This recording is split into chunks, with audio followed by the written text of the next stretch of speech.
This is Audible. Eve of Eternal Night, The Zodiac Curse, Harem of Shadows, Book 1. Written by Lynn Natusch. Narrated by Vanessa Moyen. Prologue. I felt her magic crushing me in place. Unable to move, I knew death was coming for me. The blade at my throat only confirmed that fact. She stood behind me, allowing me a clear view of the carnage our war had caused. Bodies lay before me, the bodies of my men. "It always comes down to this," she said, her voice sweet and sympathetic, belying her true nature. She was savage and brutal, just like me. I struggled against the magic bindings to no avail. "You know there is no escaping your destiny. To try only makes you look foolish."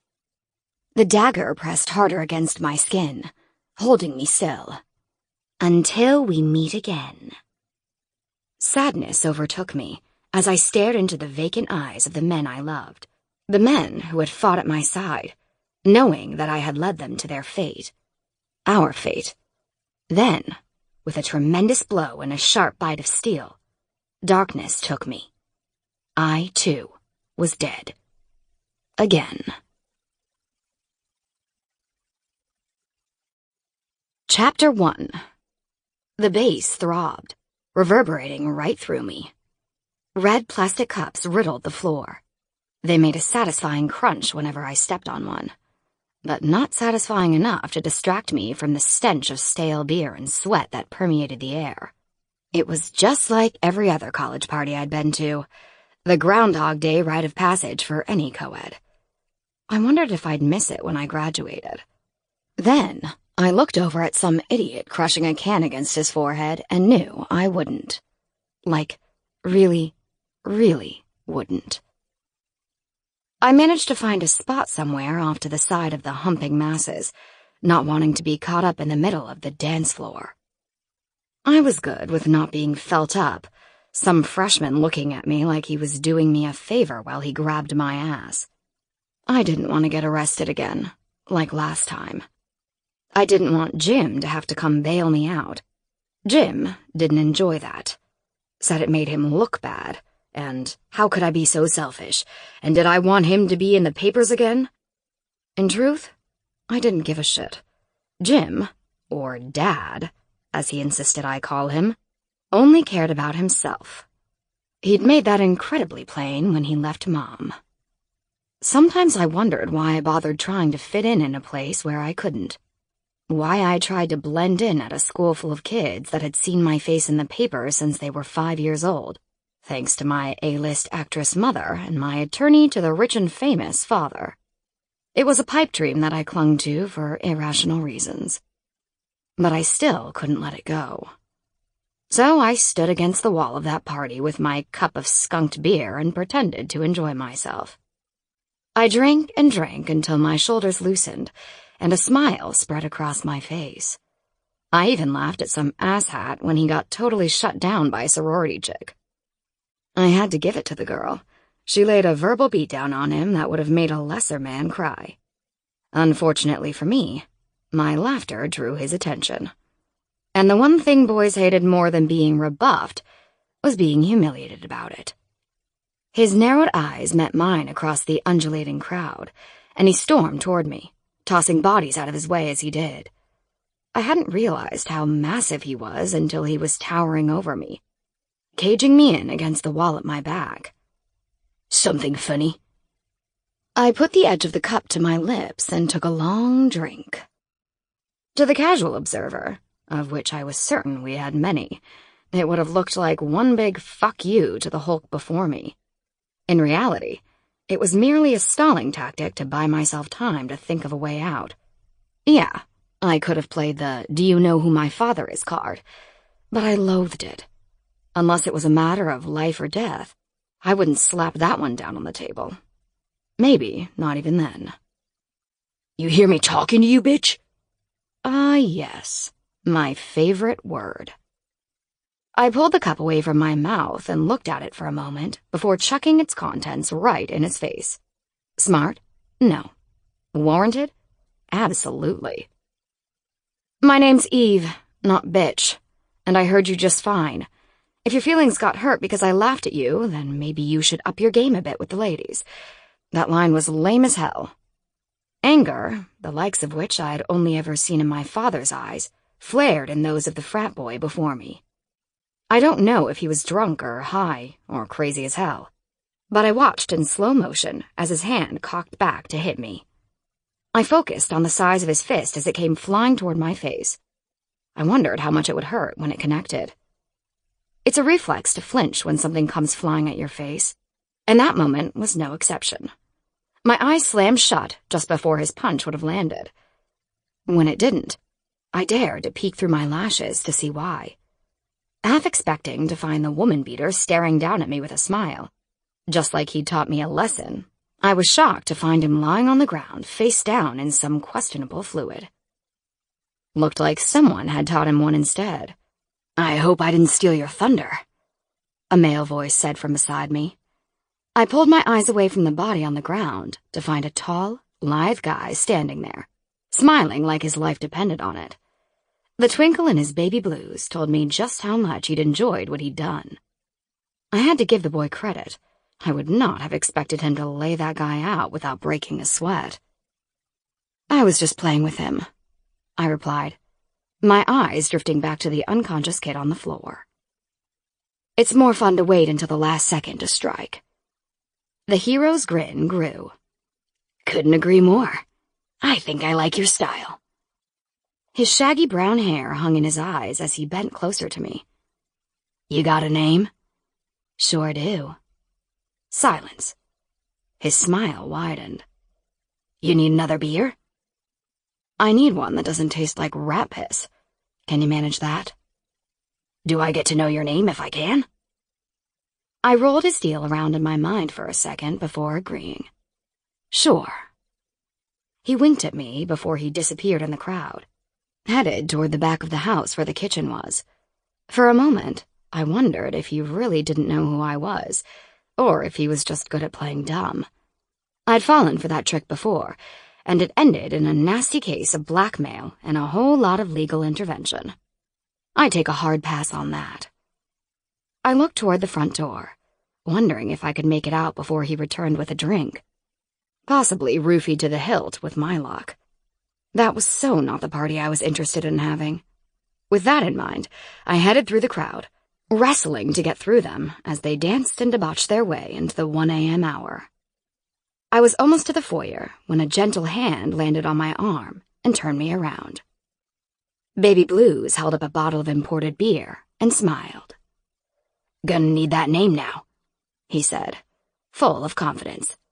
And in fairness, there was no reason for him not to have it. He had that boy-next-door charm, with a bad boy when your daddy isn't looking attitude. You could see the mischief in his eyes. It begged to be let out. Eve. My name's Eve. He looked at me strangely, his brow furrowed while he contemplated something. Then, realization dawned in his expression, and his mouth went wide. I braced myself for the conversation I knew was coming. You teach in the Middleton building, right? You're a chemistry TA? So not where I thought that was going. Yeah, I am. I knew you looked familiar. That long red hair is hard to miss. With a touch of someone far more intimate with me than he was, he reached for a lock of my hair that lay across my shoulder and drew it between his fingers. He gently caressed one of the waves, a soft smile on his face. He looked like he was in another world, like his mind had gone to some happy place that I totally envied. Nothing had ever made me look so wistful. Irritated and bitchy were my two defaults. And you are? I asked, pulling away from him until my hair fell from his hand, and his mind returned to the present. Sorry. He gave his head a shake, knocking his brown hair into his eyes again. It made him look younger than I assumed he was, and I couldn't help but smile. There was something endearing about him, something that made me feel safe when it shouldn't have. My name's Fenris. Fenris? I replied in a dubious tone. That a nickname or something? No. Is it your last name? His mouth twitched with amusement. Strike two. Are your parents total hippies? That one earned me a laugh. Wrong again. I don't want to hurt your feelings, Eve, but you're a shitty guesser. Well then, Fenris, how about you enlighten me? What's up with the name? He held out a beer for me to take, and I looked at it with suspicion. You drink, I'll talk.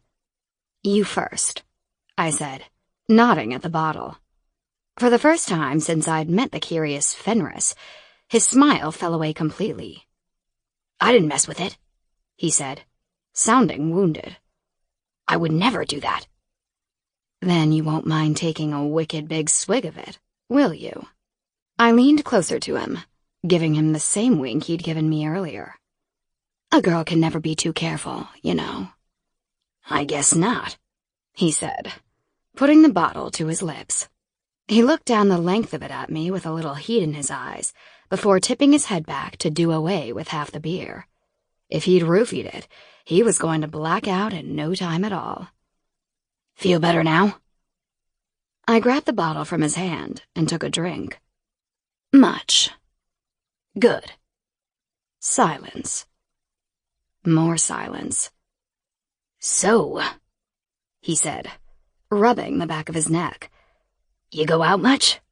I nearly choked on my beer. I try not to. I find it hard to keep a low profile. You famous or something? He asked, taking the beer from my hand to steal a sip. Something like that. Or maybe infamous is a better description. I think it is, actually. His smile returned. I know trouble when I see it. So do I. I turned to leave, heading for the front door. I looked back to find him staring at me, his flirty smile gone once again, a rather dark expression in its place. Thanks for the beer, I said, opening the door and stepping outside. I closed it behind me and rushed down the front steps of the frat house, tossing the beer on the lawn. The bite of the cool night air made me wish I'd worn a long-sleeve shirt, but I made do, wrapping my arms around my waist to keep myself warm. Walking home alone was something I did often, even though I knew I shouldn't. The campus was relatively safe, but things got a bit dodgy when you wandered off it. That reality had only increased in the last few months. Crime was on the rise, mainly violent ones. Minor road rage incidents had become murders. Muggings were a death sentence, and sexual assaults, well, those didn't end so well either. With those thoughts rattling around in my mind, I picked up my pace, looking over my shoulder to see if I was being followed. That nagging sensation females seemed to possess was growing stronger with every step. Danger, it screamed, until I stopped and surveyed the area, searching every dark shadow and shrub for someone lurking, lying in wait.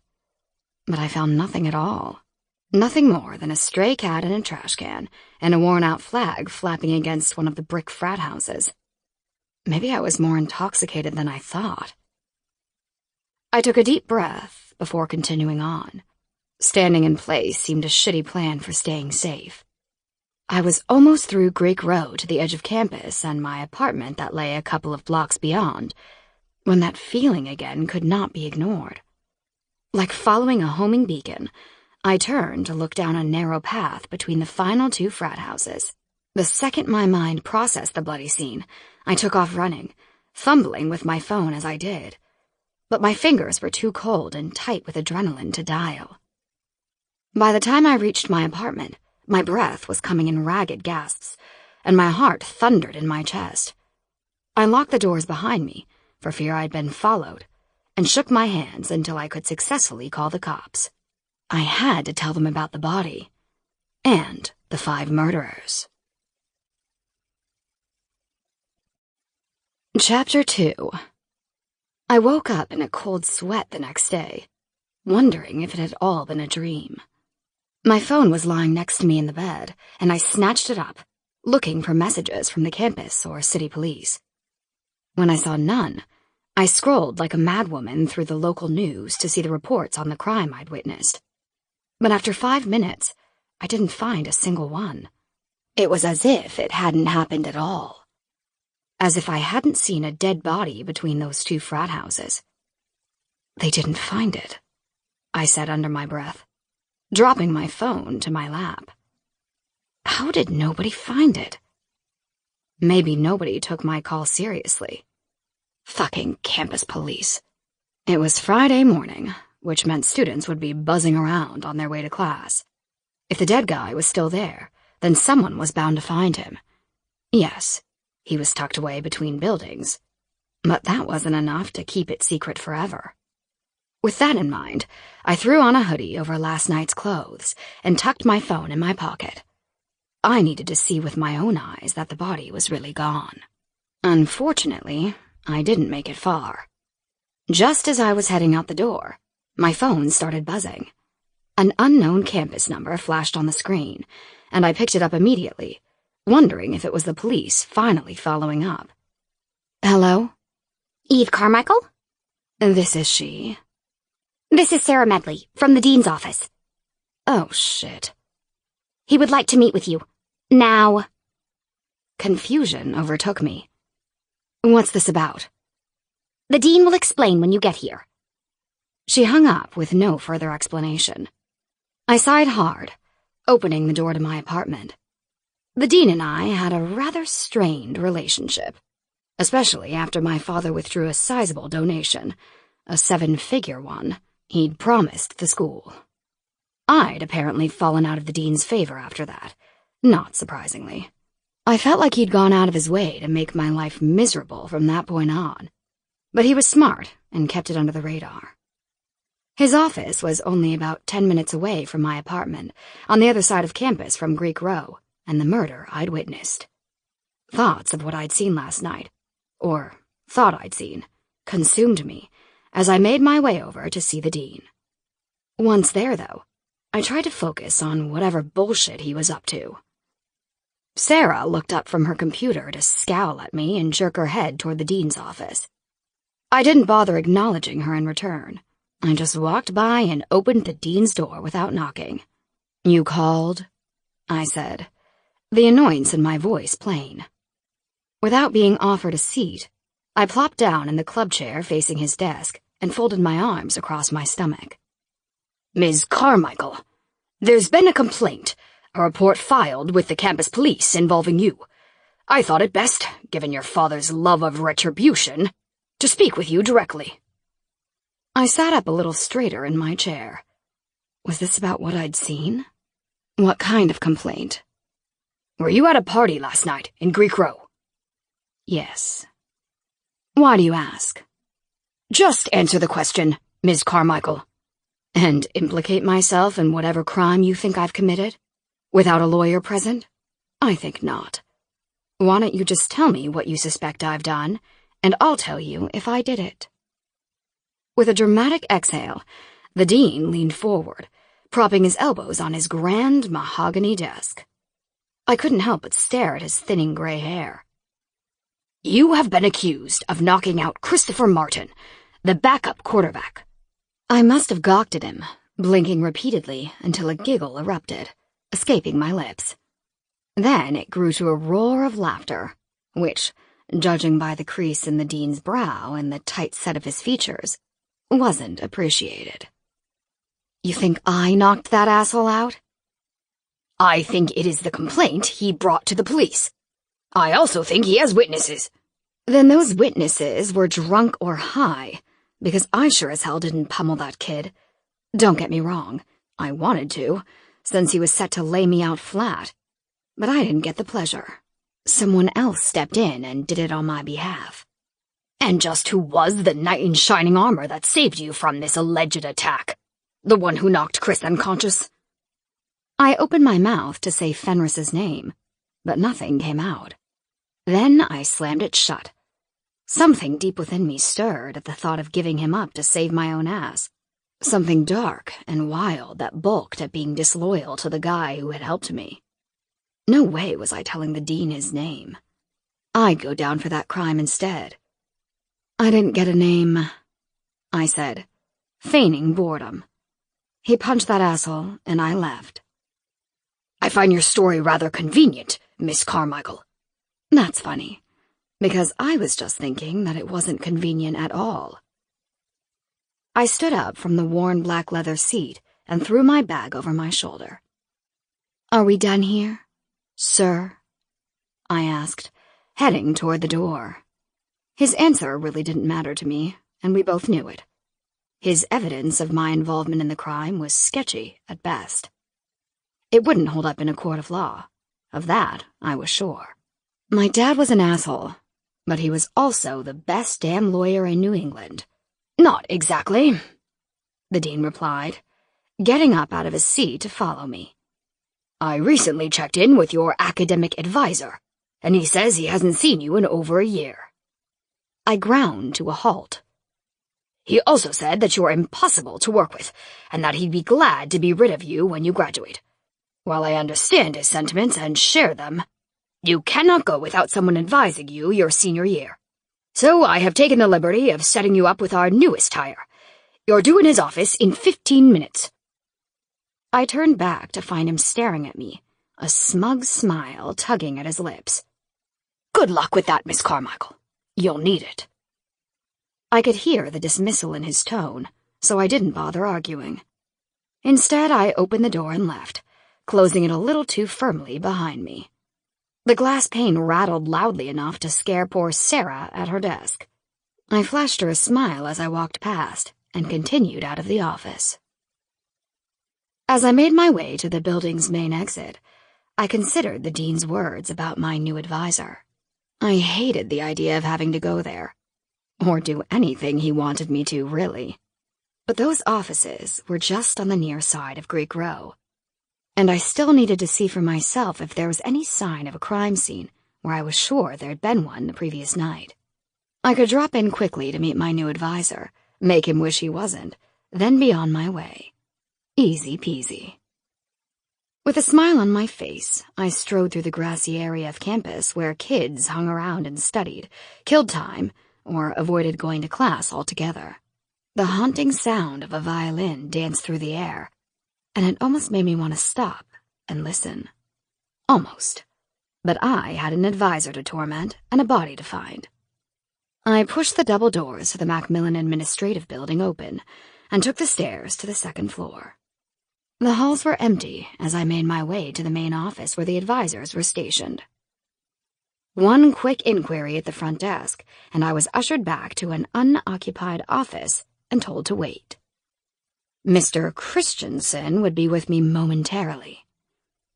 Unpacked boxes riddled the room, evidence that he'd only recently joined the staff. I wondered if one meeting with me would send him running from his contract. The dean had seemed quite confident that I wouldn't be able to walk all over him like I had my last advisor, so I was intrigued. Maybe he was ex-military or something, a real hard-ass who'd promised to make my life miserable. It seemed likely. So, a male voice called out from behind me. You're the infamous Ms. Carmichael. I turned in my seat to find the new guy, I assumed, standing in the doorway. He was younger than my last advisor by a solid 15 years. In fact, he barely looked more than 5 years my senior. But he held an all-knowing confidence that made him appear older somehow. An arrogance that made me want to shrink down in my seat a bit. And he'd only greeted me. I don't know about infamous, but the rest is accurate. He looked down at the open file in his hands, then back up at me. The unimpressed smirk on his face was duly noted as he walked into the room and sat down across from me at the desk, where I could get a better look at him. Even with his smug look of superiority, I couldn't deny that he was good-looking. His clean-cut brown hair was styled to perfection, as was his attire. Not a wrinkle to be seen. For someone working at a school, he had a bit of an edge to his dress clothes, the cut of them tighter than his khaki pant polo shirt-wearing colleagues. and I spotted the bottom of an intricate tattoo peeking out from his rolled-up sleeve. As if he'd seen me notice, he tugged his crisp sleeve down to cover it before starting in on me. So, the word is you're not big on authority. Is that true? I think that's fair to say, I replied, settling back in my seat. Is it also fair to say that you don't want to be here right now? Yep. The dean made you come. Right again. And you're just going through the motions. 3 for 3. You're good, new guy. Ivor, he said, closing the file he'd placed in front of him. Not new guy. Oh, is this the part where you try to be cool and relatable? I've had therapists try that. It's a total waste of time. I don't relate to anyone. I can't imagine why. His droll response hung between us for about a minute before the weight of his pale, green-eyed stare started to get to me. Then, he floored me with his next remarks. Your father is an asshole. You've grown up in the spotlight because of who he is. Your actress mother left, and he screwed her in the divorce, getting sole custody just to stick it to her. You can't trust anyone around you. Your friends have never really been your friends. And every time you think you found someone you can trust, they betray you, and your armor gets just a little thicker. He pinned me to the chair with his sharp stare. Sound about right? Holy fuck. How did you... Just answer the question. No, I said, trying to tamp down my rising anger. Yeah, he'd fucking nailed it, and it pissed me off. He stared at me curiously, as though his account couldn't have been flawed. As though that wasn't even a possibility. You forgot the part about Daddy's friends getting handsy whenever he wasn't looking. Otherwise, I'd say you did okay for a dime store analysis. Tell me something, Ms. Carmichael. Why are you here? Like, in an existential kind of way, or... I mean, why go to college at all? You clearly don't need to work for a living. I can only assume your father would have provided for you in that regard. Is it the need to appear normal in some way, or is it the desire to have something apart from him? Something he can't dictate and control? I didn't bother answering. It was plain in his satisfied expression that he already knew why. Let me ask you something, Ivor. Why are you pretending like you give a flying fuck about who I am or why I do what I do? If you were smart, you'd mark down that I met with you and send me on my way. The sooner you're rid of me, the sooner your life gets easier. Maybe I don't want to. Maybe I like the path of most resistance. Then you're in for one hell of a bumpy ride. He looked down at the manila folder in front of him and cracked it open again, thumbing through the pages until he found the one he wanted. Taking his time, he read through whatever the magical page stated, then looked back up at me, a frown firmly etched on his face. When was the last time you saw your therapist? That's none of your When, Ms. Carmichael? I could feel my blood rushing to my face, filling my cheeks with anger. My mental state was none of his business. Neither was my history of therapy. I haven't seen the drug pusher since I came to the school. Happy? Why did you stop going? Because all he did was shove pills down my throat at my father's request. Because it wasn't helping. Maybe you weren't a good match. Maybe I'm broken and there aren't enough meds in the world to fix that. He continued to stare at me for a moment, collecting his thoughts. I don't think you're broken. Well, congratulations. You're the only one. I'd like you to see someone here on campus. He's new, like me, but I've heard good things. He excels at getting to the bottom of issues and addressing them. Sounds awesome. I deadpanned. And he's not a psychiatrist, so no meds. Just caring and sharing? My favorite. My eye roll let him in on the secret that it really wasn't. Not that he hadn't already put that one together. Ignoring my sarcasm, he reached into his desk and pulled out a business card. Gunnar Fredrickson, psychologist. The rest of the card was totally blank, except for a campus phone number. I think you should call and make an appointment with him. You won't be disappointed. I'm sure I will, but I'll let you know. I got out of my seat, taking the card he offered. It seemed easier to placate him rather than kick up a stink. I could just toss it into the nearest trash can as I left the building. Ivor the All-Knowing wouldn't be any the wiser. But as I held the card in my hand, it seemed hard to discard, even when I hovered next to the garbage on the way out of the main office. Maybe, somewhere deep down inside, I knew I needed help. Knew that I couldn't keep up the facade of giving 0 fucks forever. It hurt to be hurting and have nobody care, nobody notice. Not even my own father, who lived so close to me, but was emotionally miles away. Maybe that's why I actually dialed the number for Gunnar Fredrickson as I walked toward Greek Row.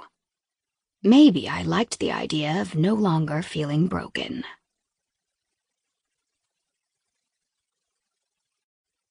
Chapter 3.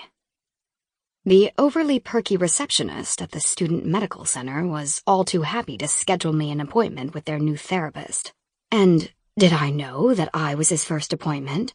And this college was so progressive, taking students' mental health seriously. Clearly, she'd had one too many happy pills that morning. Since my date with Gunnar Fredrickson was scheduled and I had no other distractions, I retraced my steps from the night before until I stood on the walkway in front of the narrow divide between frat houses. I knew it was the right one, because the rainbow flag that had been ripped down by some bigoted asshole still hung limp from a rope dangling from the third-floor window, just like it had the night before. It was then that it hit me, a wave of fear and nausea that nearly knocked me over. I was more than adept at stuffing my feelings down so deep that they rarely, if ever, resurfaced. But even I lacked the capacity for denial needed to pretend I hadn't been affected by what I'd seen. Someone had lost their life between those buildings. I just knew it. I could feel it in my bones. With careful steps, one after the other, I made my way closer to where I'd seen those 5 silhouettes standing over the motionless body on the ground. The one that, even in the scant light of the moon, I could see had been covered in blood. There was no way they could have erased every sign of the crime they'd committed. I'd watched enough CSI to know that was impossible, especially if they were in a hurry. The building seemed to close in around me when I stood where there should have been a body, but wasn't. And there was no sign of blood.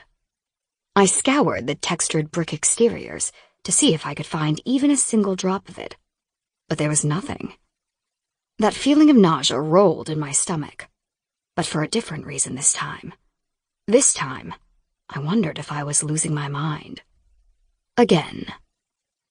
Ivor had been careful not to say my diagnosis out loud when he'd spoken of my previous therapy, but if he'd obtained as much information as it seemed, then there was no way he hadn't seen it. Whatever the technical term for breaks with reality was, that's what I had. But only once, right after my parents' divorce, when I turned 18. Taking deep breaths, I tried to calm myself. Tried to tell myself that this was different, that I wasn't spiraling down a dark hole. What I could remember of those 5 days had been the scariest, most empty time of my life, and I'd have given anything not to relive it. I stumbled backward out from between the buildings and started running across campus toward the med center. My appointment with Gunnar wasn't until later that afternoon, but it was about to get bumped up if I had any say in the matter. I couldn't afford to be swallowed by the darkness again. A severe-looking, dark-haired man with harsh, angular features opened the door and poked his head out to spot me waiting in the chair. The corner of his mouth curled up slightly before he waved me in, greeting me warmly. Eve, right? That's me, in the flesh. Ready to earn your paycheck, Doc? I asked, as he made his way past me into the room. I'm not a doctor, he said, correcting me. Why don't you just call me Gunnar, or Mr. Fredrickson? Whichever you're more comfortable with. Freddie it is, I replied, leaning back into my third chair of the morning. This one was at least overstuffed and comfortable. I looked up at him, expecting to find a sour, irritated expression. But I didn't. Instead, a quirked brow and wry smile stared down at me. He apparently found my behavior amusing. That was a first. Freddie works for me. Now, tell me something, Eve. My secretary told me you were adamant about moving up your appointment. Would you like to tell me more about that? No. I just wanted to get it over with. I lied. Old habits apparently died hard. My new advisor seemed to have a hard-on about me coming in here. Since I'm already in shit with the dean for something I didn't do, by the way, I figured I'd comply with the new guy's request before someone gets my dad involved. Does that happen often? He asked, sitting down in a chair a respectable distance from me. People intercede on your behalf? I laughed out loud. No, not at all. In fact, my father makes it a point to have as little to do with me as possible. He's too busy with work and his new family. But if it's something nasty that could get tied to his gleaming reputation, he tends to rush in and threaten lawsuits to shut people up. I waited for the inevitable. And how does that make you feel? When one didn't come, I sat up a little straighter. You say your father has little to do with you.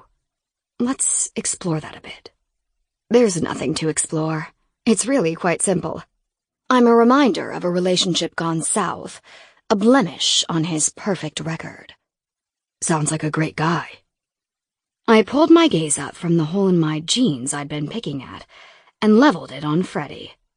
He was staring back at me as if assessing my reaction to what he'd said. Maybe that had been his intent, and if so, I'd taken the bait. But I just couldn't tell. There was something in his hazel eyes, a thinly veiled anger that I recognized easily. I'd seen it looking back at me in the mirror more times than I cared to count. It was then that I really took stock of the man sitting across from me. Though only 30-ish, he had a wizened air about him, and a rugged handsomeness that I had somehow overlooked at first glance. And the scar on his left cheek that ran from the lobe of his ear under his cheekbone, stopping just shy of his mouth, was a mystery I suddenly wanted to solve. I had to force myself not to ask him about it. Eve? He asked, as though it wasn't the first time he'd said my name. Sorry, what were you saying? I asked if there was another reason that you wanted to come here today. Something not involving your issues with the dean.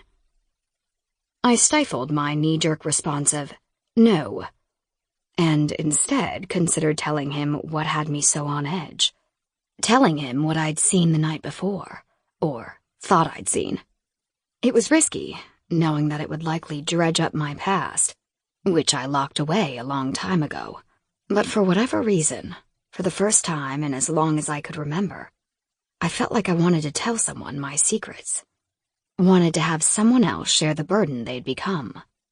The last time I told someone about what was really troubling me, I ended up being heavily medicated. That's not a route I want to go down again, Freddie. I understand. Is that what you think will happen if you tell me why you're really here? I let my silence be answer enough. Like I said, I'm not a doctor, so I can't give you any medication. I do, however, have to report you if I think you're a danger to yourself or anyone else. His warm eyes narrowed. Are you? Am I? No. Then I think you just removed your own roadblock. Would you now like to tell me why you're really here? I mirrored his expression, staring back at him with the same intensity. I saw something. Last night, after a party. I called the cops, but there was nothing on the news about it today. No rumors spreading across campus. I finally went to the place where I saw it, but there's no evidence that it even took place. Maybe you should start by telling me what it is you saw. You mean, what I think I saw? No, I mean, what you saw. If your mind is so convinced it occurred, then I'm willing to believe it did, if you are. Freddie was earning points by the second. I took a deep breath and resituated myself in the chair, folding my legs underneath me to sit up a bit taller. A murder. I think I saw a murder. He stilled for a moment. Where were you? Greek Row. There was some stupid party there, and I went because sometimes I just go to keep up appearances. But you didn't actually want to go? No, I hate those parties. So, what happened there? What happened there isn't super relevant, but I nearly got laid out by the backup quarterback. That story ties back to me being in shit with the dean, by the way. And some random guy knocked him out and saved the day. He tried to get me to stay and have a beer with him, but I bolted. Why didn't you want to stay? Did he do something? Freddie sat a bit forward in his chair when he asked that question. No, he was fine. Actually, he was funny and kind of sweet. But I don't trust guys like that. It always seems to blow up in my face. I'm going to set that conversation aside for now, but we will be addressing your trust issues eventually. Of course. So, you left the party and went where? I walked home, but along the way, between a couple of buildings, I saw these 5 guys. They were standing around a body. Are you sure it was a body? It was a bloody lump of flesh, so, yeah, I'm pretty sure it was a body. What did you do then? What do you think I did? I bolted from my place and didn't look back. I called the cops, but they either didn't go or somehow didn't find anything when they did. Which is why I'm starting to wonder if I saw what I thought I saw. He sat there quietly assessing what I just told him, probably wondering how he was going to delicately break it to me that I was losing it. His silence made me twitchy. I felt like I was going to jump out of my skin. Finally, I cracked, jumping up out of the chair and grabbing my bag. Forget I said anything, I snapped, as I rushed toward the door. His hand gently grabbed my elbow and pulled me to a halt. It startled me at first, since every therapist I'd ever worked with had made little to no physical contact with me beyond a handshake. When I looked up at his face, I didn't see the schooled, neutral expression I expected. Instead, I saw pain and regret, and something else I didn't understand in his eyes. Please don't mistake my hesitation for something it wasn't. I wanted to choose my words carefully so that you wouldn't feel like I was manipulating or placating you like others clearly have in the past. I can see that you have a whole history of baggage, and I hope to one day learn about it, Eve. But I have no intention of making you feel like there is something wrong with you. That's the last thing I want. I tried to muster up a harsh reply, but I couldn't. I was too lost in the thought that maybe, just maybe, Freddie, Gunnar Fredrickson, actually gave a shit about me. That maybe he wanted to help me. What if there is something wrong with me? I said softly, unable to meet his gaze. Then we'll fix it. I tried to quell the hope rising within me. My long history of being disappointed and let down by those around me, too ingrained to ignore. But there was something about the look in his eyes and the set of his brow that told me not to abandon the possibility that what had been broken could be fixed. Whatever it was about Gunnar, it made me want to believe him. Trust him, even. I really do need to go, I said, my voice much kinder than it had been. I'll be late for class. We can pick up where we left off on Monday, if possible, he said, releasing my arm. I nodded in response. I'll have the receptionist call you to schedule. I didn't dare thank him, afraid my tight throat would betray my emotions, so I just walked away, not bothering to look back. I already knew he was watching me. I'd have done the same if I were him. By the time I broke through the double doors into the damp outside air, my mind felt clearer, as if just telling someone about what I'd seen last night had purged the fear and confusion I felt about it. A sense of relief washed over me as I walked through the common, pulling my jacket collar tighter around me. I really did believe that Gunnar would help me. Maybe my advisor wasn't a complete dick for sending me to him.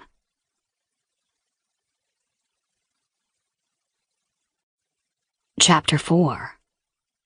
I stopped to get a coffee on my way to class. Though I wasn't super hungover, I didn't feel amazing either. My head hurt, and there was an ache in my chest, undoubtedly from stress. Caffeine was needed, in large quantities. I stopped by the coffee cart and purchased a cup before making my way back out to the common. It was sparsely populated due to the impending rain, but just like earlier that morning, I could hear an eerie tune ringing out through the space, the lone violin still going strong. I looked down at my watch and sighed. I was already 20 minutes late for organic chemistry. Since there was no easy way to sneak in unnoticed, I wondered if I should bother going at all. Then the violin hit a high note that demanded my attention, and I started walking toward the source as if my feet had made up my mind for me.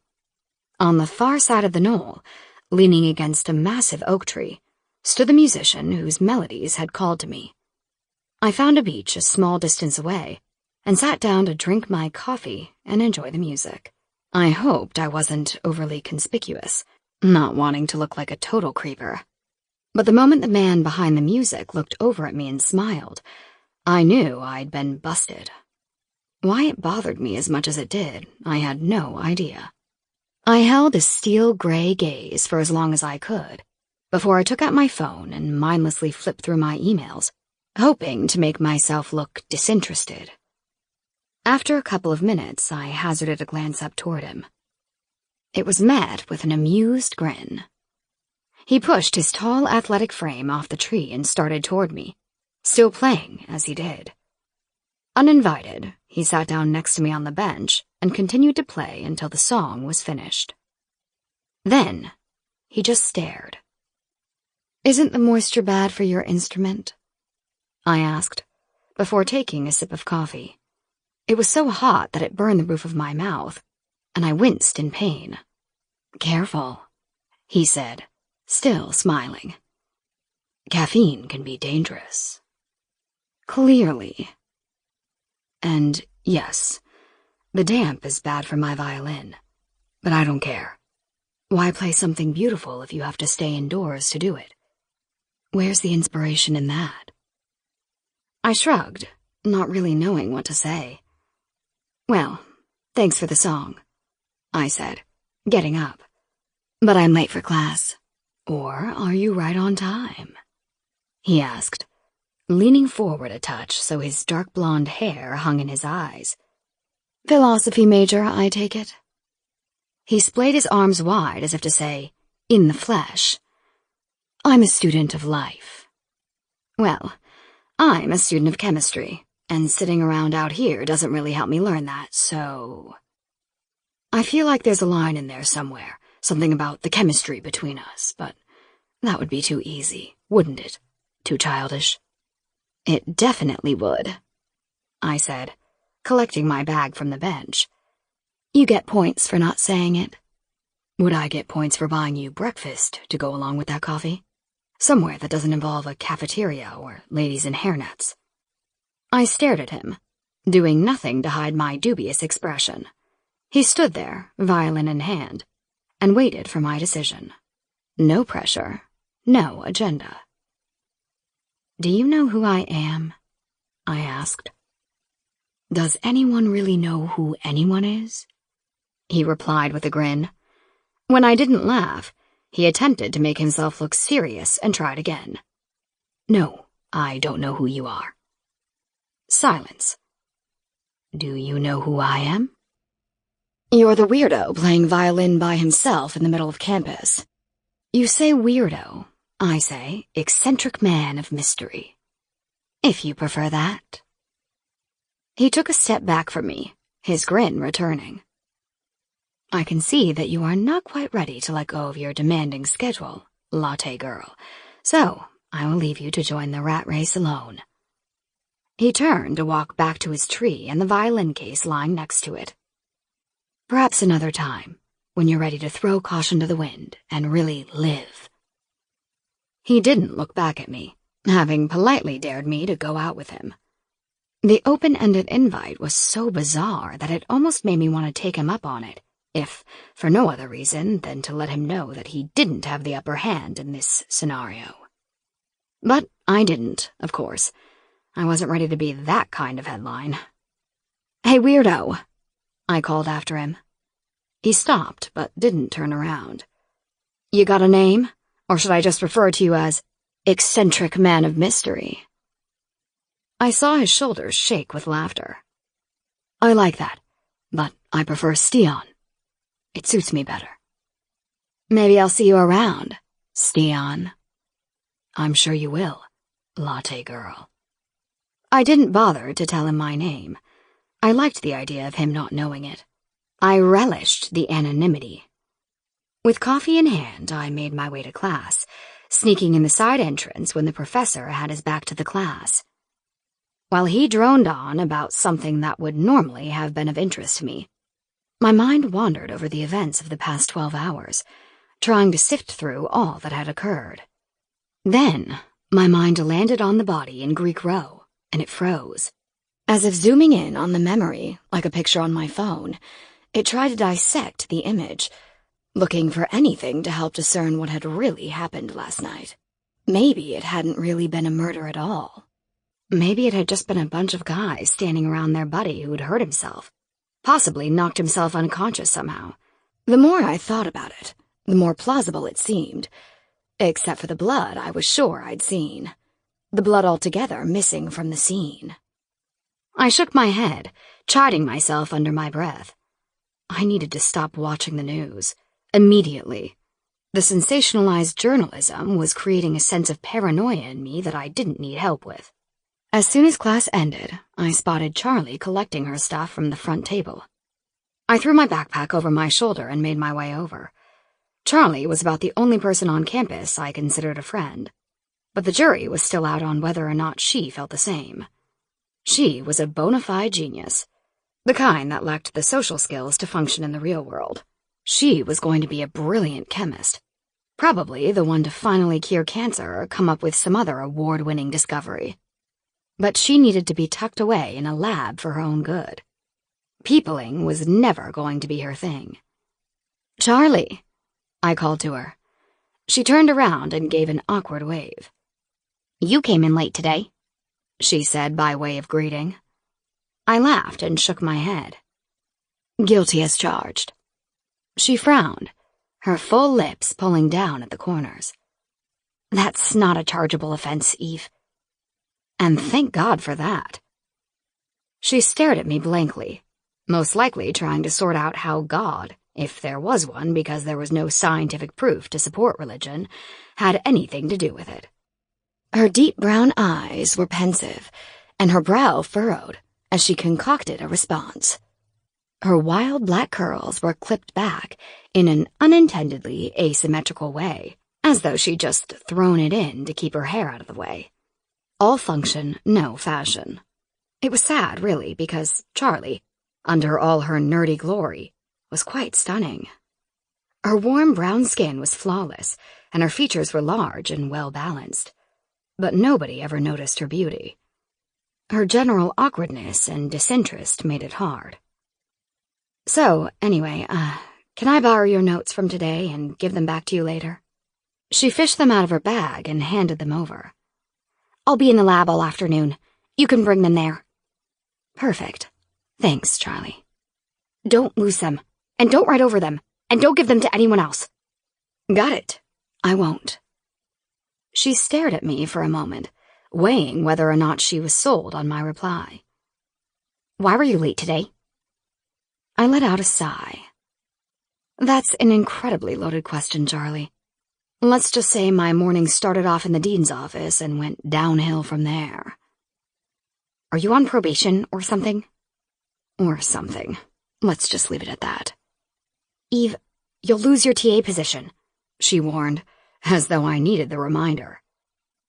"I know. It's all straightened out. No worries." She stood there, silent for a moment before replying. If you need me to help you, let me know. I smiled at her. Thanks, I will. I held up her notes before putting them safely in my bag. I'll add these back to you in no time. Promise. Okay. With that, she walked out at the front exit and disappeared down the hall. Though she hadn't come right out and said it, she was right. I did need to get my shit together, and thinking about murders that didn't really happen was quite the opposite. I spent the next 2 hours in the student union, handwriting her notes out to help me learn the material, then studied everything that had been covered so far that semester. After lunch, I studied some more, foregoing my other classes to get caught up. I had been slacking, my apathy for school growing by the day. I couldn't explain why I'd stopped caring. My interest had just seemed to wane slowly as my attention had focused on the growing unease I felt at the shift in the world around me. It made me wonder what the point of it all was if I would just end up shot on my way to class or run over while crossing the street. The more my mind drifted down that path, the emptier I felt. And as the emptiness grew, the more apathetic I became. And so on and so forth. I really needed to break the cycle. It was dark by the time I put my books away, well past dinner time. I thought about heading home to eat, but instead I stopped by the lab to give Charlie her notes, then grabbed something from the cafeteria and ate it as I walked home to get my car. It was 8 o'clock, which was a perfectly fine hour to go for a drink to celebrate my recommitment to my studies. Nothing says getting your shit together like going for a drink alone, right? Regardless, Friday night cocktails at the Sketchy Fox was a ritual that I intended to keep. So I got in my car and headed there.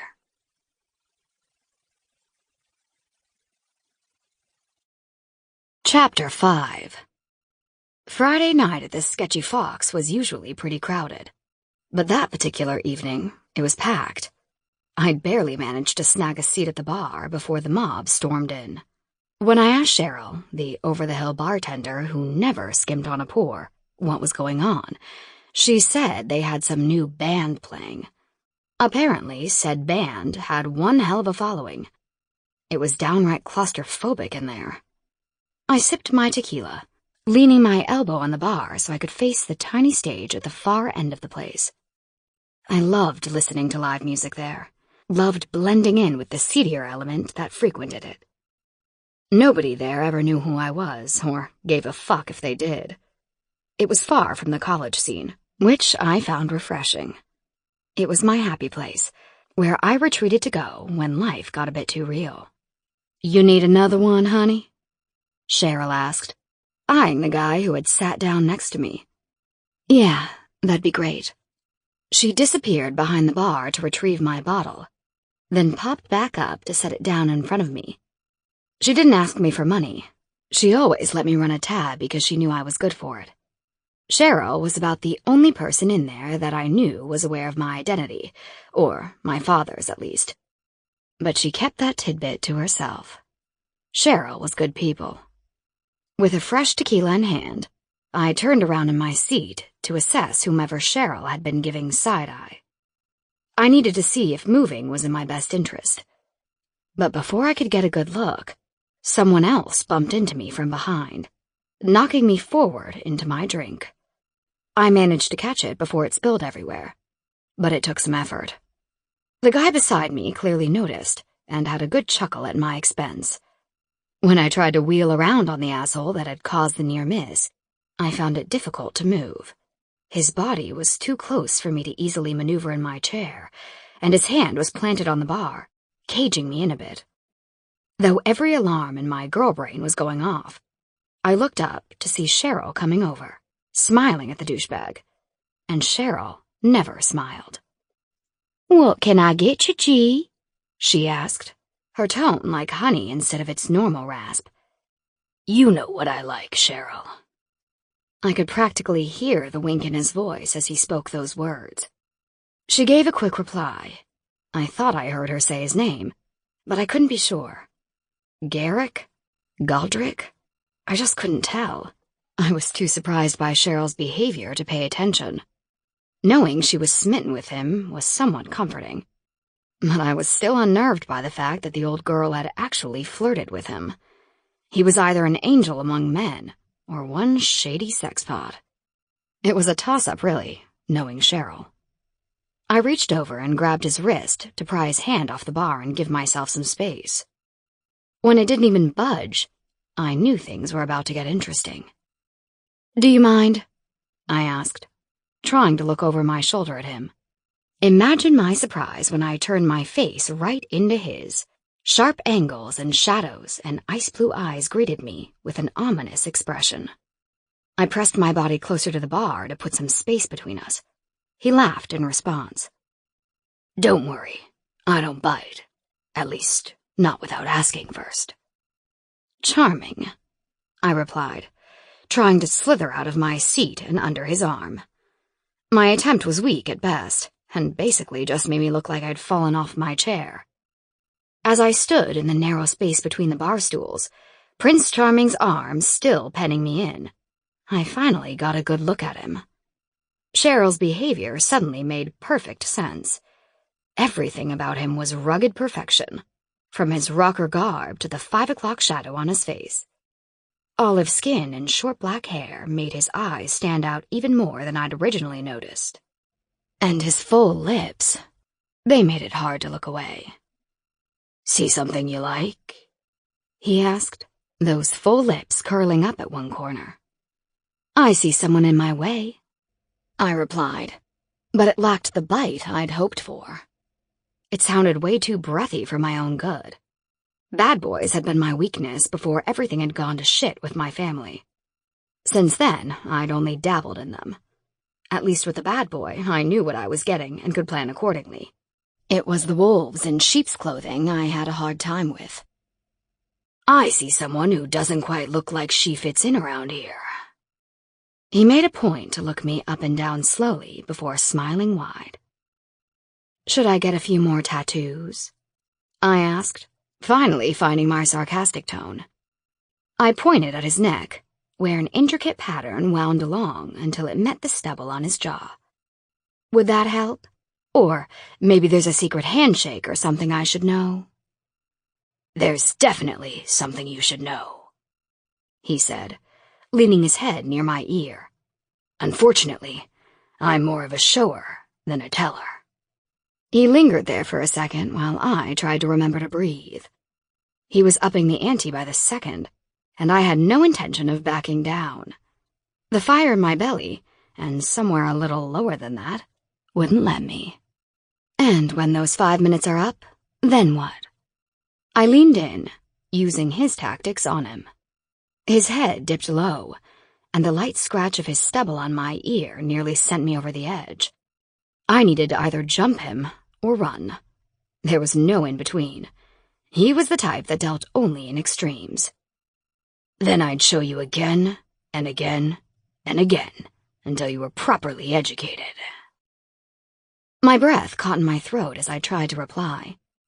I wondered if that wasn't for the best. My tone would have undoubtedly given away that I was thinking. The strum of a guitar from the stage broke the tension between us, if only for a second. But it was the second I needed to let my head clear so I could stop thinking with my girly bits. He was trouble for sure, and I needed to remind myself of that. "Sounds like that's my cue," he said, pulling away from me. Without another word, he pushed off the bar, beer in hand, and made his way through the packed crowd, navigating it with an ease and grace that I wouldn't have thought possible. His swagger as he moved was mesmerizing, and I caught myself staring at him despite my brain's protests. There were bad boys, and then there were guys like him. He made the bad ones look like angels. I let out a deep breath and turned back to my drink, slamming it down in one gulp. I made a move to leave, but once the band started to play and the bad boys started to sing, I knew I wasn't going anywhere. I was transfixed. For the next hour, I sat and drank and stared at the lead singer, thinking all kinds of dirty thoughts, the kind you wouldn't even admit to a best friend, even if I had one. When they took a break, I forced myself to leave. I knew I didn't have the willpower to say no to him, and I didn't want the fallout that would follow hooking up with a guy like him. Fallout would be a definite. Chapter 6. The next day, I went to the one place I could always find happiness, no matter what was going on in my life, the local animal shelter a few blocks from school. I volunteered on Saturdays and Sundays if they needed me, helping out with whatever they needed. I usually found myself with the newest incomers, especially the badly abused dogs. For whatever reason, I seemed to get through to them over time. I had no problem sitting next to a kennel for hours until the cowering dog inside finally crept its way close enough to sniff me. The dogs deserved to be loved, and in return, I received the same. There was something so peaceful about being around the animals. There was no judgment, no expectations, except for belly pats and ear scratches, and they certainly didn't know or care who I was. From the second I set foot in the kennels, all they cared about was the fact that I was there. My presence was enough for them. If I could have rescued them all on my own, I would have. They were worth their weight in gold. I walked into the main area and greeted Nancy and Barb, the owners and managers of the facility. They were a pair in life as they were in work, and they were amazing.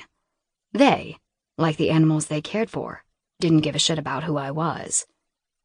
"Ladies," I said, hanging my coat and purse in the employee room. "Eve," Barb replied, not looking up from her paperwork. "We've got a new one in the back, a bait dog, Pitbull. I want you to be careful with that one. She's worse than any you've dealt with before." "Okay, I'll be careful." "No going in the kennel with her," Nancy added. "just to be safe."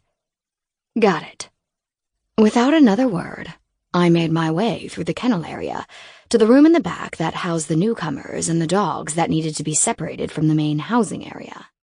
There, in the final kennel on the left, was a black and white pit bull, scars marring her neck and face. The second I neared the kennel, she backed up, growling, her head low.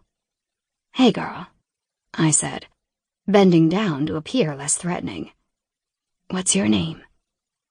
I looked up at the clipboard hanging on the door and saw Sweet Pea written in fat print at the top. "Sweet Pea, huh? Is that your name? Sweet Pea?" Her demeanor didn't change. "Well, Sweet Pea," I started, sitting down in front of the kennel.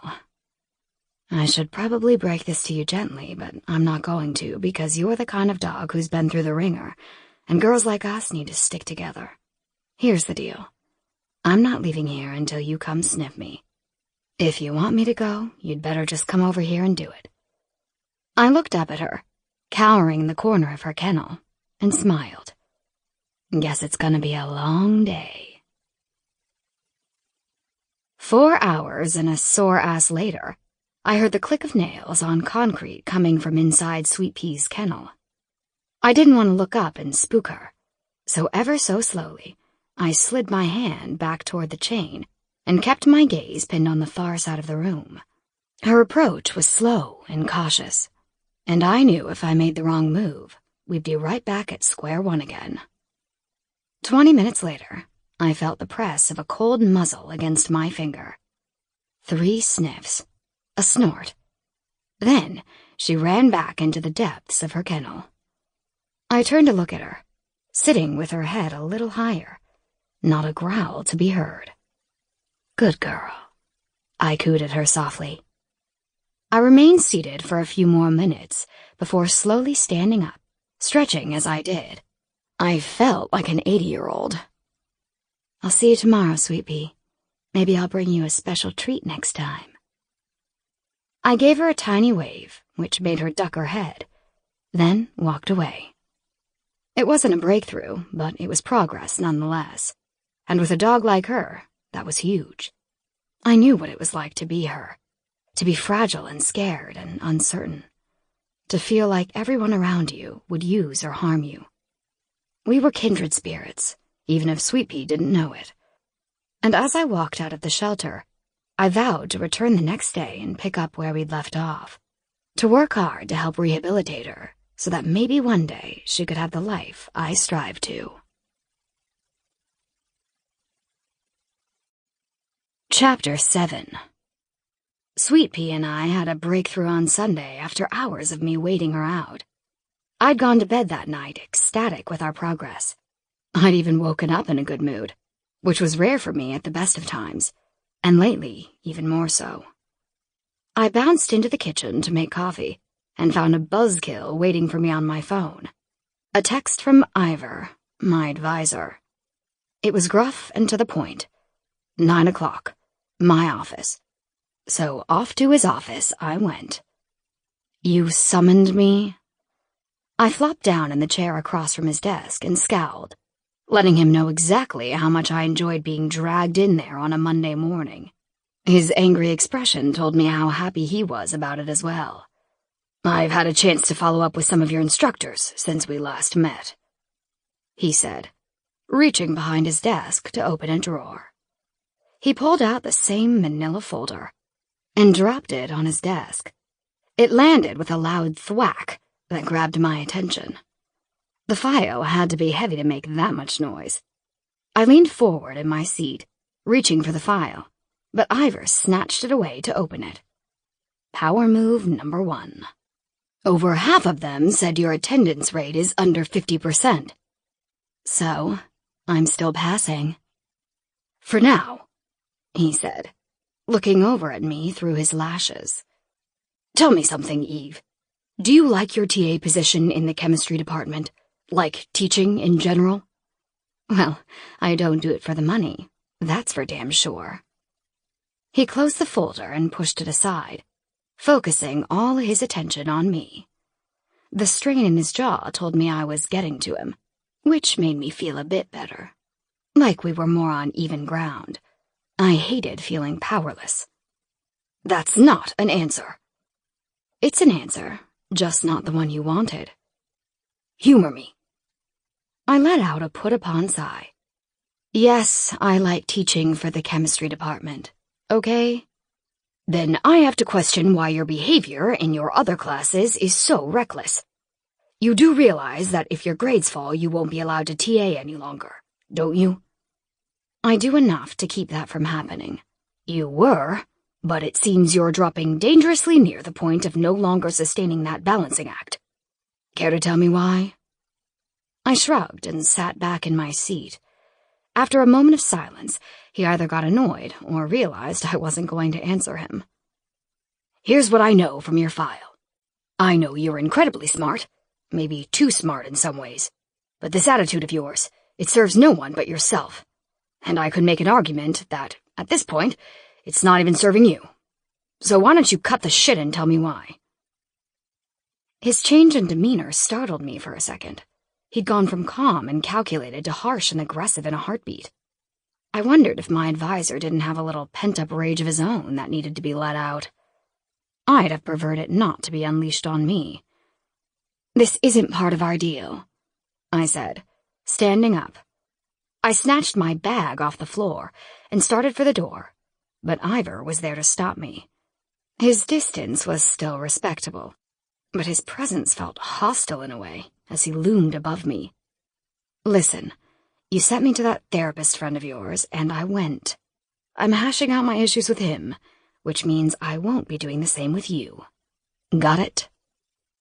He looked down at me, his jaw working overtime as he reined in his temper. I understood that feeling, the need to tamp down your feelings before they exploded all over those around you, creating irreparable damage. Maybe in some bizarre way, Ivor and I had more in common than either of us would want to admit, and certainly never would. "Eve," he started, trying to maintain a civil tone. "My job is to ensure that you succeed here, that your future is set on the right course. Do you understand?" Something about the way he said those words niggled at the back of my mind, like he was talking about my life beyond school, but not. The way his eyes bore into mine only added to that feeling. like he was willing me to see something I couldn't possibly see and had no way to understand, even though he seemed to think I should. Keeping things from me, shirking your responsibilities, leads to consequences, far-reaching ones. I can see you don't like me, or any other authority figure for that matter, but that doesn't mean I'm not integral to your success. Don't forget that. His eyes stayed focused on mine until the weight of them made me squirm. He stepped aside so I could get to the door, and I walked past him, still struggling with that feeling in the back of my mind. The one that said there was something behind his words, something important. I all but ran until I was clear out of the main office and into the hall. My breath was coming in hard as I slowed my pace enough to not draw attention to myself. I pushed open the double doors of the building and stepped out into a storm. Rain pelted my face as I made my way to the student union for food. I couldn't remember the last time I'd eaten. Maybe low blood sugar had clouded my thinking when Ivor had said what he'd said. I grabbed a pre-made salad out of a cooler and a bottle of juice to go with it, then made my way over to the registers to pay. The same lady that was always sitting there on her swivel stool, playing with her chipped nail polish, rang me up without looking at me and handed me my change. I looked beyond her into the cafeteria, hating that I'd have to stay there to eat if I didn't want to get more drenched than I already was. But my options were limited, so I cased the room while walking the perimeter, trying to find an inconspicuous spot to sit and eat without disruption. I spotted a table near the back that was being vacated as I approached, and I cut through the middle of the room to get there faster. I'd almost reached my destination when a familiar voice rang out through the room so loudly, I wondered if Fenris hadn't used a damn megaphone to achieve that volume. Not wanting to acknowledge him, I continued as if I hadn't heard my name called. Then I heard it again, and knew I was screwed. "Eve, wait up!" The boy clearly wasn't self-conscious. I turned to find him jogging toward me with his food tray in hand. The ridiculous smile on his face made me laugh, but I did my best to stifle it. I didn't want to encourage such displays from him. I turned away before he reached me and kept walking, though this time I was headed for the rear exit to the building. Getting wet seemed like a better fate than becoming a public spectacle. I knew what that was like. I'd take a hard pass on that any day of the week. Just as I reached the portal to my escape, a large hand clamped down on the push bar and held it in place. No escaping for me. "Hey," he said through a wide smile. His eyes practically lit up with excitement, and it made me instantly suspicious. Anyone that keen on seeing me, especially in a public setting, had ulterior motives. At least, that had long been my experience. "You in a hurry to get soaked?" "So it seems." He looked down at the salad in my hand, then back at me. "Why don't you eat that here? I'll keep you company." "I'm not so great with company," I said, holding his gaze. "I'm kind of a loner, if you hadn't figured that one out yet." His smile widened. "I'm starting to." "Clever boy." "Does this go back to your whole, a girl can never be too careful shtick? Because I'm pretty sure we're in an extremely crowded room full of smartphone-wielding students. The risk factor seems pretty low." "Then I guess you haven't seen what kind of damage those iPhone-wielding students can do," I said, leaning against the push bar on the door. His grip on it still held, but his smile did not. It faded away slowly, leaving a look of concern in its wake. "Eve, I just need to get to class, that's all. It's nothing against you. Promise." He didn't seem fully satisfied with my response, but he released the bar regardless, allowing me to leave. "You're breaking my heart," he said, forcing a smile that never quite reached his eyes. "I don't have one, so I can't relate. I'll see you around." He gave a little wave as the door closed on him. I could feel him watching me disappear into the veil of rain that seemed to fall harder with every step I took. I was soon running toward the chem building, trying to figure out why a part of me wanted to run back to Fenris. Chapter 8. "Eve!" Fenris shouted from down the hall as I exited the class I TA'd. I could hear his heavy footfalls echoing off the cinder block walls as he ran to catch up. I stifled a laugh so that my stone face would be in effect when he finally caught up. "Wait up!" I pretended I didn't hear him and just kept walking. Just as I'd expected, he continued his pursuit until he jumped in front of me, looking disheveled from his dash down the hall. "Jesus, you walk really fast." "I walk with purpose," I corrected, as every girl should. "Can't be too careful," he said. "No, Fenris, you sure can't." "Ha!" he shouted, before realizing just how enthusiastic he'd sounded, and lowered his voice. "So, you remember my name?" "Well, in fairness, it's kind of hard to forget," I said, continuing on to my tiny TA office. "I'm kind of hard to forget," he countered with a smile. "That's one way to put it. Now, if you'll excuse me, I have office hours in a bit, and I need to get a few things done before that." "I know you have hours. That's where I'm headed." I stopped and shot him a dubious look, one that he clearly found amusing. "You need help with your homework, do you?" "Yep, sure do." Why do I find that hard to believe? I mumbled to myself as I walked past him. "I also have something else I want to ask you about, but I'd rather not do it out here." That got my attention. I looked at him over my shoulder, trying to see if I could learn anything from his expression, but he gave nothing away. "Fine. Follow me." Like a good little pup, he walked at my side with his mouth closed until we reached my office. I unlocked it and opened the door, flipping on the light switch as I stepped in. Fenris closed the door behind him and stood in front of it, as if on guard. "It's about what happened the other night," he said, hovering in a way that started to make me nervous. "Did the dean find out it was you that knocked the kid out?" I asked, assuming that's what it was, because I didn't tell him anything when he grilled me. I said I hadn't seen whoever dropped the wannabe quarterback. Fenris looked at me with confusion in his eyes for a moment, until realization dawned on them. He quirked a brow as he folded his arms across his chest. It was then that I knew he wasn't there to discuss his knockout punch. Damn it. "So the dean called you in about that incident? He wanted to know who did it, and you didn't tell him it was me?"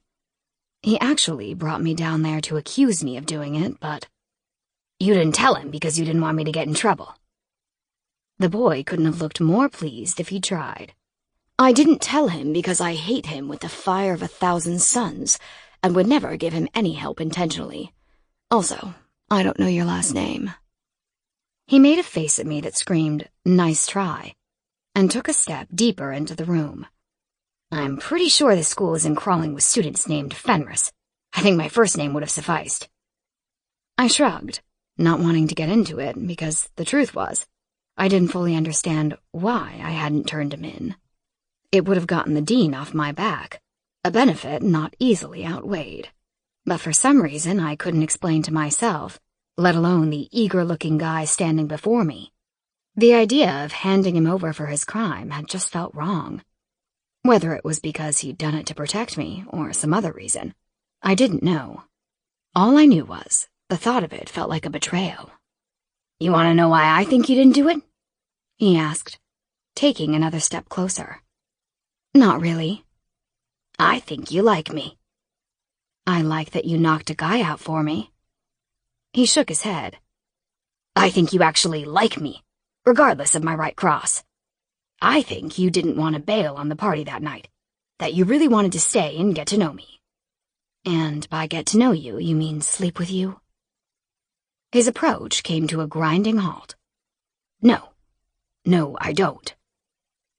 He looked at me with a hint of sadness in his eyes, and it was so earnest and so honest that I had to look away from him. "Eve," he said, taking cautious steps toward me. "Whatever you think I had planned for you that night, I didn't. I just wanted to talk to you, to be around you. That's all." I shuffled some papers on my desk. "Yeah, well, You'll have to excuse my skepticism. It's served me well for a really long time, and it's a hard habit to break. His hand closed gently over mine, stopping me from my unnecessary stacking of tests to be graded. Eve, please look at me. With a harsh exhale, I did just that. I'm sorry for whatever's been done to you to make you feel like you need body armor just to get through the day. But you don't need it with me. I'm not that guy. And that's where you're wrong, Fenris. We might have to agree to disagree on that one. Let me prove it to you, he said, dipping his head lower so he could look into my eyes. I'm honestly frightened by what you're about to say. Go out with me. Just dinner. A highly public place of your choosing. I'll even meet you there if you don't want me to drive. Fenris, I can't. You can, Eve. All you have to say is, yes, Fenris, that sounds amazing. But if you've come here today for help with chemistry, then you're technically my student. He threw his arms up like he was celebrating something. See? That makes it even better. It's frowned upon. And you seem like the kind of girl who loves to do what she isn't supposed to. Damn, he had me on that one. Okay, Fenris, answer me this. If I say yes to this date, which I'm not saying I am, what are the odds of you leaving me alone after that? Slim to none, he replied, totally deadpan. Fuck, I said, dropping into my chair. Is this your plan? Just wear me down until I have to date you? He shrugged. I mean, if it works. Before I started to go off on him, he smiled, letting me know he'd totally played me. Girl, you need to calm down before you blow a gasket or something. I have no idea what that means, but it sounds messy. It's very messy. You should probably avoid it by giving me what I want, so I'll leave and let you get to work. I stared up at him for a long moment, wondering what exactly I was going to do with this stray pup that had latched onto me. Have you no shame? I asked, choking on a laugh as I said it. I would stew about my inability to stifle it for the rest of the day. The second my facade broke, he knew he had me. I was going to go out with him against my better judgment. Fenris had won, and I'd finally met someone more stubborn than I was. Does that mean yes? He asked, smiling down at me like a boy up to no good. Yes. It means yes. Now, get out of my office before I call campus security and have you removed. Am I picking you up? Do you know where I live? That damn smile got wider and more mischievous. Not yet, but I'll be over at 8. Make it 6. I plan on being home early. That comment earned me a laugh. I'll be there at 7, and we'll see how it goes. Spoiler alert, it ends with me at home watching a movie alone, and you having a cold shower. More laughter. See you at 7. He strolled out of the room like a man who'd just done the impossible, then closed the door behind him. For the next 2 hours, I stared at the clock on my computer and wondered how Fenris the Great had managed to trick me into going out with him. I hadn't been on a date in years, but I had one in 5 hours. Chapter 9. At 5 minutes of 7, there was a knock on my apartment door. My hope that Fenris wasn't nearly as crafty as he thought was dashed in an instant. He'd not only ascertained where I live, but also managed to finagle his way into the building without buzzing me. Like it or not, I really was about to go on a date with him. In reality, it wasn't the worst thing to happen to me. He was tall and good-looking and funny. At minimum, the evening would prove entertaining, and I needed a little more humor in my life. My concern started to creep in when I thought about the after-date stuff, the awkward lingering, the asking to come up to my room. Yeah, I had no problem shooting him down and wounding his red-blooded male pride. The problem was whether I'd wanted to or not. I took a deep breath and tried to think of all the ways I could push him away before I took a leave of my senses and let him in. Letting that happen was undoubtedly my worst-case scenario, and one I couldn't allow, no matter how cute he was when he turned that devilish smile on me. A second knock on the door, followed up with, "I know you're in there," from my date, brought me back to the present. "Coming," I yelled, turning off the TV and prying myself off the couch. I walked over to the door and opened it to find Fenris standing there wearing that shit-eating grin. A part of me wanted to slap it off his face. Another wanted to do something else entirely with it. I quickly looked away in search of my boots. He stepped inside my place and closed the door. "Leave it open," I said quickly. There was an obvious note of panic in my voice that I couldn't take back. All I could do was hope that Fenris hadn't heard it. But one look at his face, and I knew he had. Concern furrowed his brow. "I'm sorry, I didn't mean to snap at you. It's just, we're about to walk out anyway." Weak. Totally weak excuse. "Sure," he said, forcing a smile at me. I'm sure it was meant to fluff over the whole thing, but it lacked the normal spunk I expected, so it made things worse. He clearly knew something was wrong. "So," I said, slipping on my boot, "where are you taking me?" "That makes it sound like this is a kidnapping, or a hostage situation." "Wasn't it?" "I'm not leaving here until I know where we're going." The firm set of hands on my hips told him I meant business. He shook his head and laughed. "Dinner. We're going to dinner. Is eating acceptable with you? Or are you a breatharian or something?" I literally have no clue what that is, so no, I'm not that. "It's this group of people who don't eat. They just live off the energy of the air and—" "Okay, let's go," I said, pushing him through the door before he could go into a long-winded explanation of something I didn't care about. We had all of dinner for that to happen. He led the way down the stairs to the first floor and out to his car parked in front of the building. I was surprised by the make and model of it. I hadn't pegged him for a high-end SUV kind of guy. I'd expected more of a daddy's hand-me-down to be waiting for me. It made me wonder about who Fenris really was, and whether maybe he and I had more in common than I would have thought. "You ready?" he asked, opening the passenger door for me. Such a gentleman. He made a small gesture with his hand before bowing. "I think you'll find I'm full of surprises once you get to know me." "White knight syndrome?" I asked, standing inside the car door looking up at him. He simply shrugged in response. "What can I say? I'm old-fashioned." "We'll see about that," I mumbled under my breath as I climbed in. Damn if that didn't turn out to be true. "You eat a lot," I said, watching him carve up the massive porterhouse steak he'd ordered. His mouth curled up at the corner around his cheek full of food. "I'm a growing boy." "Pretty sure guys stop growing at 21. Tell me you're not younger than that. Please, I can't go out with someone unable to order a drink at a bar." His smirk grew to a smile. "So, you want to go out with me, huh? Moving a little fast for someone who put up such a stink about having dinner with me." "You know what I meant."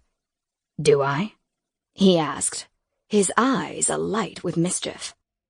"I meant that I can't be the only one drinking tonight, and I will be needing alcohol. Lots of it." He looked at me, still smiling, and flagged the waiter over. To prove his age, he ordered a beer, after showing his ID, then turned his gaze to me. "Your turn, and remember to pick wisely. You always want to end what you started the night drinking." A challenge, loud and clear. "I'll have a shot of tequila." The waiter looked at me strangely, then double-checked that he'd heard me correctly. When he seemed satisfied, he turned and walked away. Fenris met my obstinate stare with wide eyes. "I gotta say, Eve, I like your style." When the waiter returned, I accepted the tumbler of amber liquid and tossed it back with one gulp, placing the empty glass back down on the table. I smiled at Fenris, inviting any other challenges he might have for me with that look. It said, "Bring it," as plain as day. He made a show of taking another bite of steak and chewing it slowly, as if to say, "Girl, I've got all night." Try though I did, I couldn't subdue my amusement with his antics. I smiled despite myself, then quickly looked down at my plate, taking an interest in my pasta. "Why do you always shy away when you smile?" he asked, his tone suddenly serious. I kept my eyes down and pushed a piece of penne around my plate with my fork. "I don't know. I guess it makes me uncomfortable." I dared a glance up at him through my lashes. The tight set of his features surprised me. For someone who didn't seem to take things too seriously, he sure as hell looked serious about that. He opened his mouth to say something, then snapped it shut. A moment later, he tried again. "Happy looks good on you," was his response, before he turned his attention back to the half-cow on his plate. The sharp retort I'd prepared fell limp on my tongue. "Thanks," I said quietly, hating how small I felt when I said it. Something about that boy made me feel soft, vulnerable, and I both loved and hated it. Soft only led to pain, a lesson I'd learned a long time ago. Letting people in only ever ended one way: badly. I tried to muster my armor to ward off his charms, but my heart seemed reluctant to fully suit up. It was determined to leave a spot exposed for Fenris to claim, and my brain couldn't dissuade it. In short, I needed to get away from Fenris as fast as possible before I did something stupid, like let him in. But that didn't happen, and my inaction had consequences. Chapter 10. By the time we left the restaurant, the 2 shots of tequila had kicked in. I laughed wildly at some ridiculous story Fenris was relaying, something about a dare and mooning a cafeteria full of students and getting chased out by the lunch lady with a wooden spoon. His ability to reenact it was uncanny. I felt like I was there with him. Tears streamed down my face as I clutched my stomach, contracted to the point of pain because I was laughing so hard. Fenris was only fueled by my reaction and kept it up until I begged him to stop. I braced myself against the brick facade of a building, doing all I could to slow my breathing and stop snorting. It wasn't an attractive sound, but I couldn't help it. I always did it when I laughed that hard. I hadn't done it in so long, I'd almost forgotten. "Please," I begged between gasps. "I'm going to pee my pants." "She only got one good whack-in," he said, totally ignoring my pleas. Though I was turned so I couldn't see his face, I could hear in his tone how much he was enjoying torturing me. "Fenris, so help me God, if I urinate in the street because of you, I promise this will be our first and final date." He fell quiet in an instant. I took that moment to get control of my breathing, as well as my bladder. Once I felt certain I wasn't going to have an epic accident, I turned to find him smiling down at me. For the second time since I'd met Fenris, he knew he'd won. And it was really starting to get on my nerves. Payback is hell, mister. That's all I'm gonna say. I await it with bated breath. He reached a hand out toward me, such a casual gesture, but one that seemed to mean so much more in that moment. I looked at it as though how I proceeded could forever alter the course of my life. Had I known then that it would, I wondered if I would have taken it. But in that moment, with the pale light of the moon reflected in his blue eyes as they stared back at me full of hope and need, it felt so right to extend my hand toward his and accept what he offered. The second we touched, a sense of safety washed over me unlike anything I'd ever felt before. It warmed me in places I'd never realized were cold, frozen, even. It awakened a part of me that would never go back to sleep. Fenris insisted on walking me to my apartment building from the car, using my famed "can never be too careful" line against me. I was starting to regret having ever said that in front of him. He parroted it whenever it suited his purposes. Clever little bastard. "Do you want me to walk you up?" he asked, as we stood in front of the main entrance. "Are you afraid I'm going to be jumped between here and the 3rd floor?" "It happens." "And then what? Are you going to offer to escort me from my living room to my bedroom, just in case?" His eyes went from playful to full of lust at the mere mention of my bedroom. Clearly, I hadn't fully thought that come back through. My cheeks flushed as my heart started to race. Seeing how flustered I was, he leaned in toward me, his pace slow but sure. Those bright blue eyes held my gaze as he bent his head down toward mine, leaning in for a kiss. "I should go," I blurted out, fumbling with my keys to open the exterior door. I heard him chuckle before exhaling hard. "Aren't you supposed to have those out and ready to go when you come home at night?" "Why? Aren't you here to keep me safe? I thought that was the point." He went quiet for a moment, and I looked up over my shoulder to find sharp eyes looking down at me. "I will always keep you safe," he replied. His words carried a weight that settled on my heart, slowing it considerably. I had no idea how to reply to that, so I forced a smile, then turned to unlock the door. Once it was open, I stepped halfway through and looked back at the funny yet serious boy standing behind me. "I had fun tonight," I said. "Maybe you'll let yourself have fun another night, with me." "Maybe," I replied, letting a genuine grin escape. It earned me one in return. "Give me your phone," he said, reaching his hand out for it. I did, then watched as he punched his name and number into my contacts. "There, just in case you need it." He handed the phone back to me before starting down the steps. "I'll see you around, Eve." "You will." As the color started to return to my cheeks, I turned away from Fenris and walked into the foyer of my building, letting the door fall shut behind me. I climbed the stairs, not looking back to see if he was still standing on the steps, watching me through the window and the door. He'd been so concerned about my safety that I just assumed he was. His chivalrous nature was endearing. I was still smiling about our date when I reached my floor. I sent him a quick text to wish him good night. 2 seconds later, I received one with the same sentiment from him.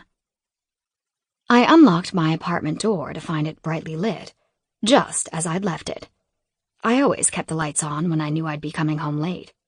It made me feel better to walk into a semi-lit room than one shrouded in darkness. The dark had always left me a little unsettled, from the time I was a child into adulthood. My imagination was almost impossible to rein in. I tossed my keys onto the kitchen counter and put my purse down beside them. Having forgotten to lock the door behind me, I rushed over to it and latched the deadbolt as well as the chain. Had there been a third option, I'd have locked it too. The increasing crime in our area was always fresh in my mind. I didn't want to become the next headline. Once the door was secure, I headed into the bathroom to get cleaned up for bed. I studied myself in the mirror as I took off my makeup, turning my face to catch the harsh vanity lighting. Even without an ounce of makeup on, I was attractive. My creamy complexion, paired with my green eyes and red hair, was eye-catching. The smattering of freckles across the bridge of my nose that spread onto my cheeks before thinning out used to be the bane of my existence, but with age, I'd grown to like them. I ran my finger over them as if to smooth them out. I wondered if Fenris had noticed them, if he'd wanted to touch them as I was. My fingers slid down to my lips, tracing over them lightly. I wondered what Fenris would have done to them if I hadn't run away. My eyes rolled closed at the thought of his lips brushing mine, a light graze of his teeth against my bottom lip before he captured it and tugged on it, towing the line between pleasure and pain. My breath caught in my throat before I exhaled hard, forcing my eyes open. Pink, flushed cheeks greeted me in the mirror, taunting me. No amount of denial could cover up the fact that I wanted Fenris to kiss me. Possibly more. Trying to clear that thought from my mind, I finished washing my face and brushing my teeth before I walked down the tiny hall to my bedroom. I checked to make sure the windows were locked, even though I was on the 3rd floor and the blinds were down. I reached over my nightstand to close the blind on the final window, but something outside caught my eye. I bent down low to avoid being seen, even though the light of my room was off. Below, amid a small patch of brushes and trees near the building, A shadow loomed by the trunk of an old oak that stood tall in the middle of the landscaping. I squinted hard, trying to make out what was tree and what was shadow, but it was difficult with so little light falling on that part of the property. I held my breath as I willed the darkness to move. Moments later, the shadow leaned forward just enough to show a human silhouette. I shot up onto my feet, returning to the kitchen to grab my phone. I dialed Fenris as I ran back to my room, adrenaline surging through my veins. Eve? There's someone outside, hiding in the bushes by my apartment. Don't move, understand? I'll be right there. Shit, I cursed, straining to see if the figure was still there. I'd only been gone for 10 seconds at most. Had he seen me jump in the window? Had I scared him off? What? He asked, his voice low and commanding. I can't see him now. I think he's gone. I'm coming over. No, it's okay. I think I just spooked myself. Eve, he said, his tone still serious. I'm coming over. Honestly, Fenris, I'm fine. I'm sorry I freaked out and called. You can always call me Eve. Always. For anything. I hesitated for a second before responding. Why? Why are you so intense about that, Fenris? Silence. The world is a scary, uncertain place. I want you to know you have someone to turn to when you need one. Someone who has your back. But you barely know me. Another pause. I do know you, Eve. Better than you can imagine. Did my father hire you? I asked, my normal skepticism taking over. Did he send you here to keep me safe? No, he said, sounding confused and hurt. I have no idea who your father even is. Then how can you know me? Because I see you, Eve. I see the hurt and the doubt and the fear peeking out from under that armor you wear. I know you're more than what's been left in the wake of whatever's hurt you. I cut myself off before I let my guard down. It was easy to want to do that with Fenris. It was easy to be lulled into a false sense of security. Though I wanted to tell him that he was right, that I had built my tough girl facade on the hurt of my past, that I'd been damaged by my years in the spotlight. I couldn't. Partly because I wasn't ready, but mostly because I didn't want Fenris to prove me right. That he too was just another person trying to use me in one way or another. I'm sorry I bothered you, Fenris. Good night. I hung up the phone before he could protest and laid it down on the nightstand next to my bed.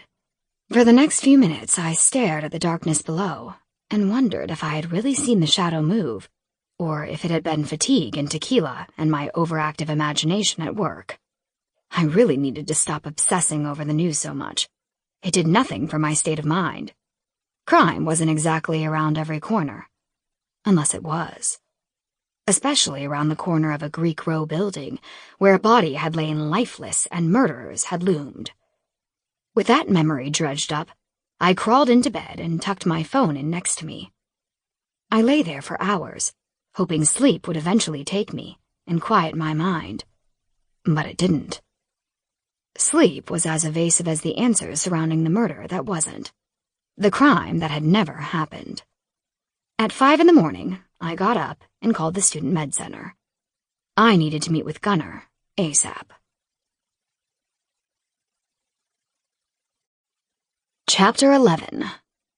I hadn't heard back from Gunnar's secretary when I made my way to campus. I was tempted to stop in and wait to be seen, but I had class. Begrudgingly, I made my way through the common to the astronomy building. Along the way, distraction found me. Well, look who it is. Latte Girl strikes again. Stion's steel-gray eyes looked up from his book as I approached, and he smiled. It promised mischief and shenanigans and everything in between. Where's your namesake? Have you suddenly deserted your favorite beverage? I had one at home, I said, hovering above him. Taking the hint, he dog-eared his page and closed the book before uncurling his body to his full height. He seemed taller than I remembered. Taller and slightly more imposing. Heading to class? Unfortunately. I wonder what your parents would think of your disregard for education. They probably couldn't give two shits less. Besides, it's a fluff class. It doesn't really have any impact on my major. Fluff class, she says. I wonder what it could be. Creative writing? Statistics? Philosophy? Astronomy, actually. That devilish grin returned. That might not impact your major, but it certainly impacts your life. You should go, actually. We should both go. He reached out his hand for mine, and I hesitated. It's just a hand. The gesture only means as much as the weight you give it. I stared at it for a beat before slowly extending mine toward him. His smile returned the second he took my hand in his. Then we were off toward the Stuart Thompson Science Building. Which room? He asked over his shoulder. 205. Perfect. We can sneak in the back. You're really going to a class that you're not even enrolled in? He shrugged, still holding my hand captive. The fact that I'd let him have it in the first place still surprised me. But there was something warm and soothing about his skin against mine. A feeling I didn't want to lose. So it stayed where it was. I'm a student of life, and the stars are my guide. I'm offended by your indifference. I think I need to give you an off-curriculum education in them. So you're just going to whisper in my ear all class while the professor is talking? He looked back at me, his eyes sparkling with the thrill of doing something he knew he shouldn't. Exactly. You're crazy, I said, feeling the rush of adrenaline in my veins. It was surprisingly welcome. You're going to get in so much trouble. If by trouble you mean that the professor might not care for our sidebar conversation and throw us out, then yes, we likely will. His lack of concern over getting tossed from class floored me. All right, I'll do it. But I swear on all that's holy, if we get kicked out and the dean catches wind of it, I'm throwing your ass under the bus and saying you kidnapped me at gunpoint and made me go with you. Duly noted, he said, pushing open the door to the building. With my hand still hostage in his, we climbed the stairs to the second floor. I couldn't decide if he thought I was going to make a break for it if he let me go, or if he was just the touchy sort. But in either case, I found him darkly amusing.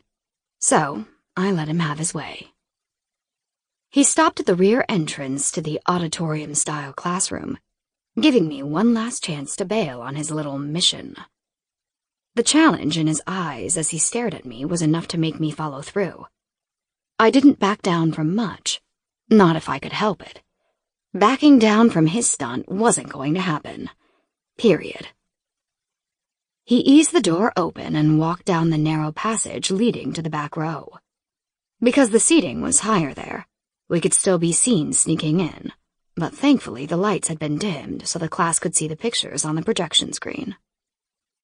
If you look up at the right corner of this picture, you can see the point out of Aquarius and follow it down, said the professor, whose name I'd never bothered to learn, pushing his thick glasses up onto the bridge of his nose. He's going over the zodiac signs, Stian said softly in my ear. And you thought this lecture wasn't important? He pulled away to flash a toothy grin at me in the darkness. The guy sitting directly in front of us turned a nasty glare our way, and I gave him one in return.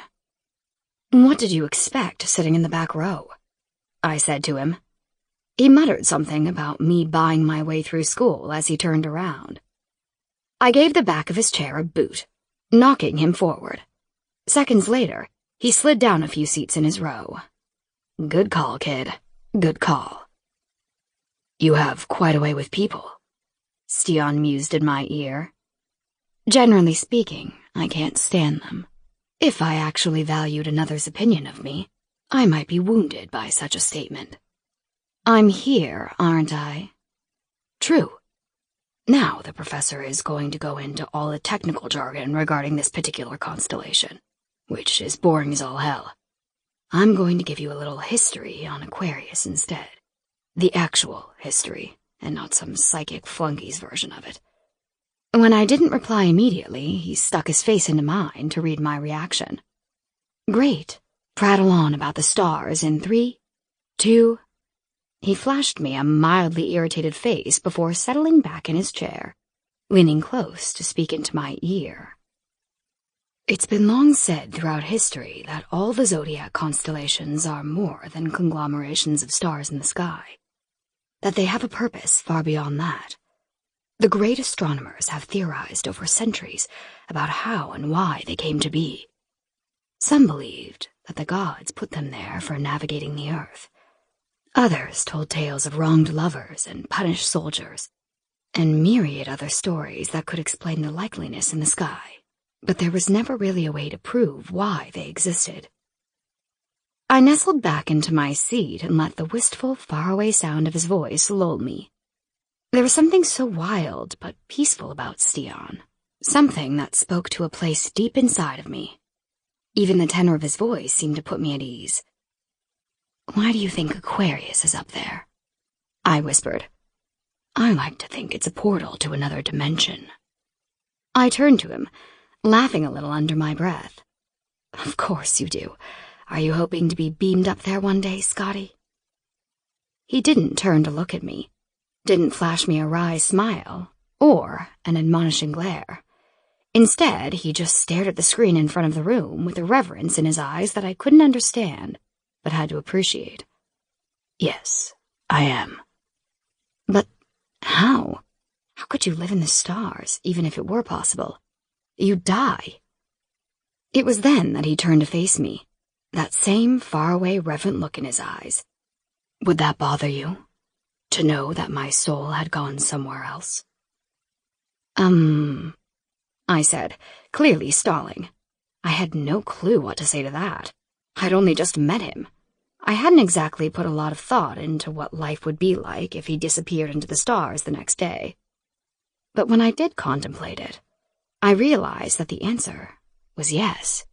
It would bother me. Are you planning on leaving tomorrow? I asked, trying to lighten the mood that had grown so heavy in a flash. He took the bait and smiled back at me. Depends on your answer. You're so odd. Your answer? Yes, it would bother me, okay? Weirdo. I choked on a laugh, then shrank down further in my seat as the professor turned his attention to the students in the room, searching for the disruption. I was surprised that the guy that had moved didn't serve me up on a platter. Sion's teeth gleamed in the scant light as he smiled at me, clearly feeling like he just won a battle I hadn't realized we were fighting. Then I guess I'll stay. He leaned back and laced his hands behind his head. I took that opportunity to backhand him in the stomach. He lurched forward, exhaling hard, and I had to cover my mouth to capture the laughter that threatened to escape. He looked hilarious. The shock in his eyes was plain. Then those eyes narrowed on me, and I knew I was in trouble. I snatched up my bag and bolted out of our row, heading for the back door. I could feel him racing after me, but I didn't care. I just wanted to make it to the hallway so I could break down in hysterics. About 10 feet from the classroom, I collapsed against the wall, clutching my stomach as I laughed until I cried for the second time in days. Your face, I said, gasping for breath. You should have seen your face. I take it you didn't want to stick around to learn about Gemini next? His deadpan response only fueled my outburst. When I calmed down enough to stand up straight, I wiped the tears from my eyes on my sleeve. A couple deep breaths later, I was a solid 75% under control. I just hoped he didn't say something else funny. I wouldn't have been able to handle it. I think I'm good with learning today, I said, my voice still a bit strained. How about that breakfast you turned down the other day, then? Does that fit into your schedule? I'll tell you all about Gemini while you eat some gluten-free bagel with dairy-free cream cheese on it. Is that even a thing? I asked, wondering what dairy-free cream cheese would even be made of. It's not, thank the gods. He shuddered for good measure, letting his loathing for dairy tampering be known. What do you say, latte girl? You in? I'm in, but I picked the place. Ah, he said, feigning surprise. A creature of habit, I see. No more throwing caution to the wind? That sparkle in his eyes flared, challenging me to live in the moment. The problem was that niggling sensation in the back of my mind, reminding me that I didn't know him, like, at all, other than the fact that he liked to loiter in the common, sneak into classes he wasn't taking, and wanted to escape our dimension through a portal in Aquarius. To argue that he was of completely sound mind would have been a stretch, even for my father. But still, there was a freedom to being with him that made me want to follow him like the Pied Piper, even if it seemed a dodgy idea. Fuck caution, I said, picking up my bag. Where are we going? Not far, he said, leading the way to the stairwell. And I promise I'll bring you back, in one piece, even. How considerate of you. What can I say? He replied, splaying his hands wide in a placating gesture. I respect the natural order of things. We stepped outside into the cool morning air, and he continued toward the far side of campus. As I followed him, my phone started vibrating in my pocket. I pulled it out to see that the med center was calling. Hold up, I called after him, and he stopped. I clicked talk on my phone and put it to my ear. Gunner's secretary informed me that he had time if I could come straight over. If not, he didn't have anything available for the rest of the day. I'll be right over, thanks. Then I hung up. Somewhere you suddenly have to be? Stian asked, his gaze sharper than usual. Yeah, I have an appointment I can't miss. Rain check? His eyes softened and he smiled. For latte girl? Always. Sounds good. Thanks for the lesson today. It was fun. Just wait until I tell you about Gemini. Without another word, he turned and walked off. I shook my head, smiling to myself as I made my way across campus to the Student Medical Center and, eventually, Gunner. With every step I took, my unease grew, my memory of the moving shadows creeping back in. By the time I hit the lobby of the building, my anxiety had hit fever pitch. I barely said 2 words to the girl behind the desk before launching myself into Gunner's office. Thank God she'd said it was okay to go in, though I wasn't sure it would have changed anything if she hadn't. Gunner looked up from his desk when I busted into the room. Eve? I didn't see you on the schedule today. Yeah, I had a conflict. It's gone now, and what's-her-name just squeezed me in. I called early this morning, but nobody was here. This is the only time she could fit me in. His expression tightened, his brows scrunched with irritation. He grabbed a piece of paper from a notepad and scribbled something on it before getting up and handing it to me. Here, this is my cell number. I want you to use it if you need anything. Okay? Cool. And I mean anything, Eve, he said again, driving his point home. Yeah, I got it. Thanks. Now, do you want to have a seat and tell me what had you calling early this morning? No. Sure. I made my way over to the sofa and dropped my bag beside it before sitting down. You want me to just blurt it out or set the scene first? Which would you prefer? Neither. So, last night, after I got home from my date, I was closing the blinds in my room, and when I looked out my window, I swore I saw something moving in the trees below my apartment. I completely freaked out. I couldn't sleep. In the morning, I called to see you. What do you think you saw? He asked, sitting down in the chair across from me. I have no fucking clue. Something, maybe someone? Do you often feel like you see things? Not often, no. Have you ever felt that way? He was tugging at the lock on the box of secrets I wanted to keep shut away. The short answer was yes. The long answer was something I really didn't want to get into with him. When he saw my reluctance to answer, he switched gears. You mentioned you had a date last night, he said, settling back into his chair. How do you think it went?" I leaned back against the sofa cushion to mimic his posture. "It was fine." "Just fine?" "I mean, he was nice, funny, really funny, actually. We had dinner, he took me home. The end." Gunnar stared at me, absorbing what I'd said and analyzing it, as was his job. "Do you want to see him again?" "I don't know. Maybe." "How would you feel if he asked you out again?" "Normal." "Good, I guess." I looked past him at a painting hanging on the wall behind his desk. The flow of the watercolor was mesmerizing, the pastels blending in such a way that I couldn't tell where one stopped and the other started. "Eve?" "Yeah," I said, snapping my attention back to him. "You seem distracted today. Is there something else you'd prefer to focus on during our time? Something you haven't mentioned yet?" Out of nowhere, an image of the shady rocker from the sketchy fox flashed in my mind, and my whole body went tight with fear and anticipation. I closed my eyes and imagined the feel of his body near mine. I bit my lip and forced myself to come back to the moment and not embarrass myself in front of Gunnar. As it was, he was looking at me strangely, a hint of concern in his eyes. Or was it something else? "Are you feeling well today, Eve?"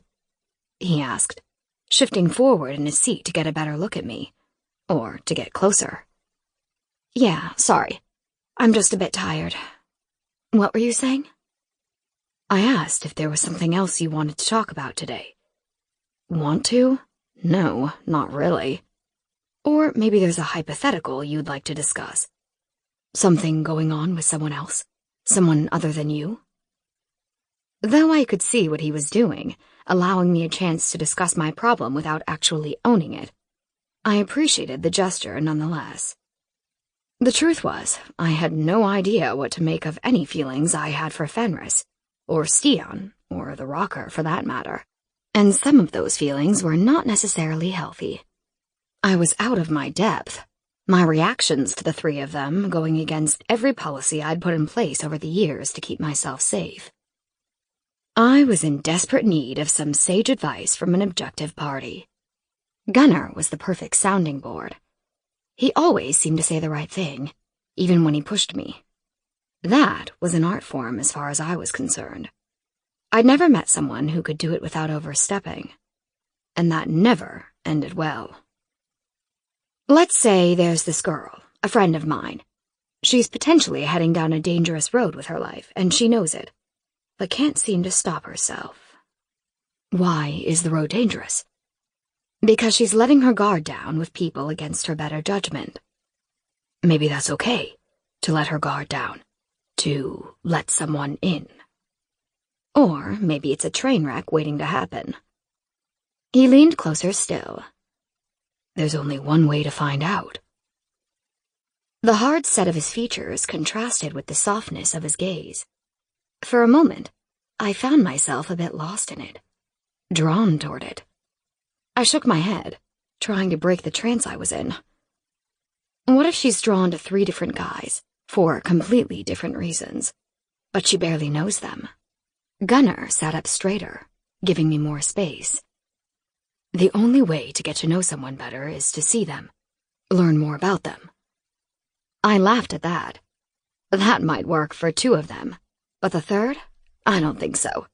I'm not sure it'll work for any of them, really. Let's talk about why you think that is. Why? Because 1 is so eccentric that it's impossible to figure him out. The second is so eager that I can't help but question his motives at times. And the third one... I cut myself off, trying to figure out how to describe the attraction to the rocker, other than the thrill of danger making my panties want to drop. Silence drew out between us until Gunnar broke it. Where did she meet this third one? At a bar. And she likes him? She's intrigued by him. In what way? He sat forward again, but this time there was no softness in his stare. There's just an attraction there, an unhealthy one, purely physical. Has she acted on it? I shook my head empathetically. No, he's trouble. She knows that much. But you think she doesn't care enough to stay away? He asked. I nodded. Okay, let's work from the assumption that he isn't as dangerous as she thinks he is. How could she learn more in a safe way? I shrugged. Go see him again at the bar? Are you worried that your friend will get hurt? Maybe. In what way? I don't know, I replied, fidgeting under the weight of his stare. The pretense of our conversation was eroding by the second. Emotionally? Physically? Both? I don't know. I just feel like I should know better, and yet I don't seem to. I don't know why I want to pursue him, but I do. Maybe there's a reason why you're drawn to these particular individuals, Eve. Maybe you feel they balance something in you, something that you're missing? What does that say about me then, huh? That I'm totally fucked in the head? Because who in their right mind seeks out someone dark and disturbing? Someone guaranteed to screw them up worse than they already are and says, "Yep, he's a keeper." Gunnar frowned at me, leaning forward to rest his forearms on his knees. Wanting something that seems destructive doesn't make you fucked in the head, Eve. It means you likely have unresolved feelings about something else, and those drive you to find comfort in a volatile situation. It's not rational, but it's hardly unheard of. Like I'm self-sabotaging. Maybe, but I think it might be deeper than that. That's what we need to figure out. How do we go about that? I asked, sounding a bit more desperate than I'd expected. Well, this might sound unconventional, but you could, in a safe and controlled environment, meet with this individual and see if you can figure out what it is about him that you're attracted to. If we could isolate that, it might be helpful. Yeah, I don't think he's really a controlled environment kind of guy. And I don't think he likes me at all. I think he enjoyed fucking with me, or would like to fuck me, but that would likely be a one-hit wonder kind of situation. Do you think you're being fair to him in that assessment? Yes, most definitely, which makes my inability to get him out of my head even worse. Gunnar's expression tightened a bit with what appeared to be frustration. Whom he was frustrated with, though, was beyond me.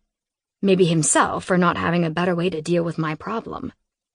Let me ask you this to see if we can weigh out your feelings for this person.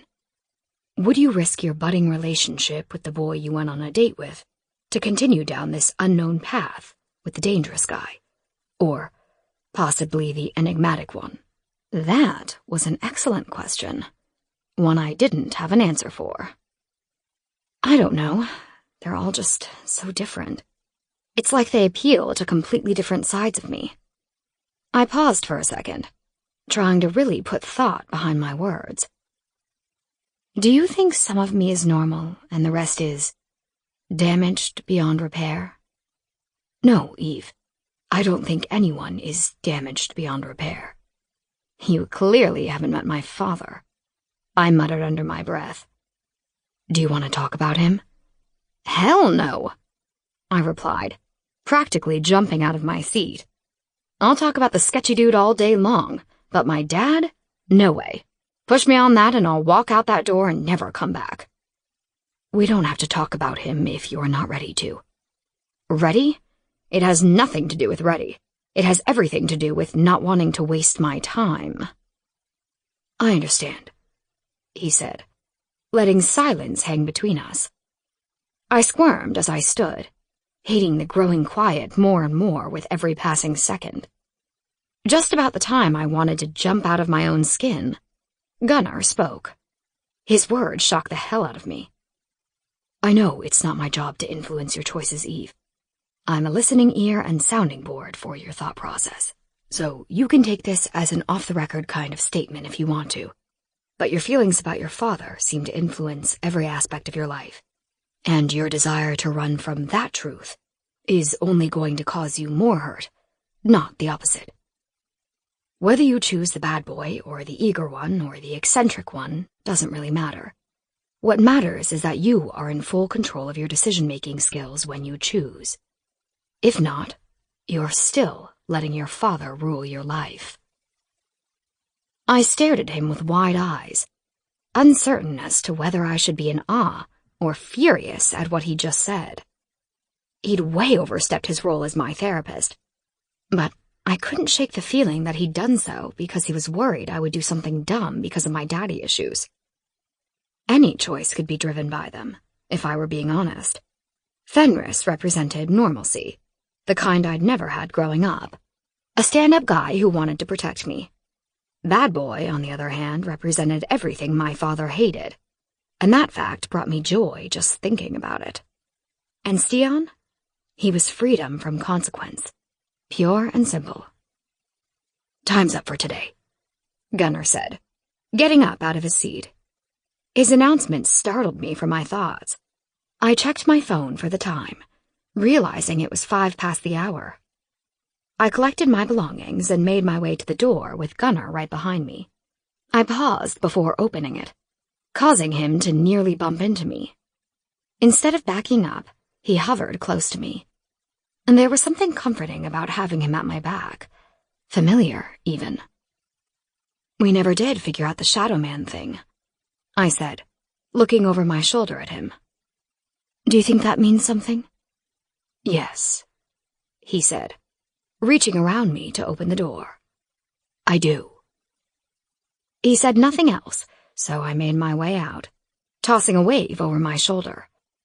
What the fuck am I supposed to do with that? I mumbled to myself as I exited the building. Gunnar had hardly been the fountain of wisdom I'd hoped for. Our conversation's digression into my love life, though welcome at the time, had done nothing to help me with answers. Maybe he thought my relationships were a bigger concern, though I couldn't fathom why. Whom I dated seemed pale in comparison to me hallucinating. Maybe I needed another sounding board, one with a mind too linear to be distracted by anything but the facts. Given the time of morning, I knew where I could find just that. So I made my way to the chem building on a clear mission. I needed to talk to Charlie. Chapter 12. "Hey, Charlie," I said, poking my head into the lab. Charlie was always there, working on master's-level projects, though she was still an undergrad. The girl was too smart for her own good. I fondly remembered the day I asked if she ever watched the Kardashians on TV, and she told me she didn't like sci-fi shows. It was like the sun had shone down upon us both, forging a bond. She looked away from whatever she was working on under the hood and gave a quick wave before returning her attention to the chemical she was working with. Probably for the best. Causing an explosion wasn't really my goal. I'd tracked her down for another reason. I waited patiently until she was done, stacking some dried test tubes in their holder. She walked over to me about 5 minutes later, pulling her goggles off her face. The red rings they left behind always made me giggle. "Is there something I can help you with, Eve?" she asked, pushing her unruly hair off her face. "Do you have a minute?" "Oh yes, 15 minutes, to be exact." I smiled at her precise answer. Chemistry dictated her schedule, literally. "Does this have to do with your TA position?" "No, not that. It's about—" I cut myself off, trying to decide how best to present my concern in a methodical and logical way. That was the language she spoke. Anything abstract and she was just shut down, unable to think beyond black and white. "Charlie, do you think it's possible to think you've seen something, but not have actually seen it?" The neuroscience community has long stated that the mind doesn't actually know the difference between what's real, an actual concrete experience, and one that has been vividly imagined. So I think it's very possible that someone can recall an event or moment in time as though it happened when, in fact, it didn't. That answer was not comforting. "You mean, I could have had a dream and woken up and thought it was real?" It's more complicated than that, but in theory, yes, you could have. She looked at me for a moment, her sharp brown eyes staring me down. Am I to assume that we aren't speaking hypothetically? That you're asking about this because of something that happened to you? I nodded. I need you to promise me that you won't say a word. She pulled away from me, the offense she'd taken at my words clear in her expression. I would never do that to you. Unless you'd done something illegal. Then I would be obligated to report you. Good news there, because I didn't. Then tell me what you think you saw. I took a deep breath, looking over my shoulder to the door as I took a step closer to her. Her body tensed with my proximity, so I halted, not pressing any nearer. A body. A body? Like someone's naked body? No, I said, shaking my head. I knew I should have been more specific. Like a dead one. Her eyes went a bit wide when those words registered. Were you in the anatomy lab at the med school? I would have expected to see one there, Charlie. It was between two of the frat houses on Greek Row the other night, during some big party. Perhaps the individual had just passed out. I don't think so. I could see blood, Charlie. Lots of it. And I think I saw the people who killed him. They were still standing around him when I saw them. Like they just murdered him. Were you intoxicated? It was a party. Of course I was. But I wasn't hammered. My blood alcohol level has nothing to do with this. Studies have shown that even a .0... Charlie! I shouted, cutting off her scientific ramblings. I wasn't even a little drunk. I know what I saw. I'd swear to it in a court of law. She assessed me for a moment, then nodded, as if she were satisfied. Did you inform the authorities? Yes, right after I locked myself in my apartment. When I woke up the next day, I didn't see anything about a murder on the news, nothing in my email about a crime committed on campus. Maybe they moved the body, she said matter-of-factly. I had to give her points for that one. I hadn't even considered that option. It would explain a lot. All except for the total lack of crime scene at the scene of the crime. How? Someone would have seen them the second they emerged from between those two buildings. Someone inebriated. That's one hell of a risk, don't you think? Drunk co-eds or otherwise? She looked thoughtful for a moment before checking her watch. Maybe they waited until the party had ended. Charlie, those parties don't ever really end. They might die down a bit. But people would have been going strong until the sun came up. Perhaps that wouldn't have been a logical move then, she seemed to say to herself. She walked over to the hood where her experiment was reacting, gave it a cursory glance, then made her way back to me. So your working theory is what? That either what you saw didn't actually happen, or it did happen and there's some sort of conspiracy to cover it up. Damn, she'd used the C word. Charlie was way too literal in thought to believe such things. If she thought that was my suggestion, our conversation would be over, never to be broached again. Of course I don't think it's a conspiracy. I just don't know how to reconcile what I'm sure I saw with the lack of an actual crime. Did you take a picture of the criminals? No, I didn't. I was too busy trying not to freak the fuck out and running away. That would have been really helpful to prove that you didn't just imagine it somehow. Trust me, I'm well aware of how inconvenient my desire to not be murdered is now. She frowned at me for a moment, likely trying to process my sarcasm. Your desire to live is hardly inconvenient, Eve. It's an evolutionary necessity. Without it, our species would cease to exist. I groaned audibly. I know that, Charlie. What I'm saying is that my desire to live is now biting me in the ass because I don't have proof of what I saw that night. Oh yes, that makes more sense now. So, what do I do? Nothing, she replied, without skipping a beat. Nothing? Yes. Why? Because nothing doesn't really help me process this. Then don't try to process it at all. You think I should just try to forget it? I think you are expending an exorbitant amount of energy and time on a puzzle that, by nature of its missing pieces, can never be solved. The nerd had a point. How do you forget something like that, though? I mean, seriously. Find something else to focus on, or someone. A distraction? Yes, at least one, if not more. Just as I opened my mouth to reply, the alarm on her watch started chirping, telling us both that our conversation was over. Charlie strode over to the hood and smiled at what she saw. At that moment, I knew I'd lost her to her experiment. "Thanks, Charlie," I said over my shoulder as I walked to the door. As expected, I didn't hear anything in return. Charlie was not a multitasker in the can't walk and chew gum sort of way. I stepped out into the empty hall and put my messenger bag over my shoulder. In some way, my chat with Charlie had made me feel a bit better. She hadn't said I was crazy, so that was a plus. But she had pointed out some plausible alternatives about that night that I wasn't in the mood to consider.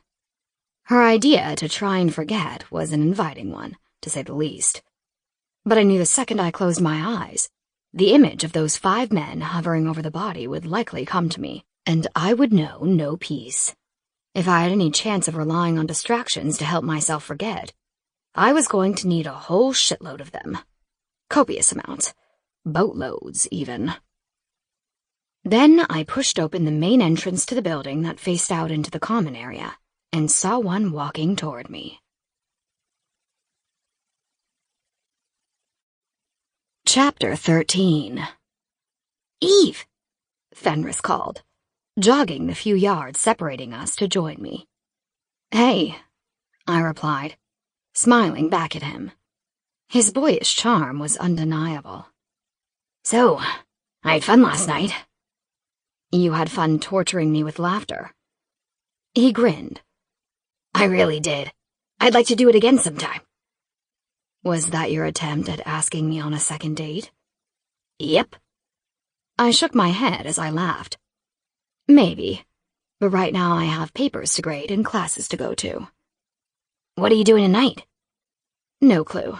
I'm not really a planner." "Well, I'm going to call you later and hit you with a bullet point outline highlighting all the reasons you should hang out with me tonight." I laughed again. "Why do I get the feeling you're not joking about that?" He stepped closer to me, tucking a stray lock of hair behind my ear as it whipped in the wind. "Because I take some things very seriously." His blue eyes lingered on mine until I caved and looked away. How someone so goofy could be so intense was bizarre. "I'll call you later." He hovered near me, his body close, before walking away. I felt a pang of something as he did, something uncomfortable, something I hadn't noticed when he was standing in front of me. I took a few deep breaths, wondering if I just needed to calm my system, but the feeling remained. By the time I was finished with classes and grading, it was dinner time. I grabbed something from the cafeteria, not sure I had anything at home to make, and walked back to my apartment. I checked my messages on the way and found one from Fenris. He really had put together a bullet point outline. I thought about calling him back, about taking him up on his offer to take me out, but the truth was, I had something else in mind. Despite Charlie's distraction suggestion, I needed to tuck myself away at the bar and drown my wandering thoughts in tequila long enough for my mind to stand still. Sleep was becoming evasive, making it harder and harder to think clearly. Even the classes I'd prided myself on acing that semester were starting to fall by the wayside, all because of the memory I couldn't erase. The memory of 5 killers and a missing dead body. That part of town was busy for a Tuesday, forcing me to park 3 blocks over from the sketchy Fox. It wasn't as if I hadn't made that journey before, but with the rise in crime and my mind in a dark place, it felt much more dubious than normal. I locked my car and slung my purse over my shoulder to hang across my body. Tucking my keys into my black leather bag, I walked down the sidewalk, sticking to the curbside edge. The buildings seemed to loom above me in a nefarious way, as though their doors would fly open at any moment and suck me into some terrible, unspeakable fate, one that wouldn't make the news, just like the murder I'd seen. I shivered at the thought and drew my jacket closed. Even then, the cold seemed to permeate me in a way I couldn't escape. 2 blocks up, I turned down the side street where the bar was located. The streetlights hung overhead, dark and dormant. It was like the city hadn't bothered to turn them on, like that part of town wasn't worthy of illumination. My steps quickened to match the beat of my heart as I neared the bar. My unease was starting to swallow me whole. I knew if I could just get there and start drinking, all would be right with the world. But I didn't just get there, so it wasn't. A few buildings before I reached the sketchy Fox, I heard a strangled cry from a darkened alcove to my right. Like an idiot, I stopped to see what was there. Through the shadows, I could make out a form hovering over a body. Déjà vu shot through me. But instead of letting my instincts kick in, I stood fast and reached into my bag for my phone. Come hell or high water, I was getting evidence this time. "Hey!" I shouted, holding up my phone. "Say cheese, motherfucker!" I snapped a picture with the flash. The screen lit up with a gruesome sight, one my mind struggled yet again to reconcile. But this time, it couldn't deny what it saw.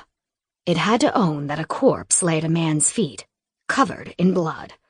And the murderer, his face sharp and rugged and beautiful, stared back at me with black, lifeless eyes.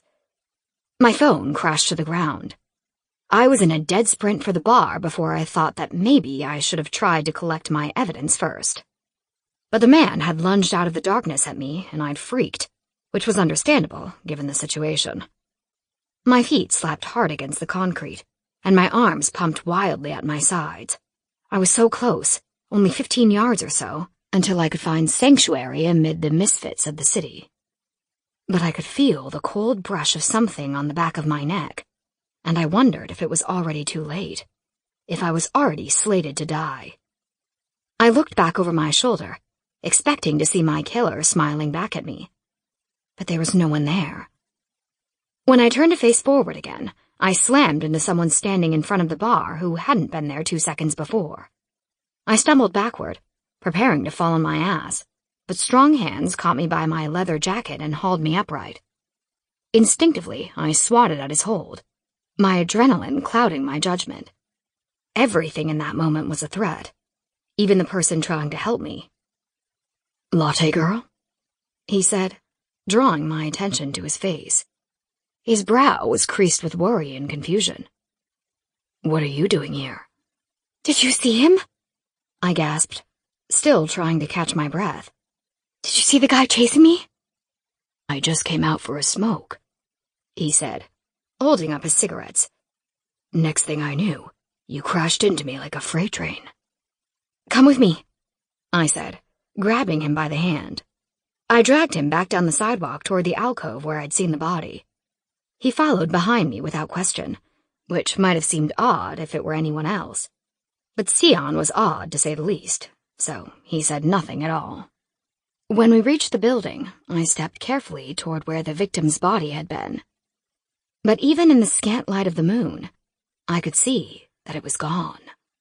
Nothing but a concrete step was there. "I don't understand," I whispered to myself.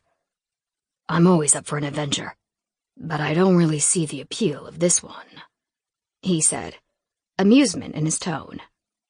"I saw a man kill someone in here. I was running for my life when I plowed into you," I shouted, wheeling around to face him. "I don't find that funny. Do you?" His expression sobered. He put a cigarette to his lips and lit it, taking a long drag before pulling it away. Seconds later, he exhaled a cloud of smoke that seemed to wind through the air like a dancer before disappearing entirely. He walked toward me, appraising me as he did. "You saw someone killed? In here?" "I swear I did. I know it sounds crazy, but—" "Not in this neighborhood, it doesn't."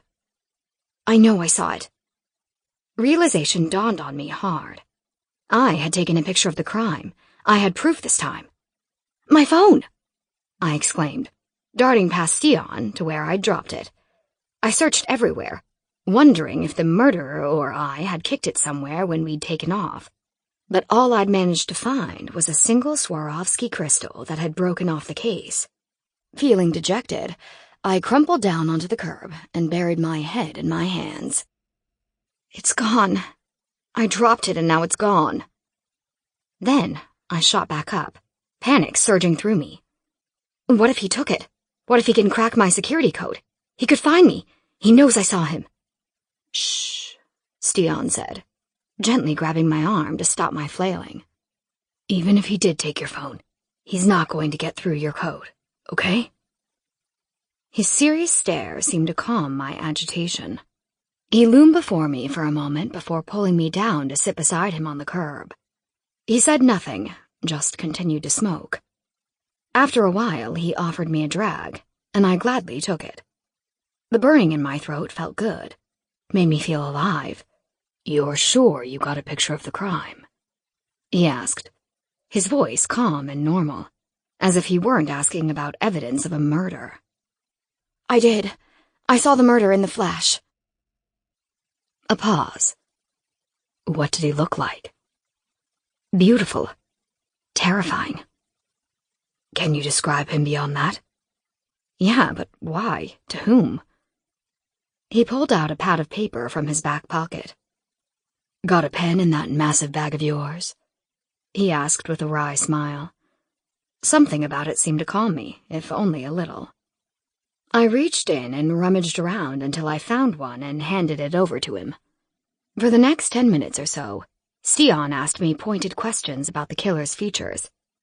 Because that flash photo seemed to still be seared into my brain, I was able to give him what I thought was an adequate description. When he was done scribbling on the pad of paper, he ripped the page free and gave it to me. I gasped at the sight. The image looking back at me was a perfect rendering of the killer. That's him, I said under my breath. Oh my God, that's him. I jumped up and looked down at Stian, who sat there quietly. We have to take this to the police. We have to get it on the news.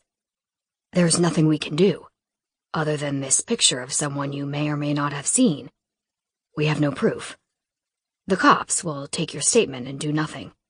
I know how this works. But I can't just sit on this.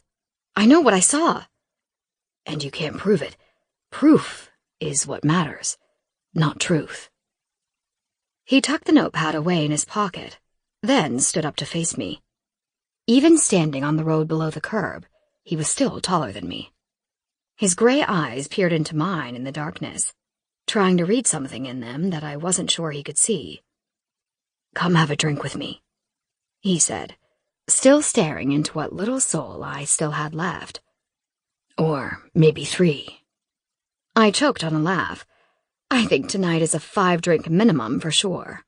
Come on, he said, taking my hand in his.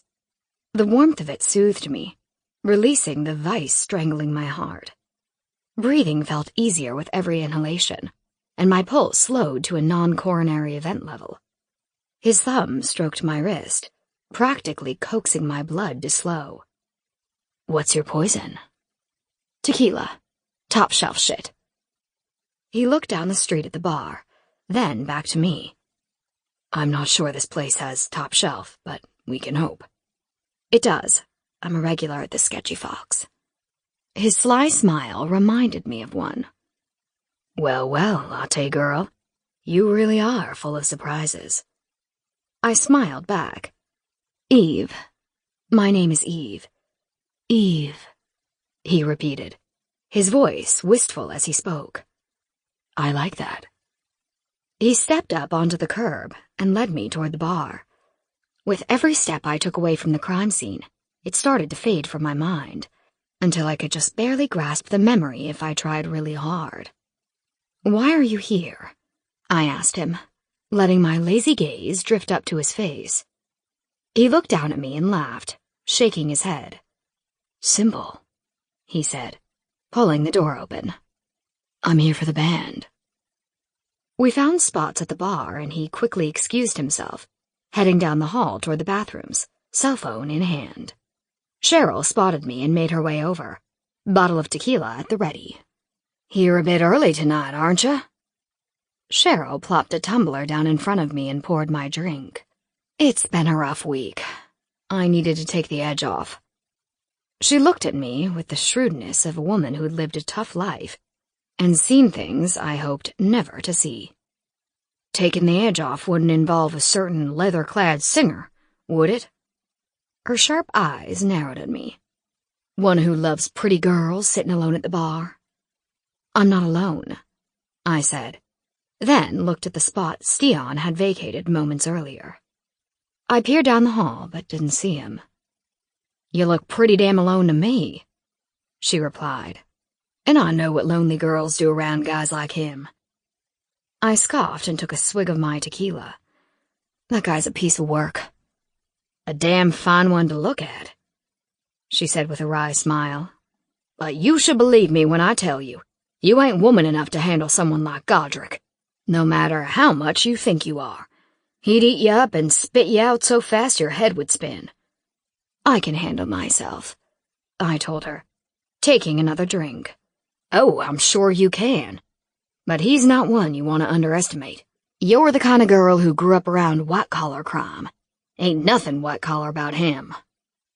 "I don't plan on messing with him, Cheryl, so I think I'll be good." She stared at me while she dried the already dry glass in her hand. "Just watch yourself, kid. I don't want to see you get hurt, and not just your feelings, if you know what I mean." She turned to place the glass on the bar behind her before looking over her shoulder at me. "You're a good one, Eve. Don't let him ruin that." She walked away to tend to someone at the far end of the bar, but her sentiments still hung in the air. If Cheryl said the surly rocker was bad news, then he was, plain and simple. But my mind couldn't help but wonder just how bad he was, or how much Cheryl really knew about him, the specifics of why he was such a danger to a girl like me. Had I been a virgin or naive, I could see her point about certain things he might pose a threat to. But I was neither, and her warnings about him only piqued my interest further. As if on cue, I looked up to see the man in question striding down the narrow hallway Stian had disappeared down. He was headed for the bar, and more pointedly, me.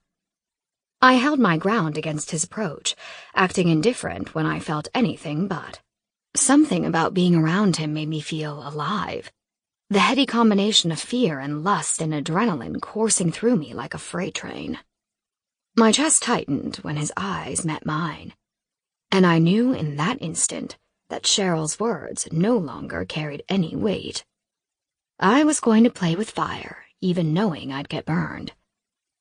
"You again," he said, leaning against the bar in Stian's spot. "Twice isn't a coincidence, you know." "This has been my Friday night spot for the past year, and if memory serves, I never saw you here before last week. If this isn't a coincidence, then that's on you." Happy with my retort, I turned away from him and leaned my elbows on the bar. I picked up my glass and held it in front of me for a beat, swirling the tequila around a few times before I took a sip. I let it sit in my mouth for a moment before swallowing slowly, letting the burn creep down my throat. "But it's Tuesday," he replied, the heavy weight of his stare bearing down on me. "So, that raises the question. Why are you here off your normal schedule?" When I hazarded a glance to my side, I found him smiling at me, eyes assessing me in a non-sexual way. That got my attention, and I turned to face him, hardening my gaze to match his. If we were playing a game, I had no intention of letting him win so easily. "You calling me a stalker?" I asked, managing not to flinch when his features tightened. "Hardly. I'm calling it like I see it. You're seeking me out. But I wonder, why would a girl like you choose a place like this? Was it because your daddy didn't love you? Or because you think you're tough when really you're just a scared little girl playing at being hard?" "And what did you decide?" I asked, feigning interest. I think both might apply. Let me guess. You have the perfect way of finding out. Something about you and me in a locked bathroom in the back of the bar. If so, you're going to be disappointed when my date returns. He laughed at my response, a raspy, rugged sound that seemed to echo over the din of the bar. It wrapped around me like a noose and tightened until I could barely breathe. At first, I thought there was something wrong with me. Then, I realized that his hand was on my knee, and my reaction made so much more sense. I watched, motionless, as it slid up my thigh, higher and higher, until it bordered on public indecency, even in an establishment as dubious as the Sketchy Fox.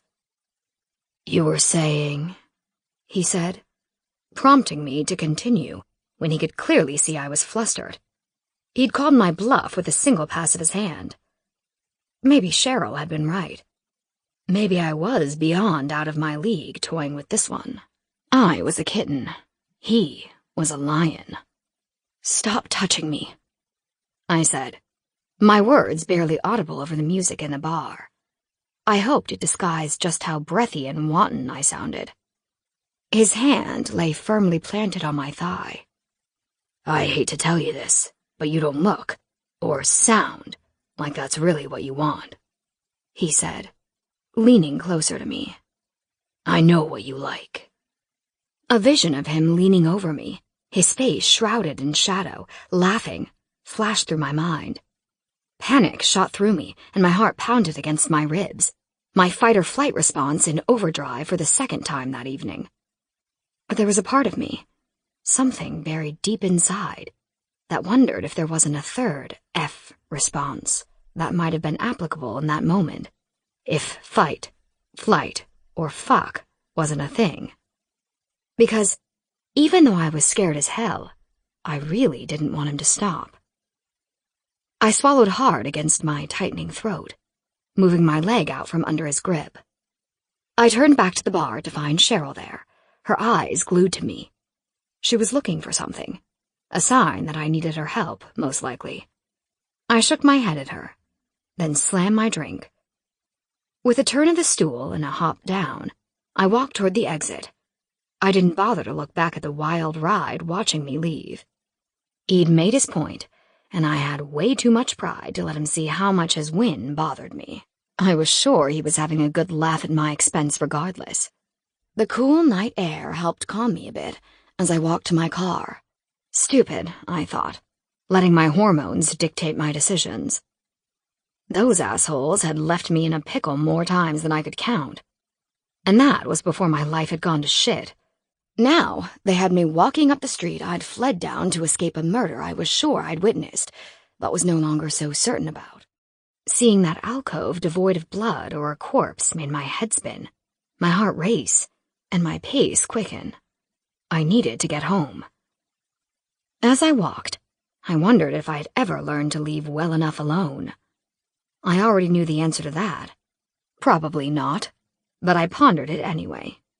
When it came to guys like him, all bets were off. The ginger genes in me ran way too deep to not be ruled by my emotions. Backing down was not in my nature. Poking a bear with a short stick was.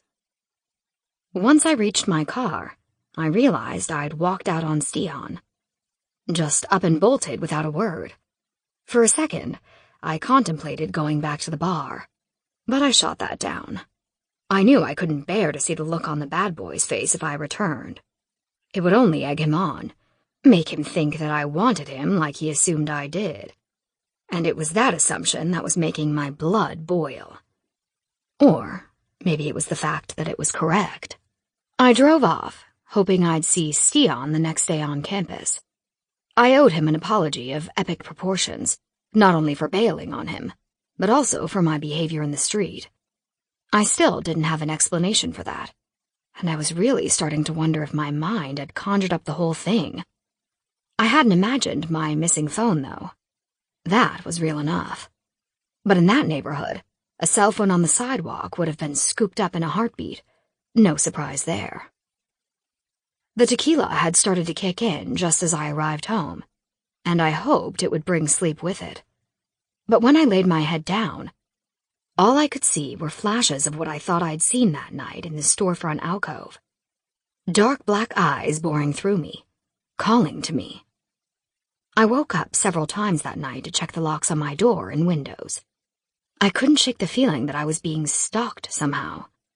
Hunted. Watched. After the 5th time, I grabbed a bottle of tequila from the kitchen and brought it back to bed with me, proceeding to drink until the dark eyes were eclipsed by a feeling of warmth and the need to pass out.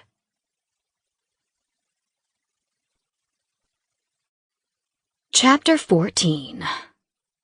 I woke up feeling like shit. Actually, woke up implied that I'd slept, which I wasn't sure I had. Passed out, yes, but not slept. I felt exhausted, with a lingering hangover that promised to get worse before it got better. Just as I was about to vow to never drink again, I remembered why I'd started pounding shots of tequila in the first place. I'd witnessed another murder. I ran to the living room in search of my cell phone, clutching my forehead to try and quell the stabbing pain I felt. I'd taken a picture of it this time. That much I knew. But the second I opened my purse to search for it, the memory of dropping it as I fled the scene slapped me. It was long gone. "Damn it," I said, throwing my purse at the door. That picture would have blown any doubts I had about what I'd seen that night out of the water. The night in Greek Row, too, for that matter. I couldn't imagine physical evidence into existence. Even Charlie couldn't argue that. But she could argue that I imagined taking the picture in the first place. Then, I looked over at the door, where the contents of my purse lay strewn about the floor. A folded piece of white paper nearly shouted at me to pick it up. I walked over and plucked it up, unfolding it as I did. My heart skipped a beat when I looked down at the face of the murderer I'd seen last night.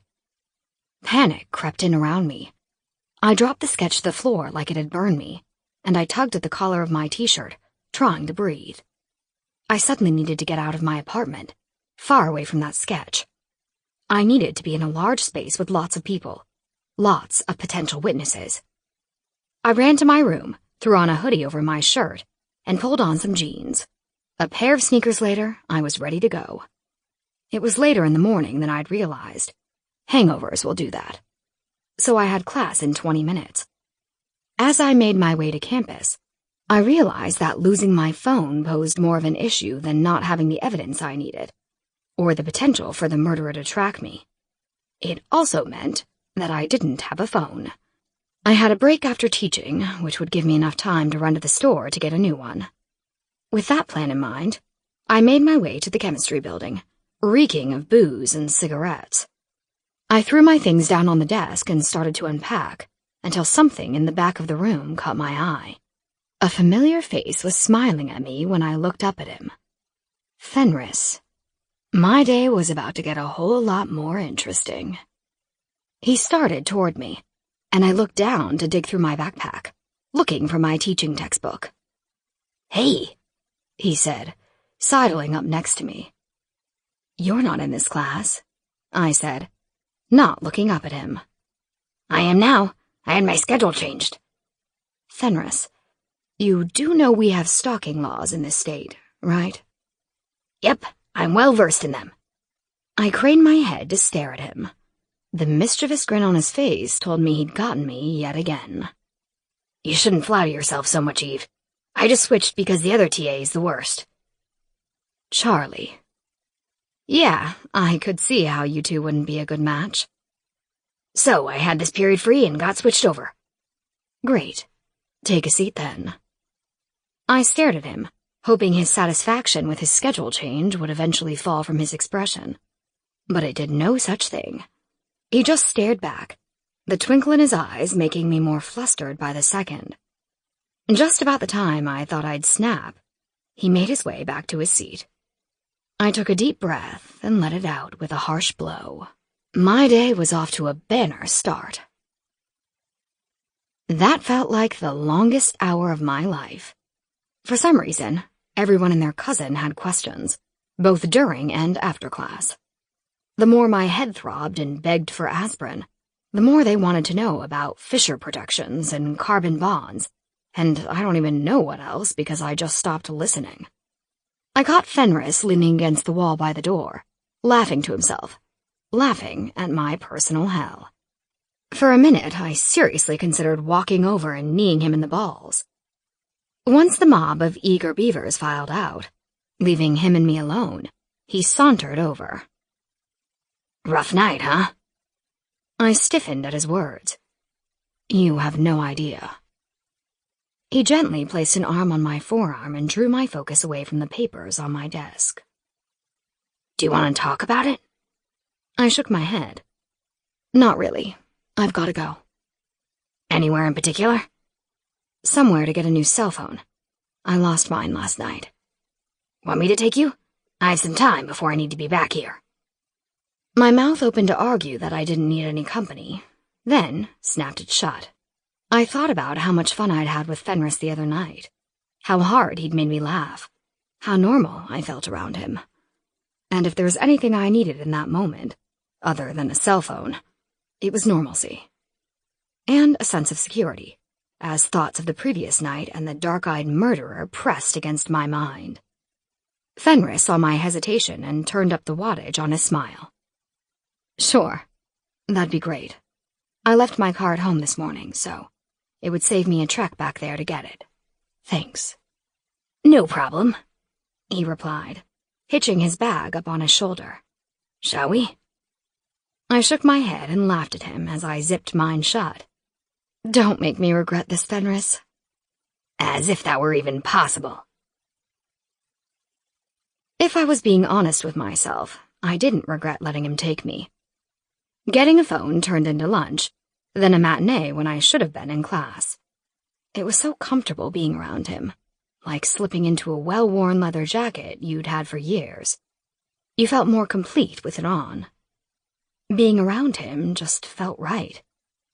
He drove me home around dinner time, after I turned down his offer to share that meal as well. I lingered in the SUV for a few seconds longer than I needed to, and when I turned to say goodbye to him, I was met with a weighted gaze. There were so many emotions in his eyes: hope, anticipation, desire. They were tinged with a bit of fear as well. "Thanks for everything," I said, turning away from him quickly as I opened the door. "I'll see you later."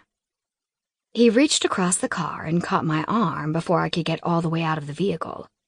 His touch was gentle, and when I turned to face him, I found his expression was as well. "Are you sure you're okay about whatever happened last night?" I forced a smile at him. "I think I will be." I stepped back and closed the door, then jogged across the street to my building. I unlocked it to the thrum of his engine as he waited for me to enter. I waved over my shoulder as I opened the door and stepped inside. Once I was in my apartment, I locked the door and flopped down on the couch, still exhausted. My hangover was gone, which was a mixed blessing. My head felt better, but it was also working more clearly, or what I thought was more clearly. Images of blood and darkness and empty eyes haunted my thoughts. I would have given anything to drown them out again. I found the sketch Stian had done for me still laying on the floor and snatched it up. Seconds later, it was tucked safely away in a drawer, those eyes hidden from view.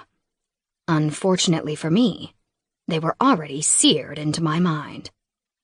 I turned on the TV to try and replace the images in my mind and landed on some cheery romance movie. A mood lifter, or so I hoped. It wasn't long before my eyelids grew heavy and sleep pulled me under. And tired though I was, I really wished it hadn't.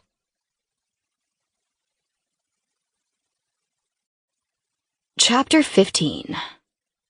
I dreamt of darkness, of a great nothing, a vast wasteland. I saw faceless bodies embroiled in a roar that I was quick to join. So much blood, so much death. When it was over, I surveyed the scene with a sickening sense of satisfaction. Pride in the part I'd played, the carnage I'd created. A flash of white light nearly blinded me. Even through my closed eyelids, it was painful to behold. A voice accompanied it, loud and booming and foreboding, speaking in a language my subconscious mind seemed to understand, but my brain couldn't process. It seemed to come from everywhere and nowhere alike. I couldn't shake the familiarity in his tone. Even in sleep, it niggled at the back of my mind. A silhouette approached, blocking out some of the light that blinded me. I blinked hard, trying to make out his features, but they never came into focus. A wicked sword hung in his hand, and the closer he got to me, the higher he raised it. Next time, it will be you. The sword came crashing down toward me. I closed my eyes and waited for my fate. I shot up on the couch, breathing hard, my heart beating wildly as I clutched my chest. It was dark outside, and I fumbled for my phone on the coffee table. 10:22 p.m. Apparently, I'd been more exhausted than I thought. I took a deep breath and tried to shake off the nightmare I'd had. Tried to chalk it up to my damaged psyche. But there were too many of those events for a casual blow-off. Something was going on, something ominous that I couldn't ignore, even if I tried. Things hadn't gotten as bad as they had last time, when I turned 18, but they were towing the line, and that made me nervous. In the bathroom, I splashed water on my face and tried to clear my mind. I would not go down that road again, not if I could help it. No. I was going to pull my shit together and get to the bottom of whatever was going on around me. And in my city, for that matter. Because it wasn't my imagination. It just wasn't. I couldn't afford for it to be.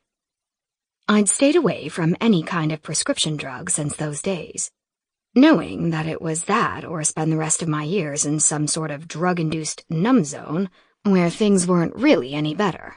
I just cared a lot less. Don't get me wrong. I liked that place. It was the path of least resistance for sure. But there was a part of me somewhere deep inside that had begged to be rid of the poison the doctors and my father had all too happily fed me. That had warned that they would be the death of me if I didn't stop.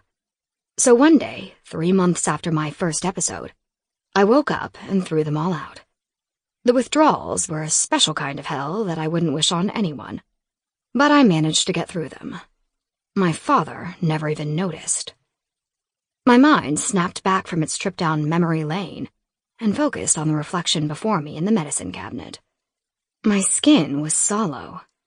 The circles under my eyes were deep and black. I ran my fingertips along them as though I could force the bruise color away with one swipe. I need water, I said to myself, heading for the kitchen. That'll help. I pulled a bottle out of the fridge and started chugging. With the lights off, I stared out the window over the sink at the yard below, thinking about the shadow I'd seen there when I'd come back from my date with Fenris. Ice crept up my spine as the memory grew more vivid, but I stood my ground and continued to stare out into the darkness. I had to face the uncertainty of what I'd actually seen that night. I had to either accept or reject it and proceed from there. Same with the murders. Though my bravado was strong, it started to wane when my weary eyes began to play tricks on me. Was that a branch or an arm that just moved? Someone running, or a shadow stretching with the light of a passing car?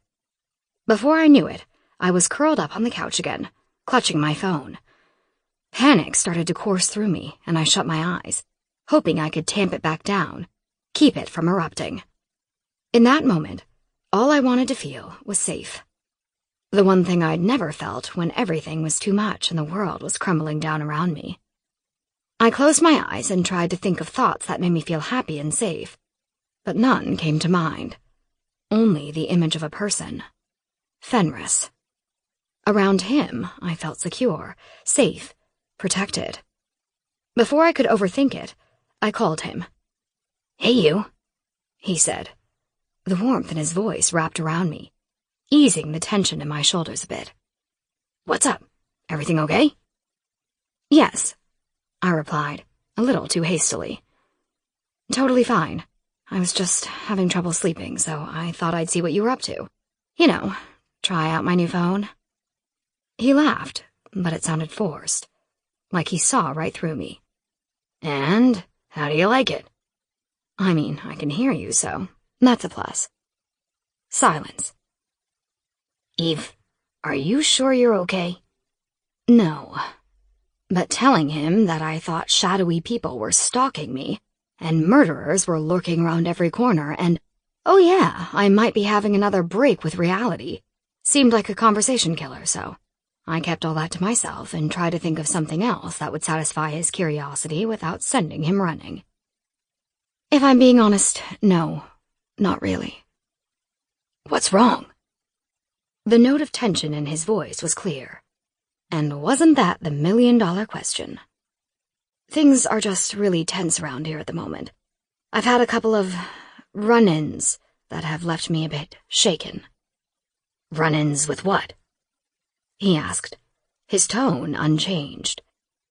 It's complicated and not really something I want to go into, because I don't want to sound like I'm totally losing it. I'm just on edge, and being alone seems to make it worse. More silence. Do you want me to come over? Yes. No, it's okay. I just thought maybe talking to you would distract me. Eve, it's no problem, really. I can come over. You just got rid of me, I said, trying to make light of the situation. I didn't want to get rid of you, if you recall. I'd be happy to come over if it would make you feel better. And if you're worried about being alone in your apartment with me, don't be. I'll be on my best behavior. Promise. I feel like only people with ill intentions make promises like that. Then I take it back. I don't promise to behave at all. In fact, I'll be wildly inappropriate the whole time, and you'll wish I'd never come. Now that sounded a wee bit too honest for your own good, I said, covering my mouth to stifle the giggle that followed.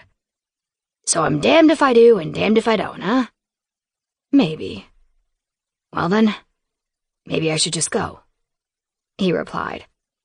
Although he tried, he couldn't quite sell the hurt in his voice. I knew he was full of shit. Looked like I'd beaten him for once. Okay, later. Eve, don't hang up. Yes? I'm coming over. I'll be there in 10. But he hung up on me. 10 minutes later, on the nose, I heard him yelling at me from outside the building. I stuck my head out of my living room window and shushed him. Will you stop shouting? Will you let me in? I smiled wickedly. You'll behave. He put his hand over his heart and made some archaic pledge to me, something about honor and virtue and not trying to separate me from my pants. He delivered it all with a straight face. I had to let him up after that performance. It seemed cruel not to. Fine, I'll buzz you in. I hit the button long enough for him to open the door and waited for him to show up.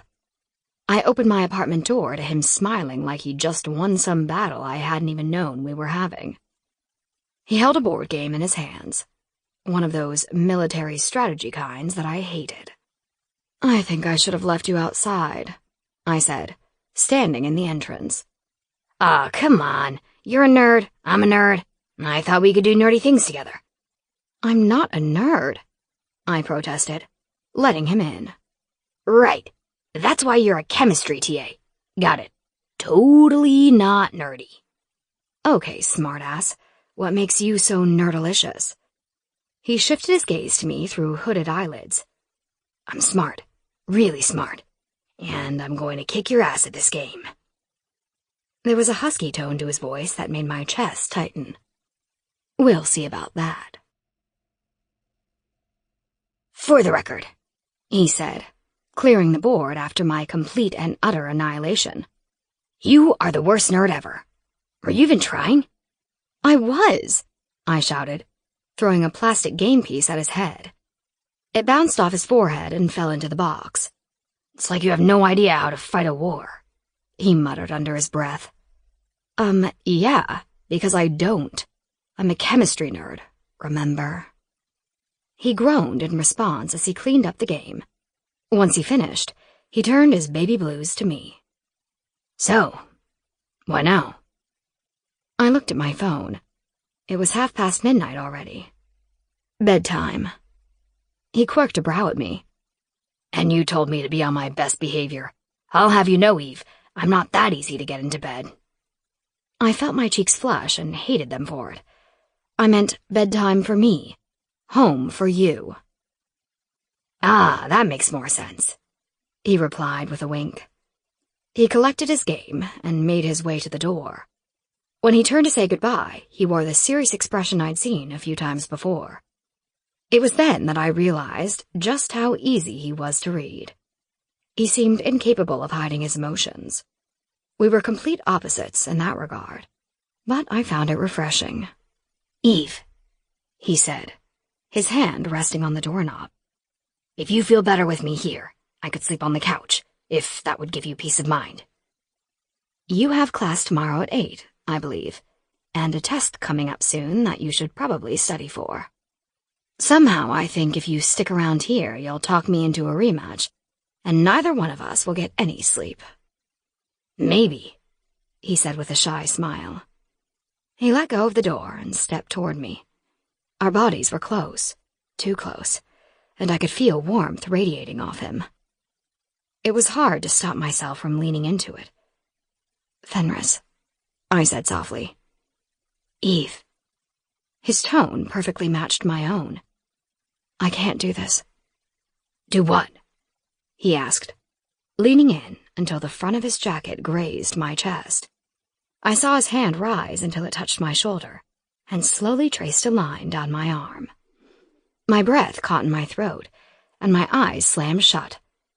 Paralyzed by what was sure to follow, I stood there, my mind warring with my heart. Do this? I felt the faint graze of his lips on my cheek. A flash of familiarity shot through me, jarring me from the moment. I took a step back and stared up at Fenris. His playful expression was gone altogether. In its place was a hopefulness I hadn't expected to see, one that didn't seem related to his eagerness to kiss me. Good night, Fenris.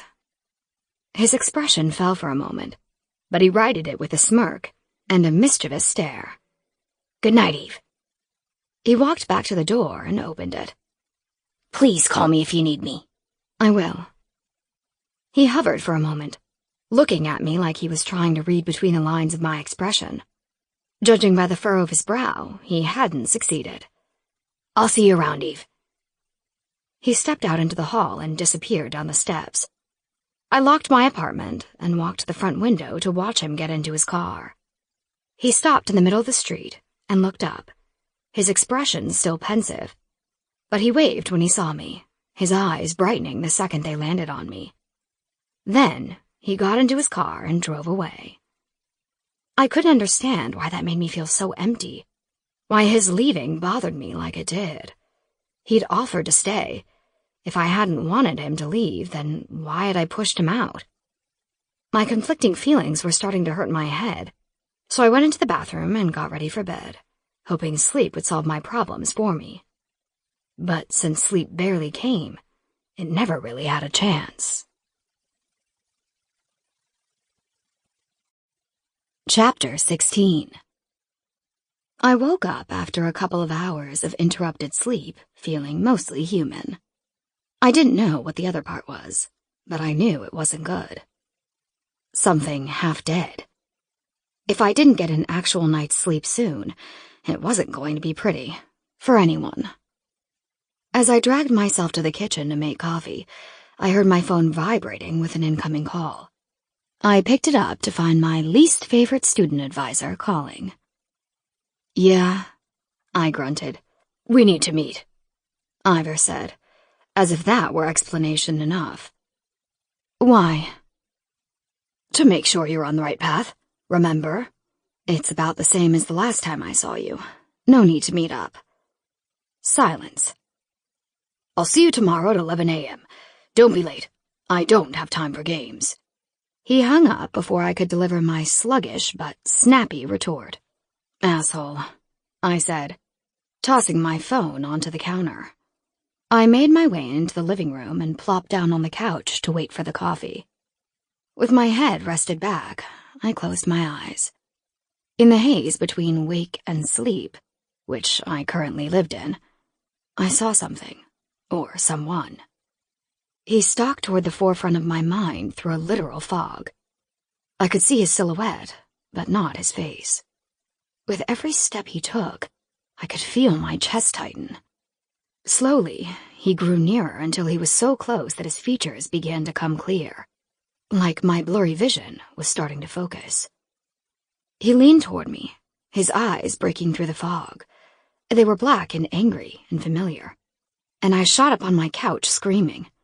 My heart was racing in my chest, and I ran into the kitchen to the drawer where I'd stuffed Sion's sketch away. Sure enough, I saw those same eyes staring back at me, haunting me. With shaking hands, I poured myself a carafe of coffee, thinking a shit ton of caffeine was warranted. I spilled some on the counter, and when I grabbed a towel to wipe it up, I realized it was cold. Then I looked up at the window and realized it was dark outside. What the fuck? I muttered under my breath as I reached for my phone. I looked at the time, and my eyes nearly bugged out of my face. Shit! I yelled. It was 9 p.m. How did that happen?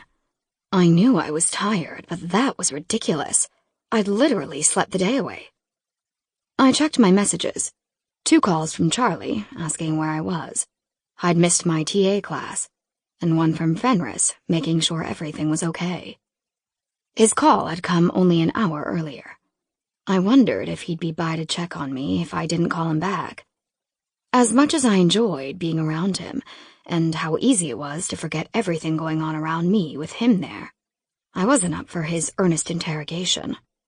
I knew he would want to dig, and I couldn't deal with it. I wanted to be left alone, but not actually be alone. I was still a bit riled by my dream. I decided to get cleaned up and go out, an alcohol-free night for once. An hour later, I made my way to the coffee shop just off the northwest corner of campus and got a cup of chamomile tea to help me calm down. It was late, but the place was packed full of hipsters and wannabe philosophers discussing everything from music to politics. Sometimes a combination of music and politics. I slumped down in my booth and played around on my phone, trying to drown out their conversations, until something or someone else proved a better distraction. Latte Girl has turned to the dark side, Sion said, sitting down across from me uninvited. The amusement in his eyes as he looked from my cup of tea to me was unmistakable. Coffee beans all over the world are crying at this news. It's 10 o'clock, Sion. Caffeine is bad for me after 7. Then what brings you here at this anti-caffeine hour? No raging party to attend? No friend to bail on at the bar? About that, I started, before he cut me off with a wave of his hand. The bartender explained. No need to apologize. Perhaps I owe you one for leaving you alone and vulnerable to the circling vultures at that place. I really am sorry, I said, averting my eyes for a moment. I can see that, he replied with a sly smile. Now, are you going to answer my question and tell me what brought you here tonight? I held up my mug, then took a sip. Tea. He looked unimpressed. Pretty wild, right? Positively scandalous. You should be careful, I warned. You don't want to get caught up in this madness. His smile spread. Oh, I don't know about that, he replied, leaning forward to prop his elbows on the table. Maybe that's exactly what I need. He took the mug from my hand and chugged its contents before returning it to me, empty. You know, we never did finish your astrology lesson the other day. Should we do that now? I looked down at my empty mug and shrugged. You kind of killed Plan A for me, so... Excellent, he said, jumping up from the booth. I have the perfect idea, if you're up for a little more excitement than your cup of tea. His eyes narrowed at me in challenge, and I took the bait without thought. Bring it, violin boy. He quirked a brow at me. I think you mean violin man, because I can assure you there's nothing boyish about me. With that, he turned and made his way toward the exit, never looking back. I followed with a sense of anxious exhilaration that I'd never felt before. He was waiting for me at the corner, headed toward campus. When I stopped at his side, ready to cross, he reached down and took my hand in his. "Last chance to back out," he said with a smile. But there was a shadow behind his eyes, a sadness lingering there when he spoke. I started to ask him what was wrong, but the light changed, and he led me across the road toward the Whitman Observatory. "I think you'll find my explanation of the constellations much more entertaining than that horrid professor's. It's shocking that the man is paid to teach anything at all. I've seen corpses more animated than he was." "Corpses?" I asked, slipping my hand from his. He stopped and looked at me, an apologetic expression on his face. "Poor choice of words," he said. "I apologize. I was just trying to illustrate how awful the man is at his job. I mean, really, it's a wonder any of his students are conscious while he lectures." He had a point. It was why I rarely went to that class. "So, just to be clear, you're not some Zodiac serial killer luring me to my death, right?" Well, that wouldn't be terribly original of me, given that there already was a Zodiac serial killer. I slapped his arm, and he laughed, and it's not like I'd admit it if I was. "Looks like you're just going to have to trust me." His expression sobered. "Can you do that? Can you trust me?" He reached for my hand yet again and took a step closer. Something about standing out there with him under the star-filled sky felt right. I felt calm and carefree in a way that I hadn't before. Whenever I tried to entertain the idea that he might harm me, my brain rejected it immediately, as though it literally could not process that thought. I took a deep breath and let it out slowly. "I think I can." He smiled down at me. "Then let's go." "What in the hell are you doing?" I asked Stian, as he pulled a tiny case out of his pocket. He opened it up to reveal little metal tools, the kind burglars and detectives use in the movies to pick locks. "Are you going to break into the observatory?" My voice was a little too high-pitched to pretend I wasn't freaked out. I was all for living on the edge, but committing crimes? I tried to shy away from that, if for no other reason than to avoid my father's wrath. I'd incurred it once. I was in no hurry to relive that experience. "Don't worry, they don't have cameras in the building. Nobody will know we've been here." "Do they have alarms? Because that'll sure as hell let someone know we're here if we trip one." He looked over his shoulder at me and smiled. "You're cute when you worry." "Totally my goal," I deadpanned. "To be criminal eye candy." "You're only a criminal if you get caught," he said, just as I heard a light click of the lock. His smile widened. "After you." He pushed the door open, revealing a vast room with a massive telescope angled at the windowed wall. The view through the transparent wall was stunning enough, but Stian wasn't satisfied with that. He took me by the hand and led me over to the huge telescope, worth God only knew how much. He leaned down to look through it, then started to jimmy with its buttons and levers, making it move. "Oh my God, don't touch it! What if you break something?" "I won't," he said, sounding way too confident for my liking. "Here." He stepped away so that I could move toward the mammoth telescope. "Put your eye here and look. I want you to see this." I did as he asked, doing my best to not actually touch anything and leave DNA on it, just in case. The radiance of the stars that I gazed upon was unlike anything I'd ever seen. My hand drifted up as if to touch what was light years away. Stian captured that hand and held it captive. "Do you know what you're looking at?" "No," I replied, keeping my snarky comeback of stars to myself. "That's Gemini." "Okay." His lack of further expression led to an awkward silence between us. "What's the deal with Gemini? Is it another one of those portal thingies you're big on?" "I don't know. What do you think?" I pulled away from the telescope to assess his expression. He sounded wistful again, like he had the day he'd crashed my astronomy class, and I couldn't ignore it. Just like that day, there was a faraway look in his eyes as he stared out of the window at the constellation in question. This time, I could see the taint of sadness on his face.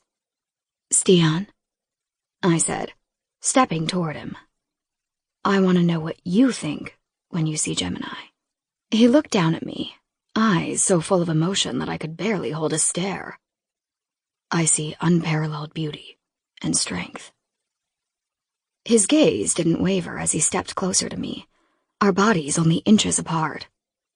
I felt his hand brush my arm as he reached for my face, the light of the moon pouring in through the windows to highlight his profile. The sharp angles were softened by it somehow, or maybe it was how he was looking at me.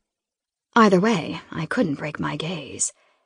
He looked like a celestial being, and it made me wonder if he didn't truly belong somewhere up in the sky, surrounded by the constellations he held so dear. "Do you see those things when you look at her?" he asked, his voice husky and low. "At who?" "At Gemini." "I just see stars," I said. My reply sounded like an apology. "Such a pity," he said, leaning closer still. "There's so much more to her than that." I stood unmoving as his face neared mine. His eyes fell to my lips, and they parted instinctively, letting loose my bated breath. There was something magnetic about Stian in that moment that I hadn't seen before, a beauty and strength of his own, brought out by the starry sky above. I wanted to be swept up in his cosmic glory. His breath on my cheek caused my eyes to roll closed as I awaited his contact. Then, the sound of a door crashing open startled them open. "How did you two get in here?" a man shouted. I spun around to find my professor glaring at us. "Someone had better stop talking, or I'm calling campus security." "I'm so sorry, sir," I said, grabbing my purse off the ground. "We're leaving." "Oh, no, you're not. I need your name, young lady. His, too." "Eve Carmichael."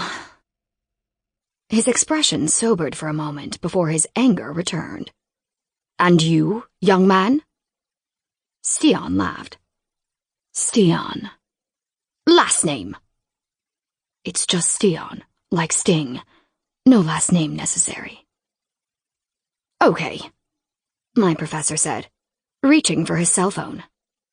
"If you want to get cute with me, we'll do it the hard way." "Come on, Eve," Stian said, taking my hand in his. "Let's go." "You'll stay right where you are," the professor countered. Stian walked right up to him, all humor erased from his expression. Left in its wake were harsh shadows and an anger that made me want to retreat. "No," he said. "We won't." Then he stormed past the middle-aged man without so much as a glance in his direction, dragging me behind him. "The dean will be hearing about this." "Stian," I said, spitting out his name like a curse. "I'm going to be in so much shit." "You'll be fine. You needed to do this," he replied, still hauling me toward the staircase. "I needed to see a constellation so badly that I'm going to end up on some kind of probation?" He stopped short, and I nearly slammed right into him. That same hard expression on his face as he stared down at me. "Yes." A flash of light coming down the hall got our attention, along with the unmistakable sound of a walkie-talkie. Security was on its way, which was not going to improve things if they caught us. Mad at Stian or not, I followed him as he bolted down the stairs. By the time we hit the first floor, we were in an all-out sprint across the common. I was angled toward my apartment. Stian, however, was headed toward the south side of campus. "I'll see you tomorrow, latte girl," he shouted, laughing. "I'm going to kill you," I replied, letting out a little laugh of my own. Yeah, I was pissed that we'd gotten busted, but I wasn't really mad at him. If I had to do it all over again, I would. Sharing that moment with him in the observatory had been well worth it. Even more worth it if we hadn't been interrupted. I awoke to the phone call I'd been expecting.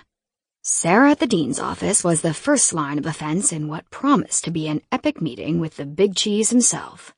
She made it clear that I was to go there immediately, and that I was lucky that charges weren't being pressed. I had to fight hard to swallow down my retort, something about my father and his legal team and being buried in paperwork and motions for the rest of her life. But I managed to keep it in. Maybe there had been a time when I wouldn't have, but in reality, I was in the wrong, and I knew it. Maybe contrition would go a long way with the dean. Then again, maybe it wouldn't. After my stern warning was completed, I hung up the phone and got dressed. A few minutes of getting cleaned up in the bathroom, and a bagel later, I was out the door, doing my walk of shame to see the dean. I wondered if he'd called Ivor to meet me there, too. A double team of cold stares and animosity was exactly what I didn't need. Ivor would find out soon enough, no doubt. Probably before our scheduled meeting. The man had a gift for digging up dirt.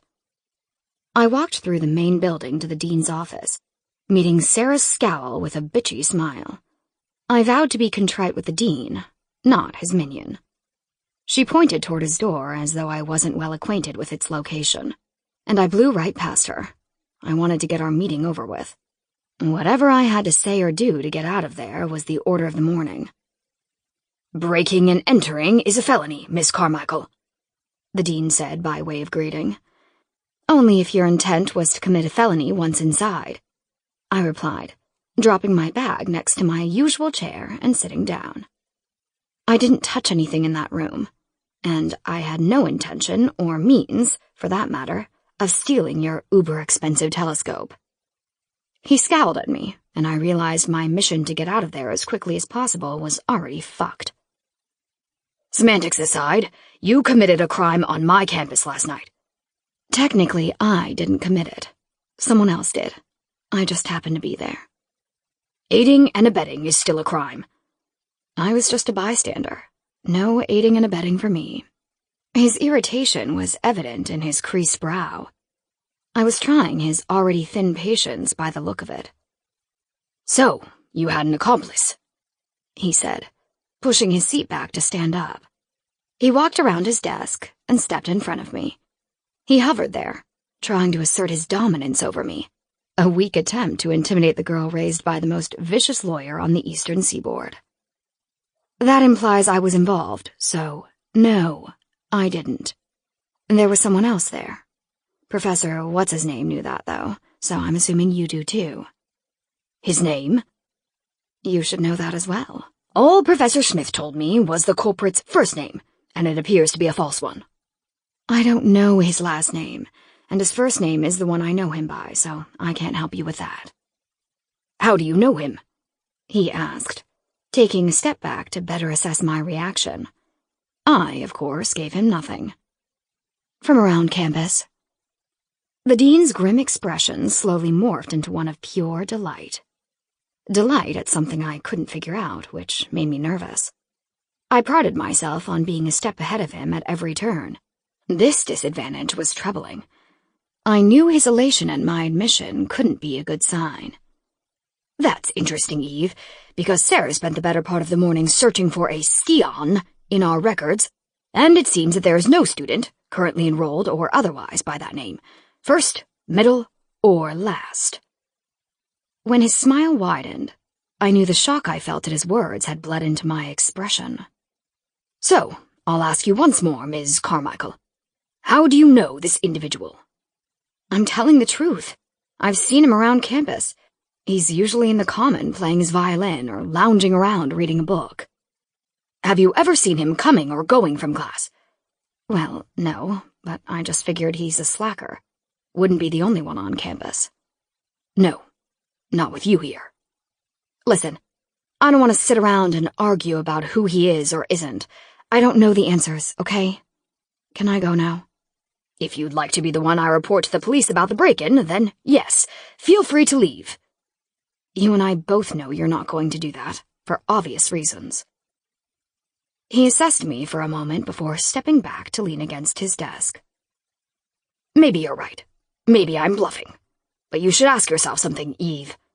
Ask yourself what kind of element you're consorting with these days." He laughed, letting his head fall back a bit before pinning his beady eyes back on mine. "I mean, you're not even sure you know his real name. How long have you known him?" I shrugged. Maybe a week or two. "How long before that do you remember seeing him around campus?" I paused, considering his question for a moment. I didn't like the conclusion I came to. In all my time at that school, I couldn't recall having seen Sion's face before the day I met him in the common, before he wriggled his way into my life. "I'm assuming by your sudden pallor that it wasn't long before you became involved with him." "No," I said softly. "And yet you're now on the hook for a crime because of him." You just what, Ms. Carmichael? You were so desperate for someone to like you that you suspended all common sense so you could have a friend? So, you let someone into your life without knowing the first thing about him?" Yes. That was the sad but true answer to his rhetorical question. "Do you even have a way to reach him?" I shook my head, unable to talk without my feelings betraying me, just like Sion had. "I'm going to let you go today, Ms. Carmichael, because I don't believe you were the brains behind this break-in, and I really don't want to have to deal with your father if I don't need to. Nothing was stolen or damaged. No need to blemish your record any more than you already have. But hear me when I say this, young lady. You need to be careful with whom you consort with. You might find yourself in a situation that even your father can't get you out of." I nodded again, picking up my bag as I rose from my chair. My dismissal was plain in his tone. I turned and walked to the door, trying not to hang my head in shame like I wanted to. Though I was loath to admit it, he was right. About all of it. Whatever freedom I felt around Sion, whatever effect he had on me, would only lead to something bad. That much was clear. I needed to distance myself from him. My phone vibrated in my pocket as I walked down the hall, but I ignored it, the dean's words still echoing through my mind with every step I took. I let them permeate my brain, soaking in until I accepted them as fact. Sion was trouble, plain and simple, and that was my best-case scenario. My mind wandered down a dark road, forcing pieces of a puzzle together. I wondered if Sion's presence in my life was about something else entirely, something far more sinister. He'd mysteriously shown up the day after I'd witnessed the murder on Greek Row, and according to the dean, he wasn't even a student at the college. So why hang out there? And why take such a keen interest in me? I could only think of 2 reasons. Maybe 3. 1, my father. 2, the tabloids. 3, someone with a vested interest in finding out what I knew about that night, like someone involved in the crime itself. He'd also been at the Sketchy Fox the night I saw the murder in the alcove. My blood ran cold at the thought. I quickened my pace and burst through the exit that faced the common. I scanned the grassy area, searching for the man in question. It wasn't long before my eyes fell upon him, leaning against his usual tree. His eyes met mine across the vast space, and my breath caught in my throat. Without thinking, I turned the other way and headed for the perimeter of campus. It was the long way to get to my office, but it would keep me from encountering Sion. To say I was now suspicious of him would be an understatement. To say I feared him a little would be far more accurate. What ifs started to rattle around in my head as my thoughts spiraled downward. By the time I reached the chemistry building, I was on the verge of a panic attack. I ran down the hall to my office and slammed the door behind me, locking it. I leaned back against it and slid down, doing everything I could to calm my breathing. My vision started to narrow and darken, and I lay down for fear I would pass out like last time and hurt myself. I got out my phone and the scrap of paper with Gunner's cell number on it, then tried to focus on the numbers. They narrowed with every breath I took, but I managed to read them and punch them into my new phone. I hit talk and held it to my ear while I fought for breath. "Eve?" he said, concern in his voice. "Is everything all right?" My lack of response did little to assuage that concern. "Eve, where are you? You need to tell me." I opened my mouth and tried to force words out, but little more than a screechy, strangled sound escaped. Gunnar started listing off potential places I could be, listening for a cue from me to confirm his guess. When he landed on my office, I managed to make one of those pitiful sounds again. "I'll be right there. Stay on the line with me." I could hear him running, his heavy footfalls echoing through the phone. A small part of me started to calm, knowing he was coming for me, that he would find me, even if what he found was a train wreck of a girl lying on the dirty concrete floor of her office. There was comfort in knowing he cared enough to come at all, that he was invested in my well-being, even if it was a lost cause. He kept talking to me as he ran, his breath coming in ragged gasps between sentences. I couldn't get myself to reply, but his words kept me on the right side of falling. I started to come back from the ledge I was balanced on, the elephant on my chest slowly retreating. What seemed like an eternity later, the door at my back started to shake as Gunnar pounded on it, calling my name. After 2 attempts, I managed to push myself up far enough to unlock the door. It bumped me when he threw it open, his head poking around the corner to see me looking like a hot disaster on the floor. His sigh of relief at the sight of me was duly noted. He didn't say anything at first. Instead, he maneuvered his way into the room and closed the door before crouching down beside me to take my face in his hands. He tilted it up to catch the light, looking into my eyes one at a time. Then, he reached down to my wrist to take my pulse. Once he seemed satisfied that I was alive and breathing, he spoke. "You gave me quite a scare there, Eve." I had to clear my throat twice before I could reply. "Panic attack." He nodded in understanding. "Those can be terrifying." "An accurate assessment," I joked, straightening my spine against the door. "Was there a particular trigger? Do you want to talk about it?" "I could use some water first," I said, pointing to where I'd thrown my bag.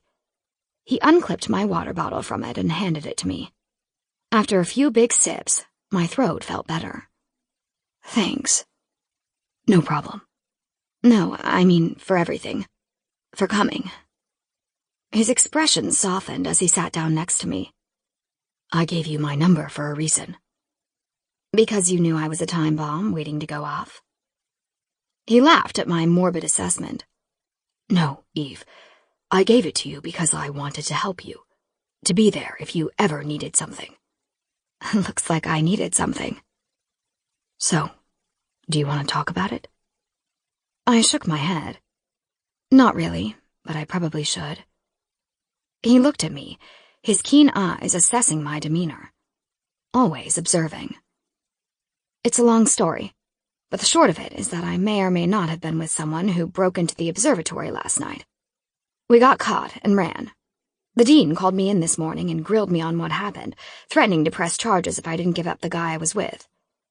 He already knew his first name, and I didn't know his last, so even if he wanted to, I couldn't have told him.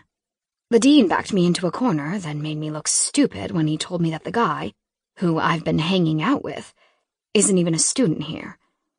That I don't know the first thing about him." "That must have been upsetting." "It was, but not for the reasons you're thinking." I looked away from him, picking at a divot on the lid of my water bottle.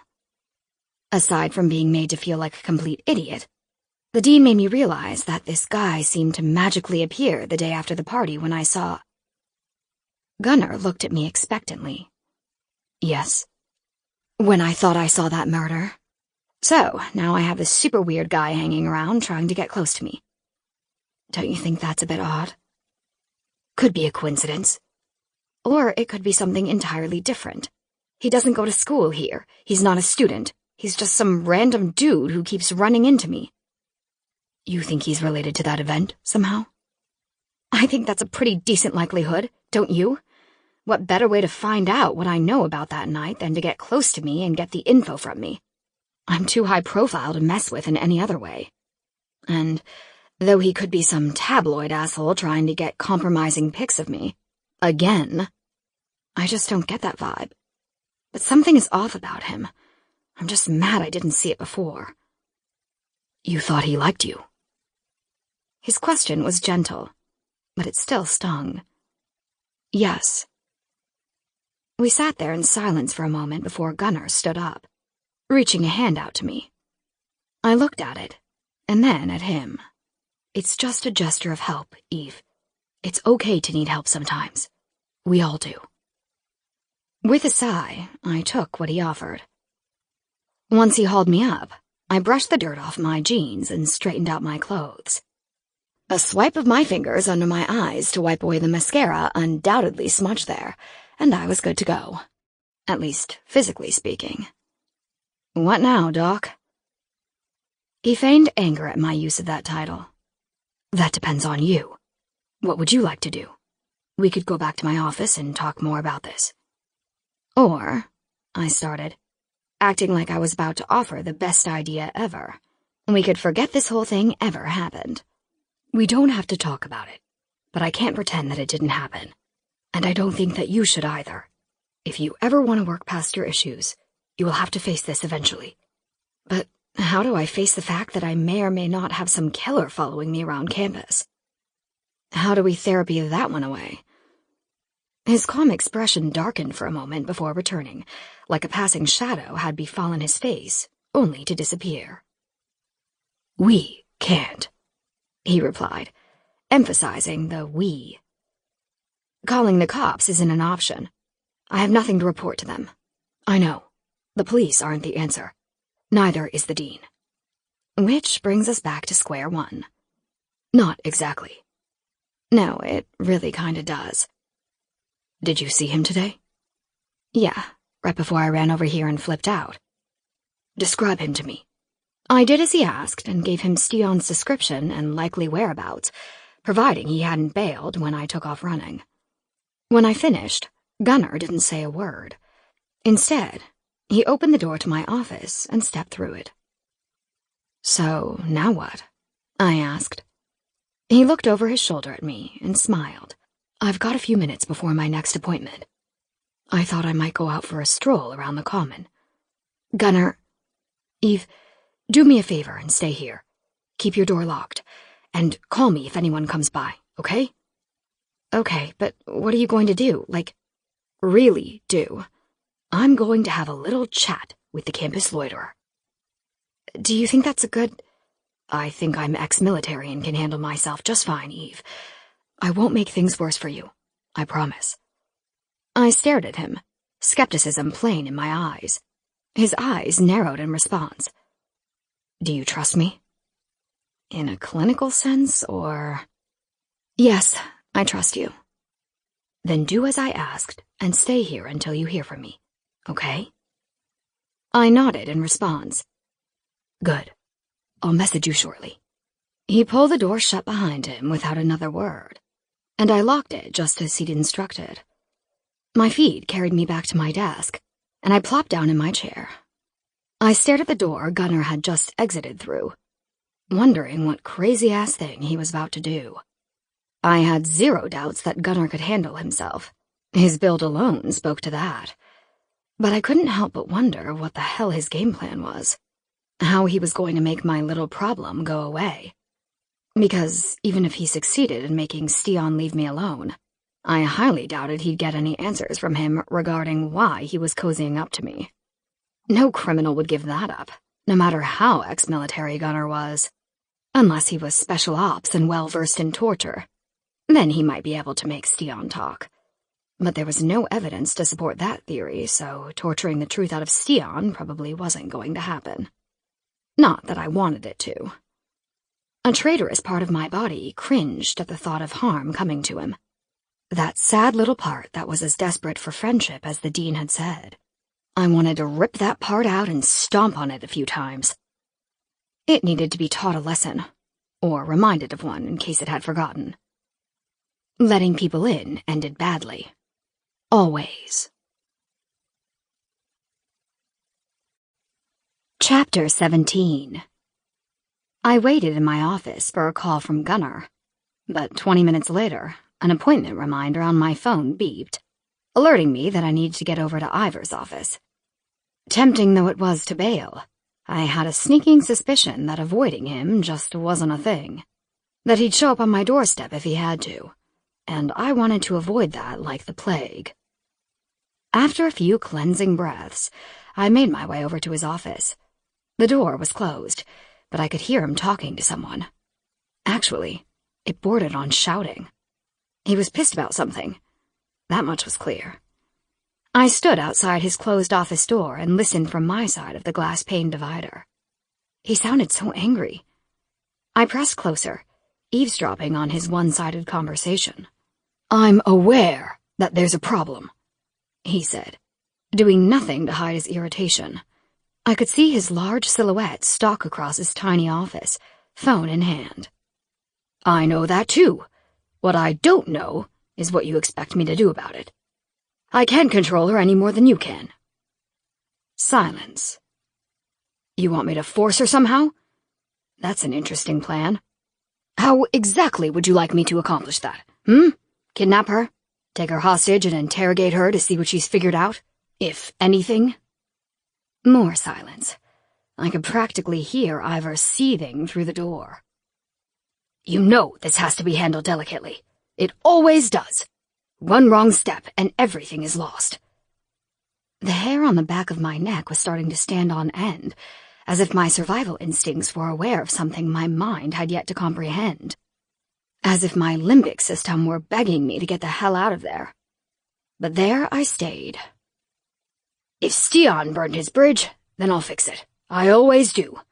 Eve will get on board as soon as possible. She has no other option. We're running out of time." Peeking through the corner of the window so as not to be seen, I watched as Ivor lowered his arm and tossed his phone onto his desk. Then I heard a crash against the wall that shook the door I was spying through. I took off running out of the advisor's main office and down the hall. I didn't care how crazy I looked. I just needed to get away. Away from what, was the question. I took a shortcut between buildings to get to the student union, which was always full of people. In that moment, I wanted to be in a crowded room. I feared my life depended on it. I practically dove into a cushy chair near the window, earning me stares from a few passers-by, but I didn't give a shit. They could stare all they wanted. I had some cryptic BS to figure out, and fast. Overhearing Ivor's conversation had made a few things clear to me. First, he was far from on my team like he pretended to be. Second, he and Stian were in cahoots, which was ominous at best. Whatever they were up to, they were in it together. I just had to figure out what it was. That thought made me question the other newcomers to my life. Gunnar had done nothing to help me, even with the Stian situation. Ivor had suggested I see him, but was that enough to suspect him? I just wasn't sure. Had it been the other way around, then yes, but it wasn't. I'd technically met Fenris before the murder I was convinced I'd seen in Greek Row, but he'd been so eager to get close to me that night that I should have kept my guard up. I hadn't, even though I knew better than to let it down. Something about him just made me want to. He remained a question mark for the time being. I pulled out a notebook and started jotting down the bits of conversation I'd overheard outside Ivor's office, writing the points down in bullet form. When I'd looked the half-full page over, nothing about it was comforting. No matter how paranoid I thought I was becoming, that conversation was a bad omen. Kidnap and interrogate were ominous at best. I knew my father wasn't involved in whatever was happening. He might have sent one spy, but he wouldn't have amassed a team of them. That left tabloids or the killers as potential options, both terrible ones for very different reasons. In the past, dubious news sources had used sketchy means to get close to me to gain information on my parents. Over time, I'd gotten better at picking them out, so they'd been forced to find more insidious ways of infiltrating my non-existent inner circle. If that was indeed what Stian and Ivor were working to do, they'd done it in a far more effective way than any of the others ever had. It would explain why Ivor knew so much about me, so much more than your average advisor, as well as his age. Yes, he was technically old enough for his position, but barely. And he certainly didn't seem like he enjoyed it very much. The dean seemed awfully supportive of him as well, which made me even more suspicious. The dean would love an opportunity to besmirch my family name in the press. He wouldn't care which Carmichael was on the receiving end. That theory seemed to make more and more sense as I scribbled notes along the margins of my list, drawing wild lines to connect my thoughts on paper. When I was satisfied I'd thought that possibility through, I sat back and reread the original conversation. It all lined up until I got to the very end. Why would they be running out of time? Tabloids wouldn't have a deadline to meet, not for a salacious story involving a family famous as mine. So why would time be such a pressing matter? And why would Ivor think he had a way to win me over where Stian had failed? And if the dean was involved, why would he have given Stian up? I turned the page and titled it, Killers. At first, it seemed a stretch, but as I continued to jot down what I knew, I wasn't so sure it was the case. Stian and Ivor both had the size and build to have been among the 5 I'd seen that night between the buildings. And I knew they were working together, which would make sense as well. If they'd recognized me, maybe they were just trying to see what I knew. Ivor had said something about kidnapping me to see what I knew, but at the time, I'd thought he was being sarcastic. But what if he wasn't? What if he was as serious about that as he seemed to be about everything else? Shit. As my hands grew clammy, I realized something else that was worrisome. Something I hadn't put together until that moment. If Ivor and Stian were working together, then there was clearly a third party involved. The person on the other end of that call. My murderer theory was starting to gain more traction. I needed to know who the mystery caller was.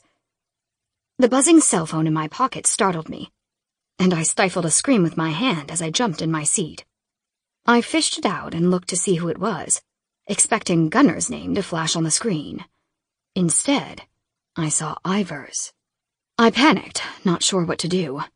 I knew I couldn't avoid him forever, so I tried to steady my nerves, then hit talk. Hello? I believe we were supposed to meet today, Ivor said, not bothering to greet me.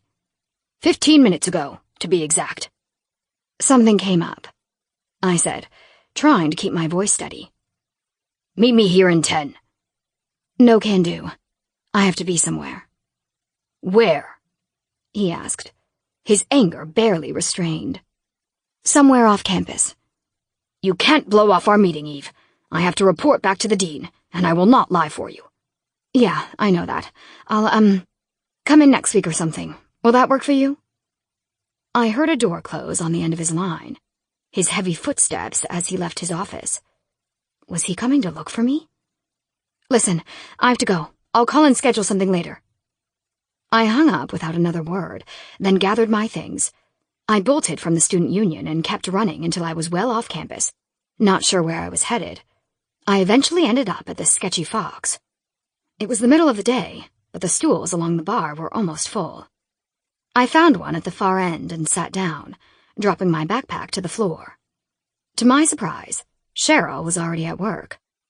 I wondered if she was pulling a double. Then I realized I didn't care why.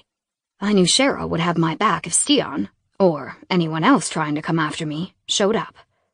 I didn't think I'd see you back here after how you left last time, she said, shooting me a glance as she grabbed a tumbler off the stack. You ran out of here in a hurry? Yeah. I told you that you couldn't handle him. That you did, I said under my breath. He's not here, is he? She shook her head. Nah, you're safe for now. Safe for now? What a loaded sentiment that was. She poured me a double, then walked away, leaving me alone with my frayed nerves and frazzled mind. A few hours and a heavy buzz later, I made my way out of the bar. I didn't want to hang out long enough for the rocker god to show up and undo me any further. I walked for a while, letting the cool air clear my mind. It wasn't yet dark, so I had a false sense of security. The light did that for a person, let them think that nothing bad could happen. But I knew that wasn't the truth. The farther I walked, the more convinced of it I became.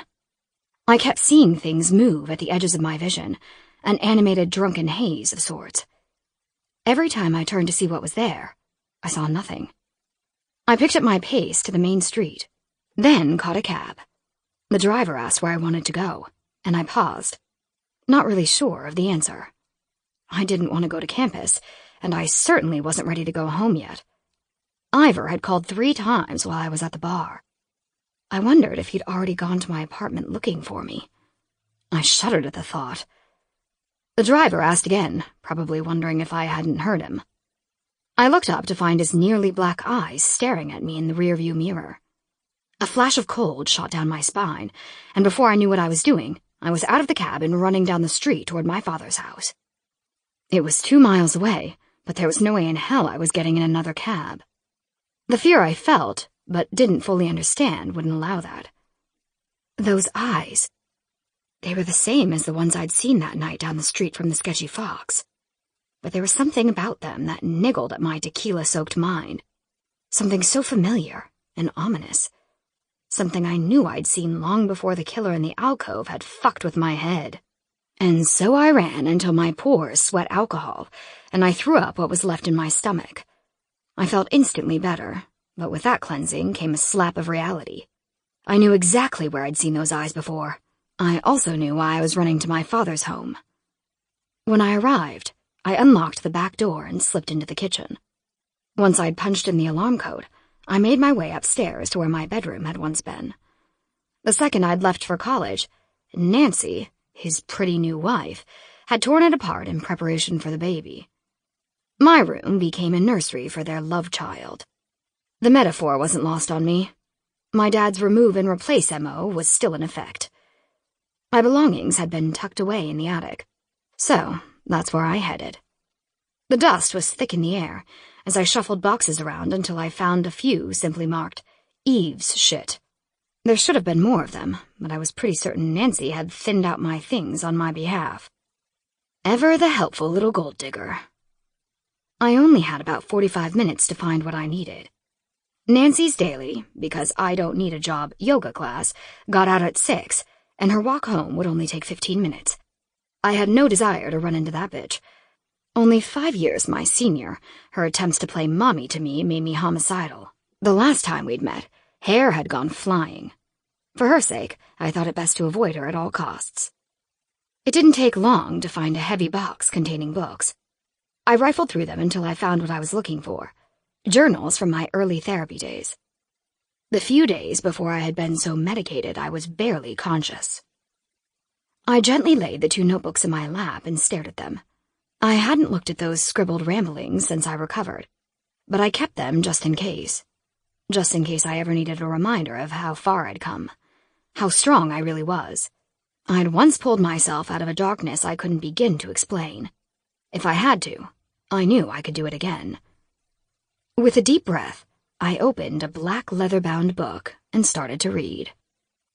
At first, my thoughts were so incoherent. They were dark and disturbing, but still normal enough. But as I progressed deeper into the book, the more that normal began to deteriorate in every way. My handwriting became more difficult to read. Sentence structure became a thing of the past, and there was no flow to the pages, just a flurry of words chicken-scratched at random, with deeply etched underlining and furious circles highlighting certain parts. Most of the words had been traced over so heavily that I couldn't even read them. But one in particular stood out. It appeared on several occasions as I neared the end of the journal. It was the only thing written on the final page, in big, bold black letters. Demons. I dropped the book to the floor and tried to control my breathing. The second book was still in my lap, but I didn't dare open it. I no longer wanted to see what was inside. Instead, I took both books and stuffed them into my backpack before running out of the attic and down the stairs. I bolted out the back door to run down the alley behind the house, but I was stopped in my tracks by something unexpected. My father. "Eve," he said, sounding surprised to see his own child at his home. "What are you doing here?"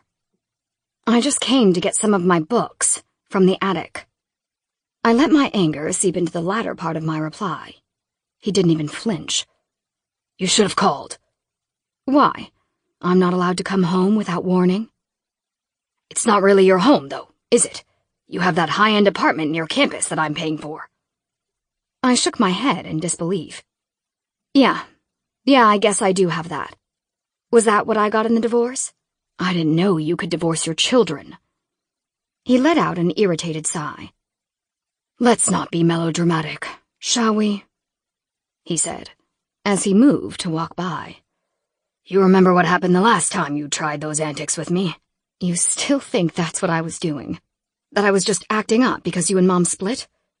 He stopped and looked at me, as though the answer to my question was plain. For someone so sharp in a courtroom, you sure are fucking dumb. I don't have time for this.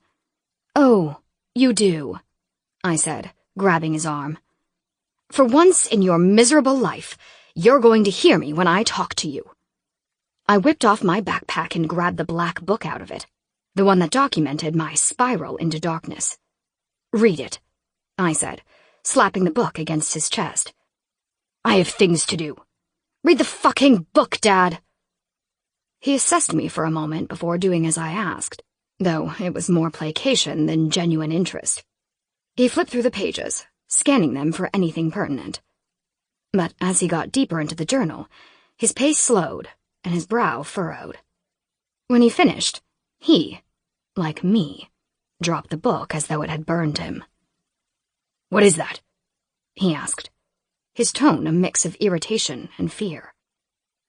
The journal I started after you and Mom separated, before you carted me off to Dr. Hoffman and drugged me into submission. After a couple of deep breaths, he steadied himself and picked up the book. He thrust it back at me. What do you want, Eve?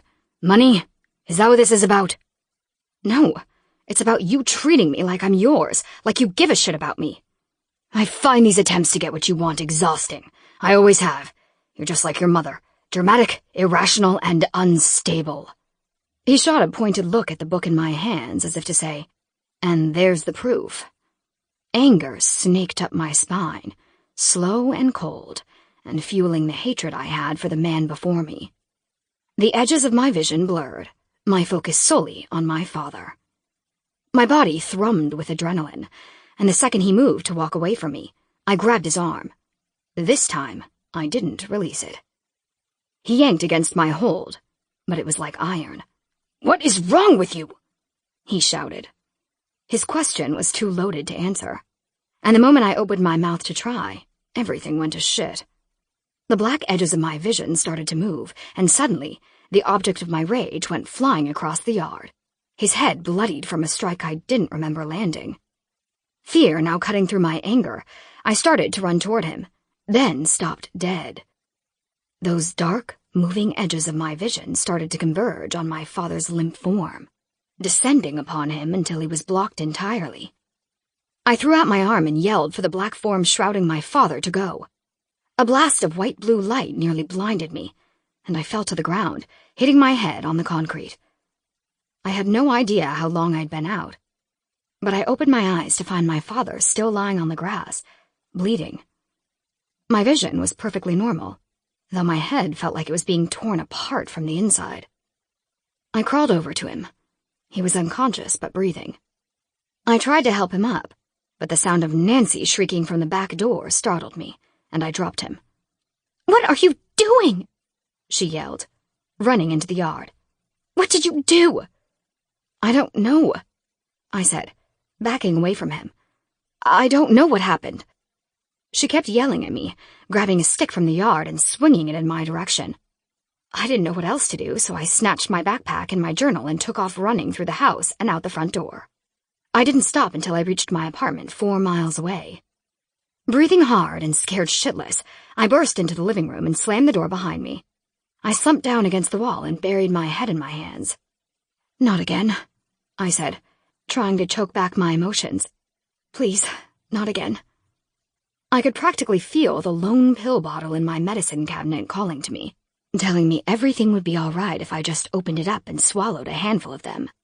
It'd be so easy to just fall back into that comfortably numb place, the one without feeling or emotions, without the fear of the fall. Because it wasn't the end result that frightened me the most. It was the knowledge that I was headed there and unable to stop. That was terrifying. On shaky legs, I stood and made my way to the bathroom. I looked at my reflection before opening the cabinet door and snatching the orange bottle. I shook 3 pills out and swallowed them without water. The scrape of them down my throat was familiar, and oddly welcome in that moment. I sat around for a couple of hours, just waiting for them to kick in. When they didn't, I contemplated taking another 3, but I didn't. Instead, I ran to the kitchen in search of my stash of liquor, but I'd already drunk it dry. Frustrated, I settled on a trip back to the Sketchy Fox for more tequila. I grabbed my wallet and keys and fled my apartment. Surely combining the drugs with alcohol would make the effects stronger. A foolproof plan for certain. One likely to get me killed. Chapter 18. I found a stool at the bar and slumped into it. Cheryl took one look at me and shook her head. "Twice in one day?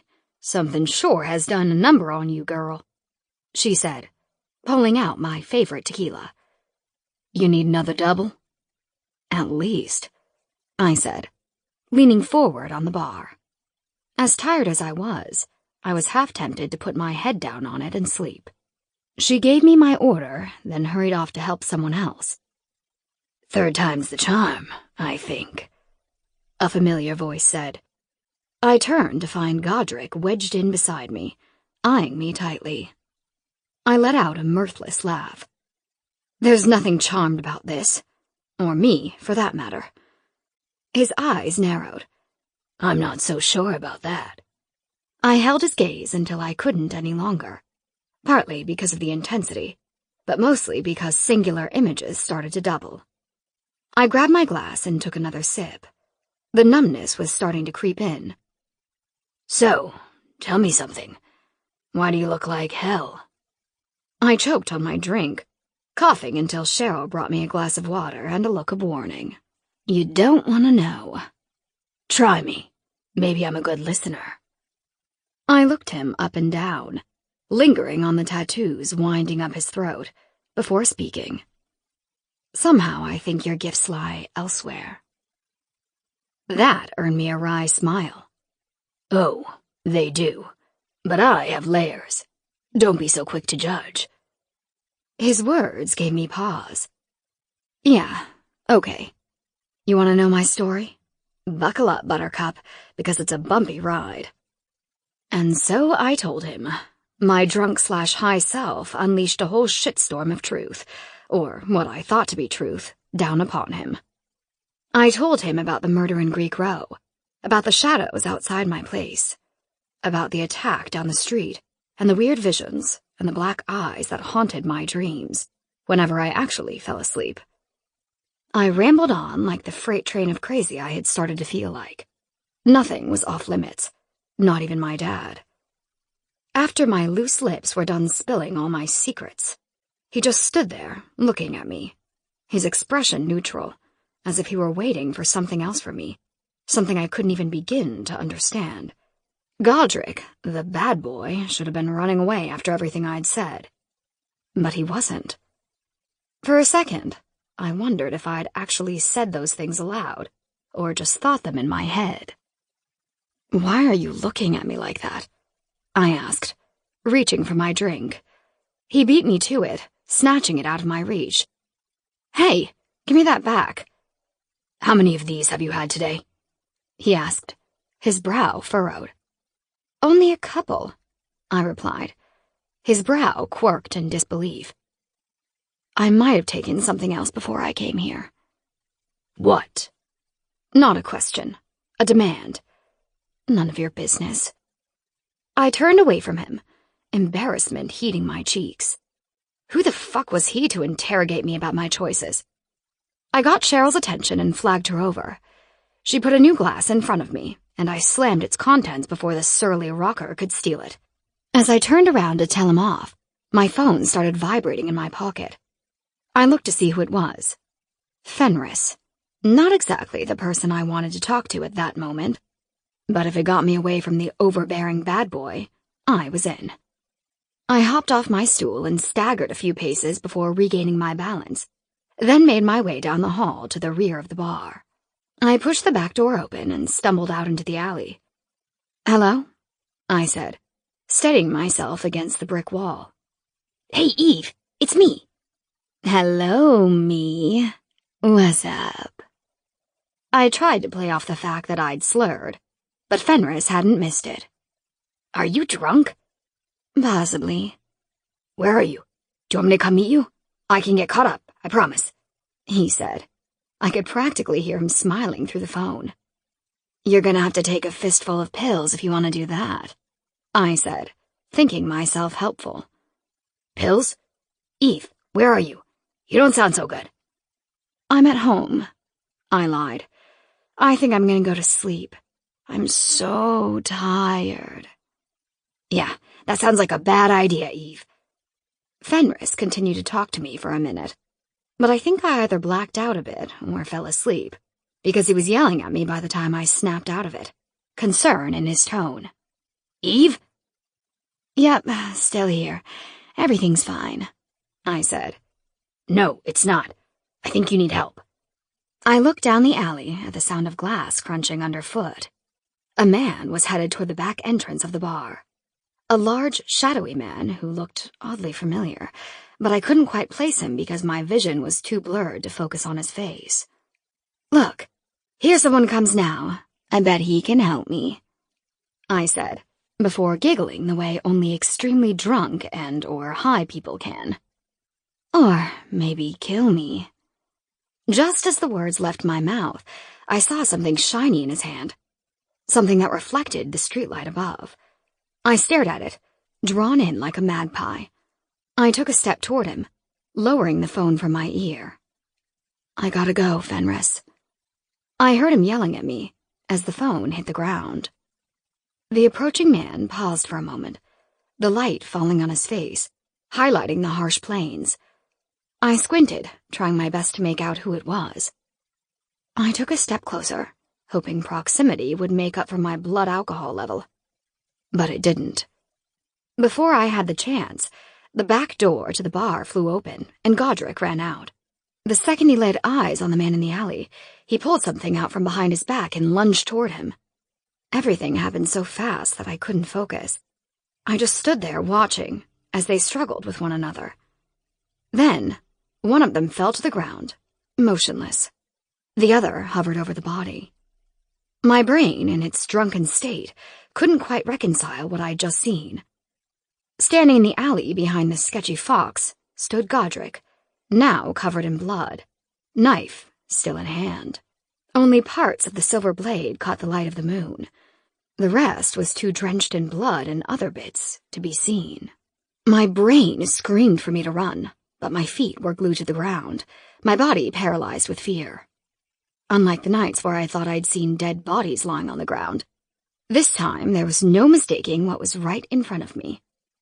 A brutal crime had been committed before my eyes, and the murderer was standing in front of me. "Surprised?"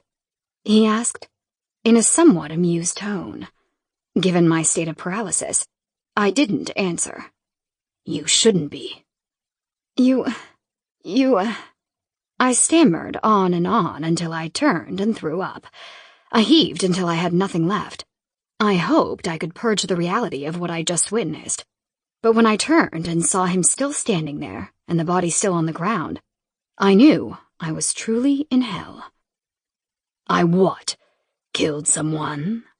he asked. I nodded repeatedly, the motion clipped and jerky. "Oh, come on, Eve. It's hardly the first time. Won't be the last, either." He cocked his head at me, taking a step closer. "I thought that was the attraction for you. Me being on the wrong side of the law." How could you just... How could I just what? Save you?" I shook my head, fumbling a step backward as he approached me. He looked over at the victim, then back to me. "He deserved it. He was about to do something far worse to you, and I stopped him." My staggering retreat continued until my back slammed into a rough wall. By the time I looked around to find a way out, he was already upon me, his body only inches from mine. He stared me down like the crazed killer he was, and I closed my eyes, wondering if he'd make it quick or if he'd torture me. Screams filling the night air around the bar were commonplace. I knew no one would come running to see what the fuss was. He'd kill me in that alley, and nobody would stop him. I felt like a fool. The longer my flesh remained uncut by his blade, the more anxious I grew. Eventually, my eyes flew open, needing to see what was happening. They met his, and it was then that I realized that they weren't the pale blue I remembered from the first night we'd met. They were dark, not dark, black as night, as cold as death. I knew those eyes. I'd seen them before, but not on him. On someone else. I shook with panic as I thought about all the times I'd seen those eyes just like his staring back at me from my nightmares, and from that alcove down the street. But unlike the ones before me, those had not been wide and full of concern. "You fear me," he said. There was no mistaking the disbelief in his tone. "Of course I do, you fucking psycho! You just stabbed someone to death, and now you're going to kill me!" At that, he took a step back. "You still don't remember." "Remember?" I asked, my voice tight and high. "Remember what? I don't even know you." His expression soured at my final words, and he closed the distance between us in a flash. I heard the clang of the knife hitting concrete right before his hands were on my waist, pulling me closer to him as he leaned against me. "You let your fear cloud your mind, Eve." Hearing my name on his tongue did nothing to help the terror I felt in that moment. "You let it twist your feelings into something they're not. You mistake exhilaration for fear, that adrenaline pounding through your veins with every beat of your racing heart. It's not there because you're scared. It's because you recognize something in me that your brain can't yet comprehend." His right hand released my body and made its way to my hair, tucking a strand behind my ear, in a gesture so sweet and gentle that I nearly forgot what was really going on in that alley, who was really pressed against my body.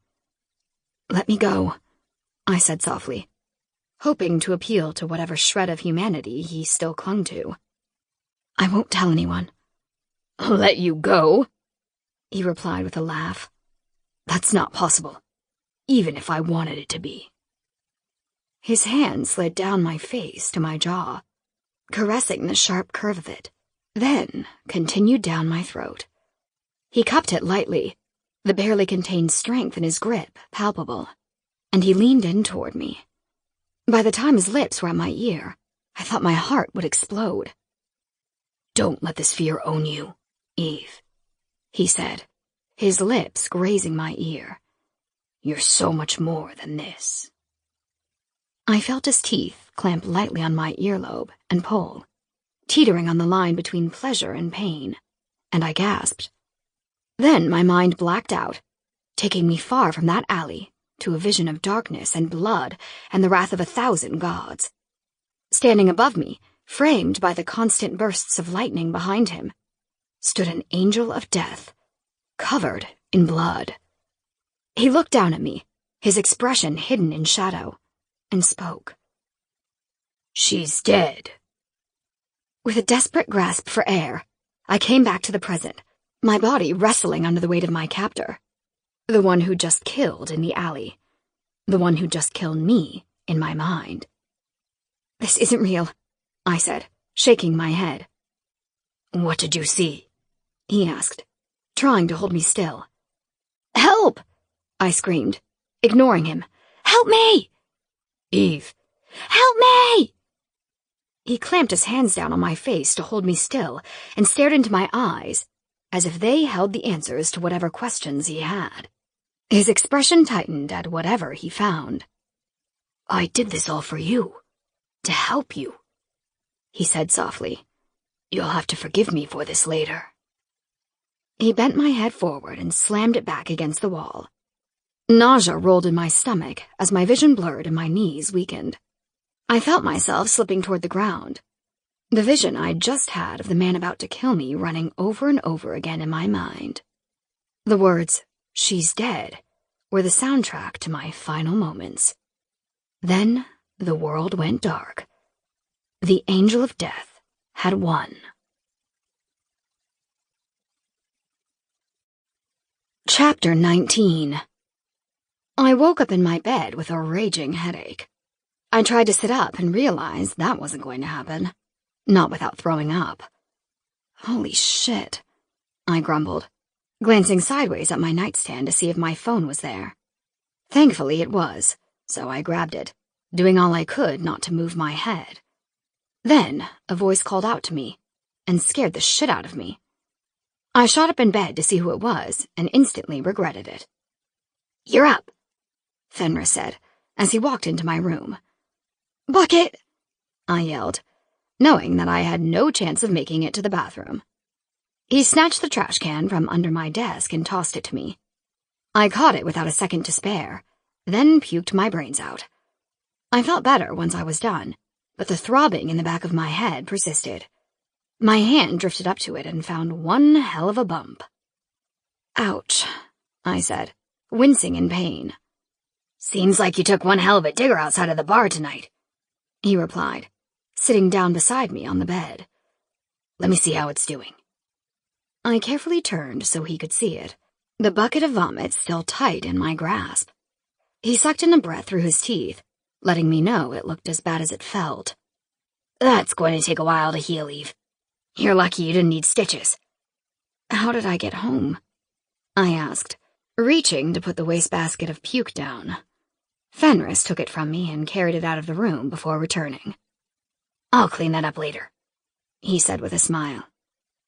"As for how you got home..." He spread his arms wide and cocked his head. "Someone answered your phone and told me where you were. Told me that you were hurt." I tried to remember what had happened. Tried to figure out why there was an undercurrent of anger in his tone. But the events leading up to the massive goose egg on the back of my head were nowhere to be found. "You weren't at the bar with me?" "No, I was not at the bar because I was at home, trying to convince you to let me come over to your house, where you said you were." A faint memory of our conversation drifted into my mind, and along with it, tidbits of me being drunk and stoned on prescription meds and totally out of control. I could have done without that reminder. Guilt suffused me, and I forced myself to look at him. "I'm sorry, Fenris. I didn't mean to..." "Scare the shit out of me? No, I'm sure you didn't mean to. But you did," he said, trying to bite back his anger. I reached for him and took his hand in mine. "I thought that..." "What?" I asked. "You thought what?" He pinned pain-filled eyes on me. "I thought you were going to die." Had I really been that wasted? Was I really on the verge of overdosing or blood alcohol poisoning or whatever the combination amounted to? I racked my brain for the answers, but came up short. "So you came to the bar to get me? But if I was unconscious, why wouldn't whoever answered have called an ambulance?" He shrugged. "They just said where you were and hung up. I brought you right home because you looked okay at first, like you just had one too many and passed out. I didn't find the bump on your head until much later. I figured you might have a concussion, so I stayed here so I could check on you." "Thanks for that," I said, throwing the blankets off my legs. It was then that I realized I didn't have any clothes on, just a t-shirt and undies. My eyes darted up to Fenris, who met my shocked expression with a straight face. "Your clothes were all dirty from lying on the ground. I didn't want you to sleep in them." "That was thoughtful," I said, trying not to imply anything sordid had occurred. Fenris, shameful flirt that he was, had never done anything untoward before. He didn't seem the type to take advantage of an unconscious girl. "I didn't..." "I know you didn't. Relax," I said, cutting him off. "Could you pass me those jeans over there?" He did as I asked and tossed me the jeans hanging off the chair in the corner. "So, now what?" "Do you remember what happened?" he asked. "How you ended up passed out in the alley?" I sat on the edge of the bed and shimmied into my pants, while Fenris did his best to focus elsewhere. But I could see his eyes dart to the flesh disappearing underneath the denim. They were full of need and disappointment. "I remember going to the bar. I remember drinking, and that's about it. His expression didn't change. That's too bad. Maybe it's for the best, I countered. Maybe there's a reason why I can't recall those events. The reason is your traumatic brain injury, he said, taking a step closer to me. Maybe we should get you checked out at the hospital. Make sure there isn't something else going on. He stopped in front of me and reached toward my face, letting his thumb stroke the sharp line of my cheekbone. I feel terrible if anything bad happened to you. Worse than passing out behind a dodgy bar in a bad part of town? Yes. I smiled. Look at you playing the role of concerned boyfriend. I don't want to play it, Eve, he said, letting that hand slide down to my neck. I want to be it. I looked on as his face lowered to mine, eyes closing as he neared. His hand cupped the side of my neck just before his lips touched mine. His grip tightened ever so slightly, but that was all it took to trigger a barrage of memories, some from the night before, some not, that sent me into a downward spiral. Visions of the rocker in the alley, covered in blood, pressing against me. I pulled away from Fenris, breathing hard as I crashed against my headboard. Eve? What is it? He reached out for me, and I recoiled from his touch. I remember, I said, panic thick in my voice. There was a body. I saw a man kill someone. Fenris loomed above me until he crouched down at my side, making himself look smaller and less imposing.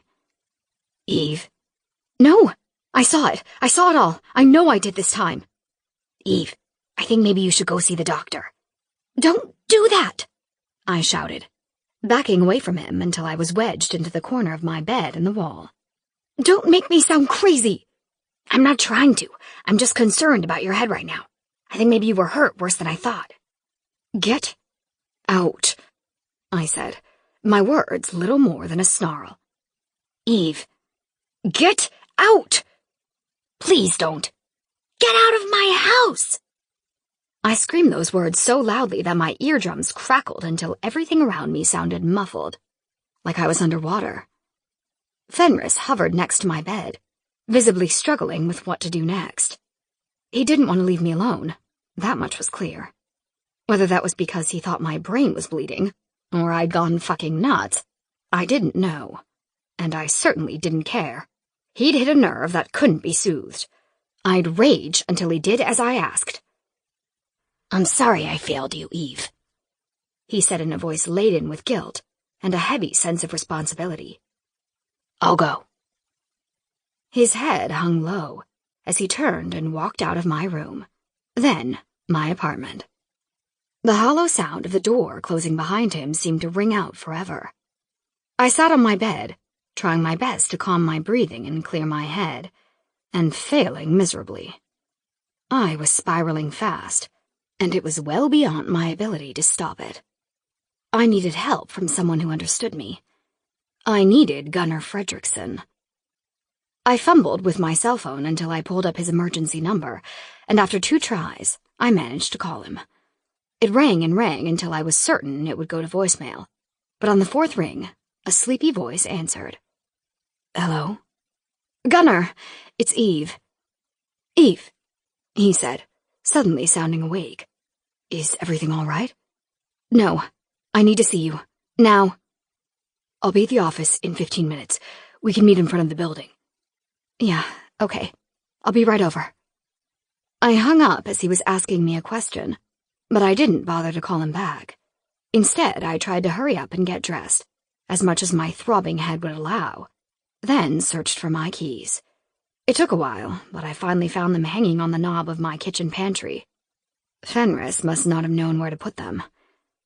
Walking to the med center seemed the best idea, not only because driving with a concussion wasn't recommended, but also because I had no idea where my car was. It was still dark outside, which made me question what time it was.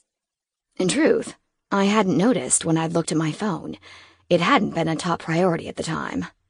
When I checked it as I walked across campus, I realized it was only 5 a.m. A small pang of guilt broke through my panic and paranoia. I'd probably scared the hell out of Gunnar with my call. I was only a couple of minutes away from our meeting place when I started to see shadows dancing in my periphery. I knew visual disturbances were common with head injuries, but I was pretty sure that wasn't what was happening, even though I tried hard to convince myself otherwise. I started to jog the final few yards to the med center, my head pounding with every step. I was pretty sure I was going to puke again by the time I hit the parking lot, but I didn't care. Every fiber of my paranoid being was screaming at me to run. I crested the small hill that flattened out into the back of the lot to see Gunnar standing by the front door. One look at me, wide-eyed and panting hard, and he was in a dead sprint toward me. The closer he got, the more the look on his face scared me. "Eve!" he shouted, scooping me up in his arms and running back to the building. His pace seemed abnormally quick for a man carrying someone, which made me more anxious than I already was, if that were even possible. "What happened?" When I didn't respond right away, he crashed through the door and slammed it shut behind him, not bothering to lock it. We were in his office seconds later, where he laid me down gently on the couch near the wall. His eyes searched my body for what I assumed were expected injuries. Then he took my pulse. "Your heart is beating way too quickly. I ran here, with a head injury." His expression hardened. "Maybe you should rest for a minute while I get you some water. Then we can start from the beginning." He turned to look over his shoulder out the window on the far wall. "I'll be right back." He exited the room and closed the door behind him. I laid my head back and closed my eyes, letting the sense of calm I felt at knowing he would help me work through the craziness wash over me. If anyone could make sense of what was going on with me, it was Gunnar. That was his gift in life, somehow making everything okay. The jiggle of the door handle sounded, and I opened my eyes to see Gunnar walking in with a bottle of water. "Sorry that took so long. This was harder to find than I'd had thought."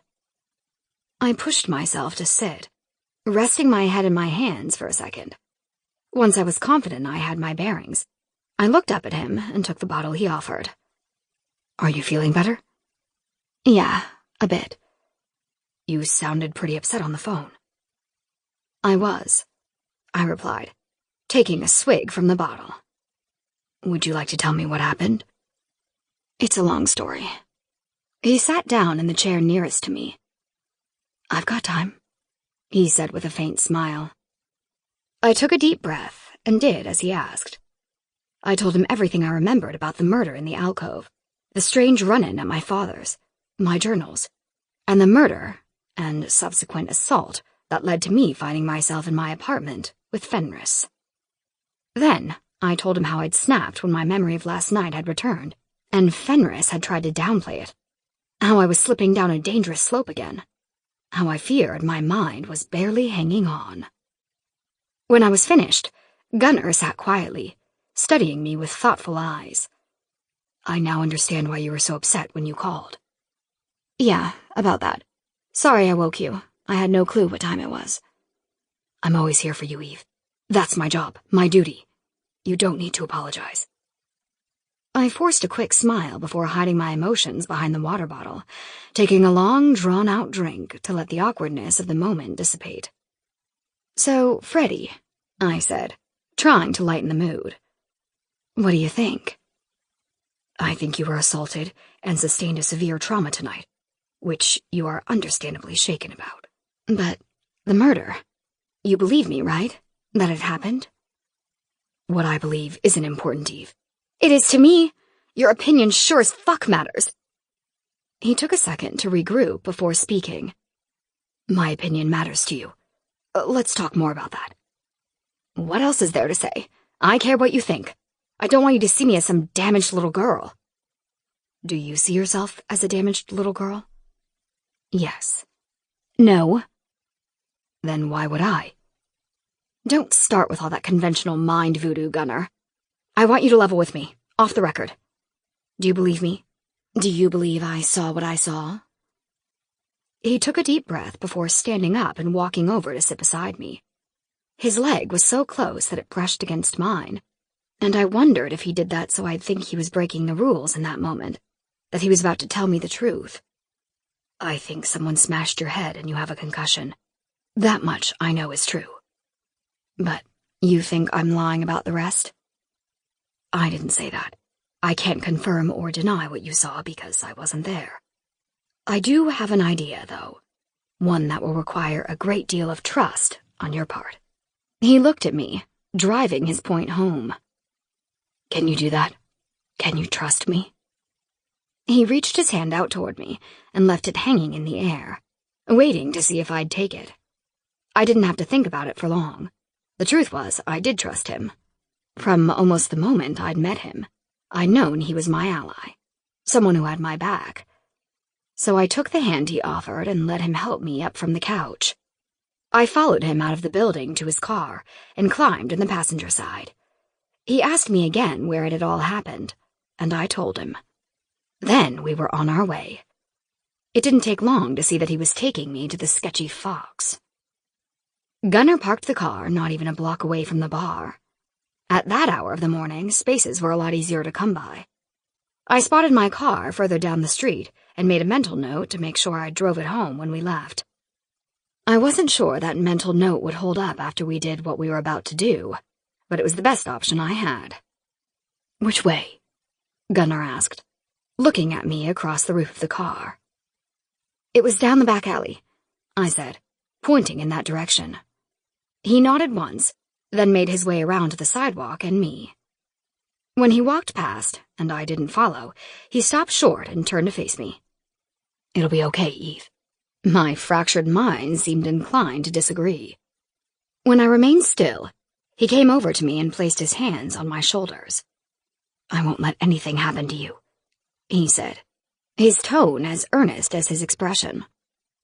You can't say things like that, I argued, looking past him to the alley awaiting us. You're not supposed to. His eyes softened, searching mine for something, some semblance of understanding. When he didn't find it, I exhaled hard and reached down to take my hand in his. I thought I told you before, I'm not your average therapist. Before I could respond, he gently led the way over to where my nightmare had occurred. With the early light of the morning dawning on us, the space looked far less intimidating, but I was still in a full sweat by the time we reached the back of the sketchy Fox. I stared down at the concrete in utter disbelief. It was clear from the lack of bloodstains and police tape that no crime had been committed there, or at least none that hadn't been quickly covered up. I swear it happened, I said under my breath, pulling my hand from Gunnar's to walk over to the very spot where the body had been splayed across the alley. It was right here, and the killer, he stood over it like this. The blade was in his left hand. I remember because it was the closest one to me, and I had some morbid thought about how many left-handed murderers there were in the world. Eve. But then he stared at me with those wild, haunted eyes of him, and I froze. I didn't even try to run. Isn't that crazy? That I knew what he was capable of and didn't even try to escape. Maybe you knew he wasn't going to kill you, he offered. No, maybe he wasn't.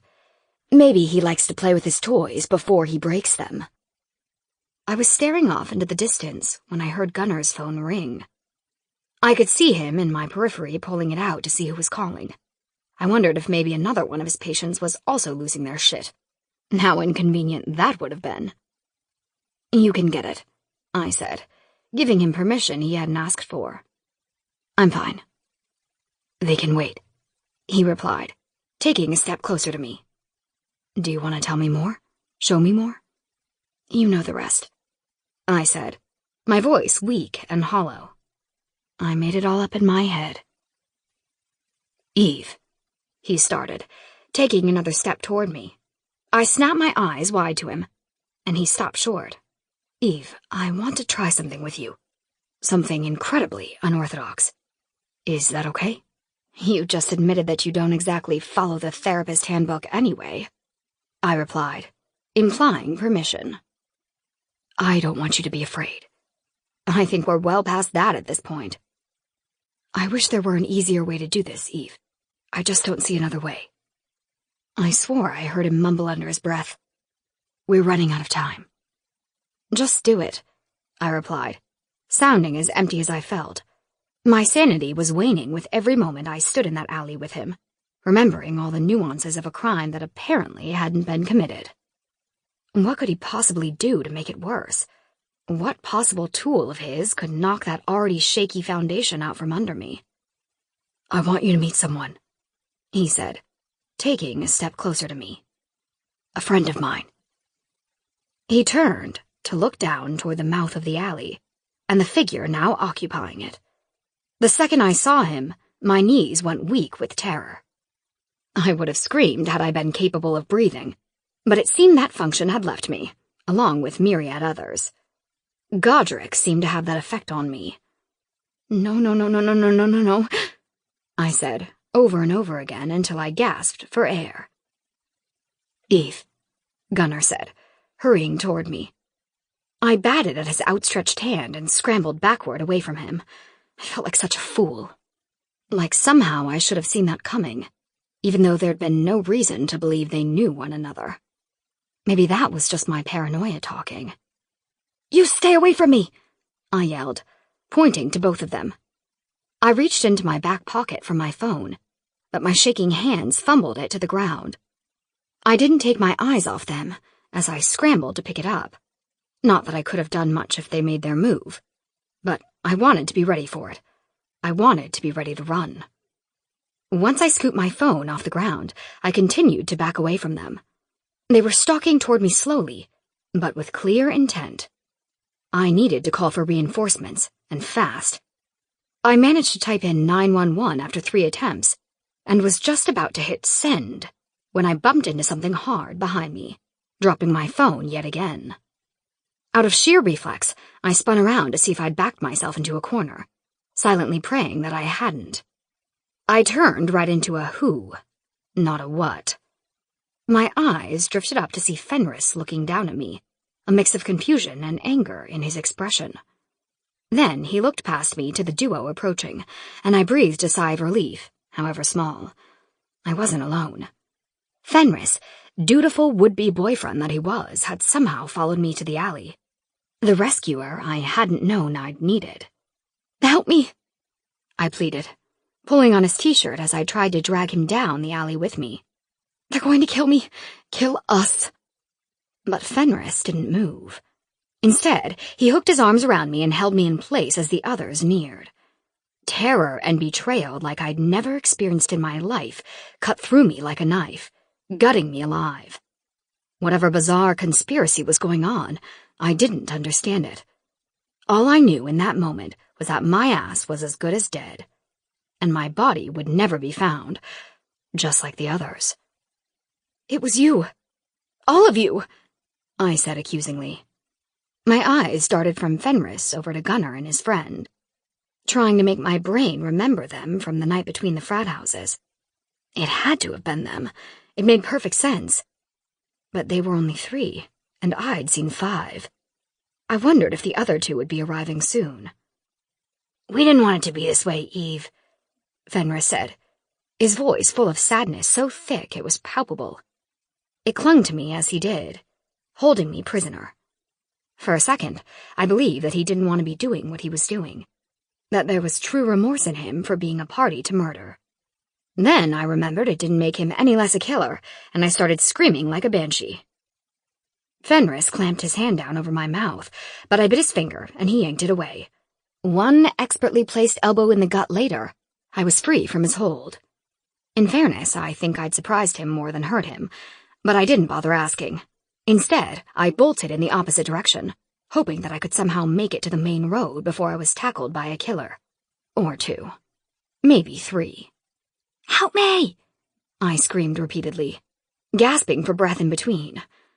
I could hear their footfalls getting closer to me, and they spurred me on, making me dig deeper, run faster. But Godric had another plan altogether, one I couldn't begin to comprehend. He appeared out of nowhere at the mouth of the alley. He had to have run around the back to cut me off. It seemed like something he would do just to fuck with me. I tried to weave around him, but he caught me with ease, pinning me against the nearest building. He clapped his hands over my mouth, making it hard to breathe. I wondered if that was a small blessing. Maybe I'd pass out before he started stabbing. "Why are you making this so much harder than it needs to be?" he asked, pressing his heavily muscled body into mine. "Don't hurt her," Fenris said from somewhere behind me. A little late for that, don't you think? "Godric," Gunnar said, his commanding tone both notable and unexpected. It made me wonder if he was the one in charge, the one masterminding this whole operation. "You need to—" An explosion shook the building at my back, knocking me into Godric. We fell together, landing somewhere on the far side of the narrow way. Dust and debris clouded my vision as I tried to get away from my captor. As good a distraction as the blast had been, it made it almost impossible for me to escape. I tried, but ran into yet another figure looming in the alleyway. His hands clamped down on me like a vice, and I wondered if another of the 5 had arrived. "Eve!" Gunnar shouted through the opaque air. I was pretty certain he'd be thrilled when he found out I'd already been caught again. "Asshole. You had your chance," a dark voice replied, and I would have sworn the world went quiet around us. Not even the crunch of gravel underfoot sounded in the alley. "She's ours now, and I think you all know what that means." The dust began to settle, allowing me to make out the figures around me. There were too many to count, and I closed my eyes, praying that I actually had delved into full-on hallucinations, because that would have been far easier to accept than the reality I was soon to learn. "Vega," Godric snarled somewhere in the distance. "How are you, little brother? I didn't expect to see you so soon." "Things have changed," my captor replied. "Things are going to change even more in the near future." His grip on me tightened, and I cried out in pain. "This is not your fight, Vega," Gunnar shouted, his voice much closer than before. "It has never been. I've made it my fight this time. We all have." I felt the sharp tip of a blade press against the delicate skin under my ribcage. It was angled up toward my heart. I'd watched enough vampire movies to know that it would be embedded there if he pushed hard enough. And given the strength in his arms as he held me against him, I had little doubt he'd succeed. With every second, the sun broke through the cloud of dust, giving me a better look at what was in front of me. My eyes went wide when I realized that at least 50 or more new guys had joined us behind the sketchy fox, each one of them looking like they belonged on the stage inside, each one of them bearing the same dark resemblance to Godric. "Give her to me, and I'll make it quick," Gunnar said, stepping closer. He, Godric, and Fenris stood shoulder to shoulder, Fenris looking back at the men behind them. "Harm her in any way, and I will draw your death out over centuries." Centuries? I felt the tip of the blade break through my clothes and start to make its way under my skin. My eyes went wide, silently pleading with Gunnar and Godric to help me. Maybe they were killers, but if they killed guys like the Vega asshole holding on to me, I was okay with that. That whole enemy of my enemy is my friend thing felt appropriate in that moment. "You can try and kill me once she's gone, but I think you know how it'll end for your kind," Vega said to the guys. "Only 10 of you versus thousands of us. Not good odds, even for you." "No," Godric said, winking at his brother. "Now sounds better." In a flash, he was in front of me, wrenching the blade away from Vega. As soon as I could no longer feel the point of it in my gut, I bolted toward Gunnar. Yeah, it might not have been a foolproof plan, but we were surrounded by Vega's crew, so it seemed my best option. Gunnar pushed me behind him, wedging me between himself and Fenris. Seconds later, Godric had his back pressed against me as well, the 3 of them forming a ring around me to keep me safe. My brain was working overtime to try and make sense of this sudden shift in their behavior, but it was distracted by a surge of leather-clad thugs lunging toward us. I let out a scream. "Where are the others?" I heard Fenris yell. "Coming," Gunnar replied, the word little more than a grunt, as he parried a blow about to cleave him in half. To say that shit had gotten real would have been an understatement. I had no idea how we were going to get out of there alive. "We need to get her out of here," Fenris growled, And I mean growled. He sounded more like beast than man. "We need her to remember," Godric replied, slicing the head off of one of Vega's guys like it was just another day of the week for him.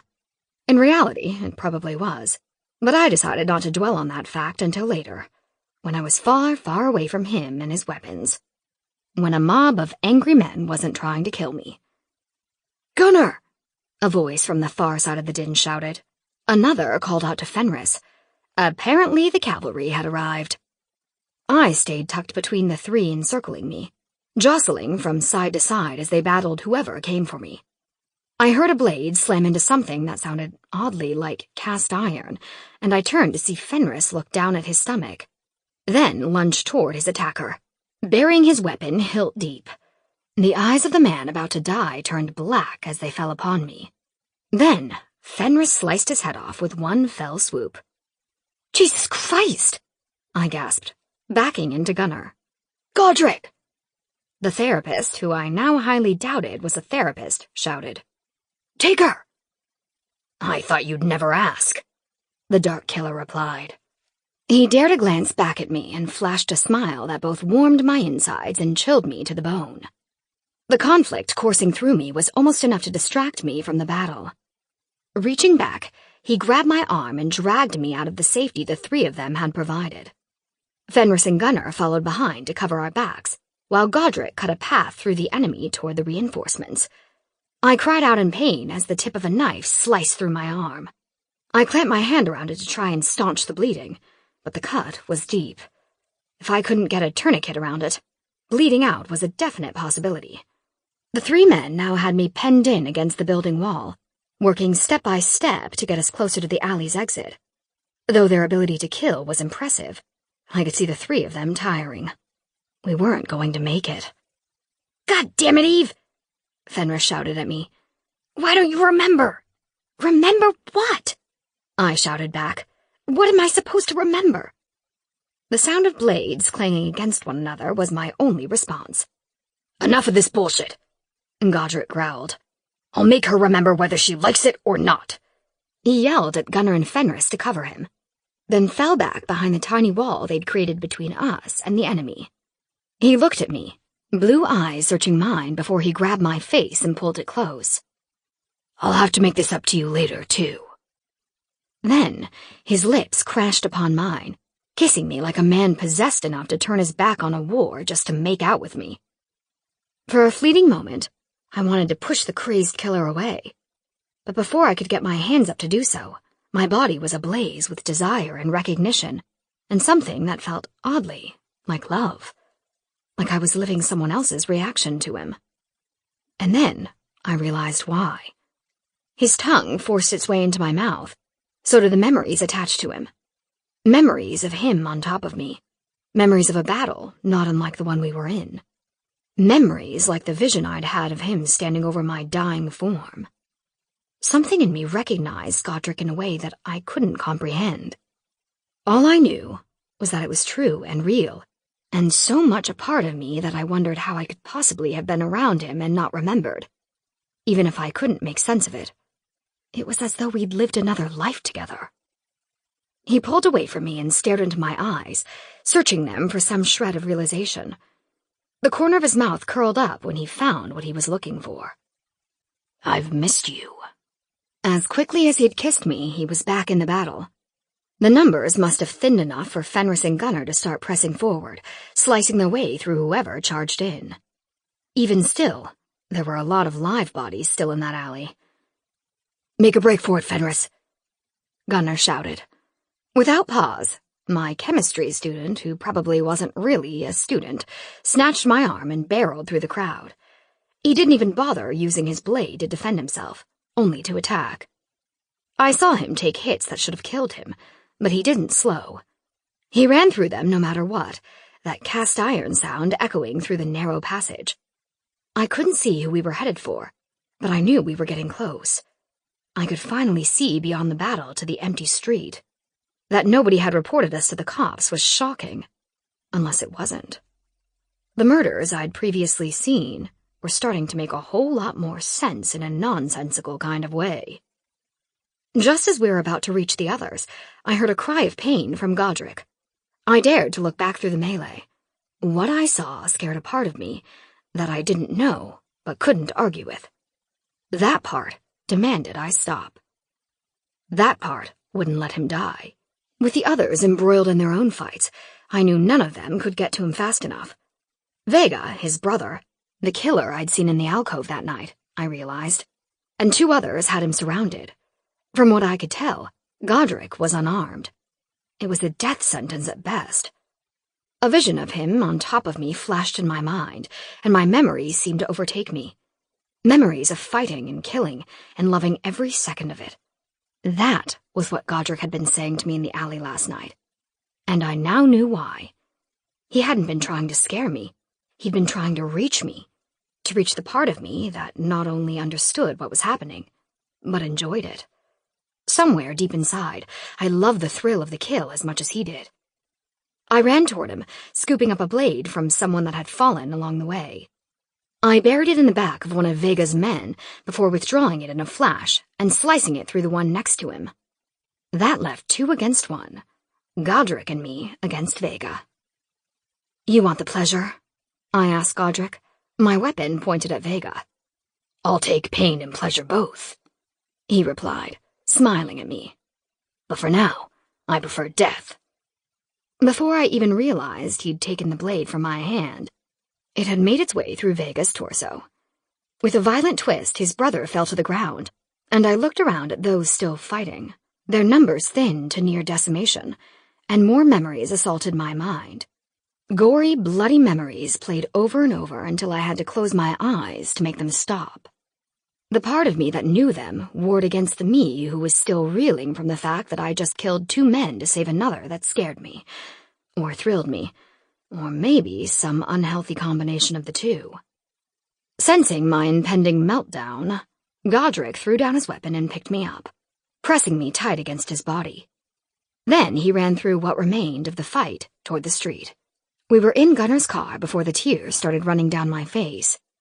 It was one thing to think you were going crazy, seeing things that nobody else saw. It was another to realize that you weren't going crazy at all, that instead, the world as you knew it was crumbling around you. My reality had been shattered with that kiss. "Don't make me have to knock you out again," he growled, firing up the vehicle. He reached over to brush my hair out of my face, and I cringed away from him. But that place deep inside of me longed to lean into his touch. "What's happening to me?" I asked, my voice shaking with adrenaline.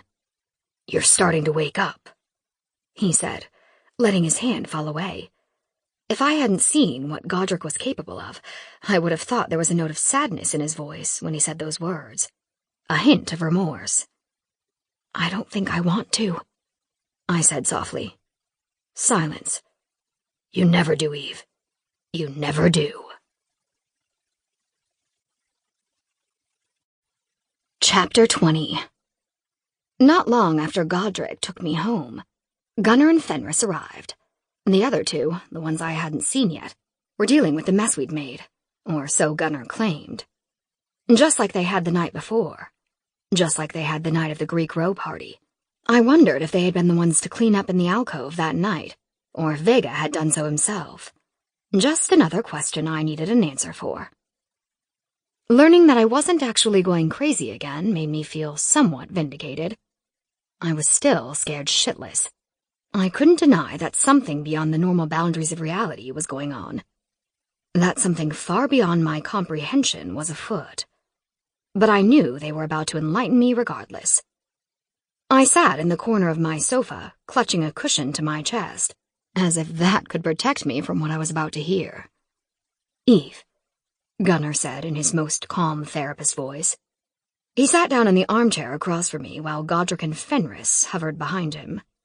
One looked sad, the other impatient. "What happened today? We can't explain it to you. You have to put it together on your own." My mouth fell open. "Are you fucking kidding me?" I launched up out of my seat, throwing the pillow aside. "You dragged me back to the scene of the crime I just confided in you about. Reunite me with the fucking killer himself just before my wannabe boyfriend appears, and then all hell breaks loose with demons or whatever the fuck those guys were. And now you're telling me that you can't explain? My eyes flashed over to Fenris, who winced at my words. We can't, he said softly. That's how it works. What were those guys? Because they sure as fuck weren't human. Nobody replied. Are you? Are you three human? They didn't move. Am I? Their silence made me itchy. I stepped around Gunnar to thrust my finger into Godric's chest. What did you do to my head? Why am I seeing you and me in some sort of weird past war or whatever? Are you a wizard or something? That cocky bastard actually laughed. I'm most certainly not a wizard. Then what are you, and what did you do to me when you kissed me? Though I hated myself for it, I could feel my cheeks flush at the mere mention of what he'd done to me against that building. The heat I felt made no sense, but I reacted anyway. I sparked your magic, that's all.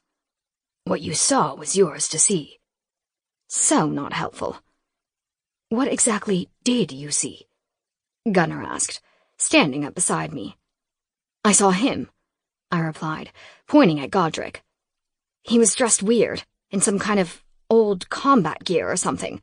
Some kind of armor. He was covered in blood and smiling at me. I don't know what I was doing. The vision was in first person, so I couldn't actually see myself. Is that all you saw? Godric asked, quirking a brow at me. My cheeks grew redder by the second. No, I saw other stuff. What kind of stuff? He asked, stepping closer to me until his body brushed up against mine. Not battle-related stuff. I quickly turned my attention to Fenris and Gunnar, who stood by quietly. I didn't see either of you. You wouldn't have, Fenris replied, as if somehow that was supposed to make all the sense in the world. What kind of stuff? Godric repeated, clipping his words with irritation in his tone. Sex, okay? I saw you naked on top of me, grinning like a psychopath. He smiled down at me, the very same expression I'd seen in my vision. Yeah, that's the smile. So, you really do remember, he said, his voice low and husky. He pressed against me harder, the length of his body molded to mine. My heart sped up as his hands cupped my waist, making sure I could feel just how happy he was to learn that I'd remembered that little tidbit. I, however, was still freaked out by it. Turned on, but freaked out all the same. I saw pieces of a puzzle that I can't put together. That's what I saw. Apparently, you needed a little stimulation to make you remember this time, Godric said, angling his head to kiss me. Maybe you just need a little more. His lips pressed against mine, and the second they did, my mind exploded with more visions, more memories, more death and blood and sex and wings. Godric stood before me, wings as black as night spread wide behind him. I pulled away, breathing hard and staring at him. You're an angel. I said it as though it were an accusation. A dark angel, he replied. That distinction appeared to be important to him. Vega and the others, I started, trying to puzzle it out. They're like you. He nodded. They are the enemy. And you? I turned to Fenris, eyes wide with disbelief. I'm not that, was his only reply. Gunnar? I'm not either. What the fuck are you two, then? Silence. You can't say, can you? They both shook their heads. Fine. Then tell me why those dark angels clearly wanted me dead. I turned back to Godric. And why you don't. I swear he looked like I'd slapped him with that question. We cannot say either. Not until you remember everything. Okay, then how do I do that? Because this in-between is starting to make me feel insane again. You're not insane, Gunnar replied, his tone full of sympathy. I know that now, no thanks to you. I could not tell you. I did my best to find a way to force your mind to see the truth. Epic fail, Freddy. Epic fucking fail. He pulled me from Godric's hold and spun me to face him, lowering his face until it was only inches from mine. I gasped, startled by his abrupt behavior. But when I looked into his hazel eyes, I felt a pull that I couldn't deny. The same kind that I'd felt with Godric that night in the bar when he'd touched me. Color returned to my cheeks in a hurry the longer he stared at me. You can feel that, can't you? He asked. The pull between us. I feel confused and tired, I replied, wiggling out of his grip. And I wish someone would just tell me what's going on. Eve, Fenris called softly, pushing past Gunnar to stand in front of me. He wove his arms around my neck and pulled me into his embrace. I'm sorry about last night, and this morning, for that matter. I know you're scared, and you don't want to show it. I know you feel like you're on the brink of losing it again. Just know that we're here for you. That you need us. That you're supposed to need us. That's why you feel the way you do when we're around. He pushed me away just enough to look down at me with those baby blue eyes that made my stomach do a little flip. Don't fight it. We can't help you if you fight it. Fight what? I asked, growing more and more frustrated by the second. Fenris cupped my face, stroking my cheek with the pad of his thumb. This. Without warning, he bent down and brushed his lips against mine, slowly stoking a fire inside me that came out of nowhere. One second I was getting angry, the next I was putty in his hands. I leaned into his kiss, letting him have his way with me. I didn't care that Gunnar and Godric were watching, or that earlier that day I thought he'd betrayed me. All I cared about was the spark between us, and the memories tugging at my mind. Instead of the barrage of clips like I'd seen with Godric, this time I saw one complete memory play out. One of Fenris asking me for orders in a language that I seemed to understand. He wanted to know how to proceed with the mission we were on. I barked out a response in the same tongue, and he nodded at me before storming off toward a valley in the distance, where I could see a handful of others already embattled. My fiery red hair blew around me wildly as I looked down at the fight being waged and Fenris running toward it. Midway there, he leapt into the air, his body morphing into something massive and furry. He landed with a thud that shook the ground I stood on, then looked back over his shoulder at me. I let out a battle cry that made present-time me break out in goosebumps. The sound reverberated in my mind with such clarity, bringing me back to that moment as if I were about to relive it. With a gasp, I pulled away from Fenris, staring up at him.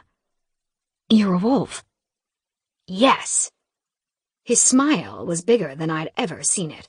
You kill for me, I said, my voice husky and low. Always, he replied with a growl that sounded as inhuman as he was. My mind was still reeling when Gunnar put his hand on my shoulder and turned me to face him. The second he made contact, that feeling, the one he'd brought to my attention, felt even stronger.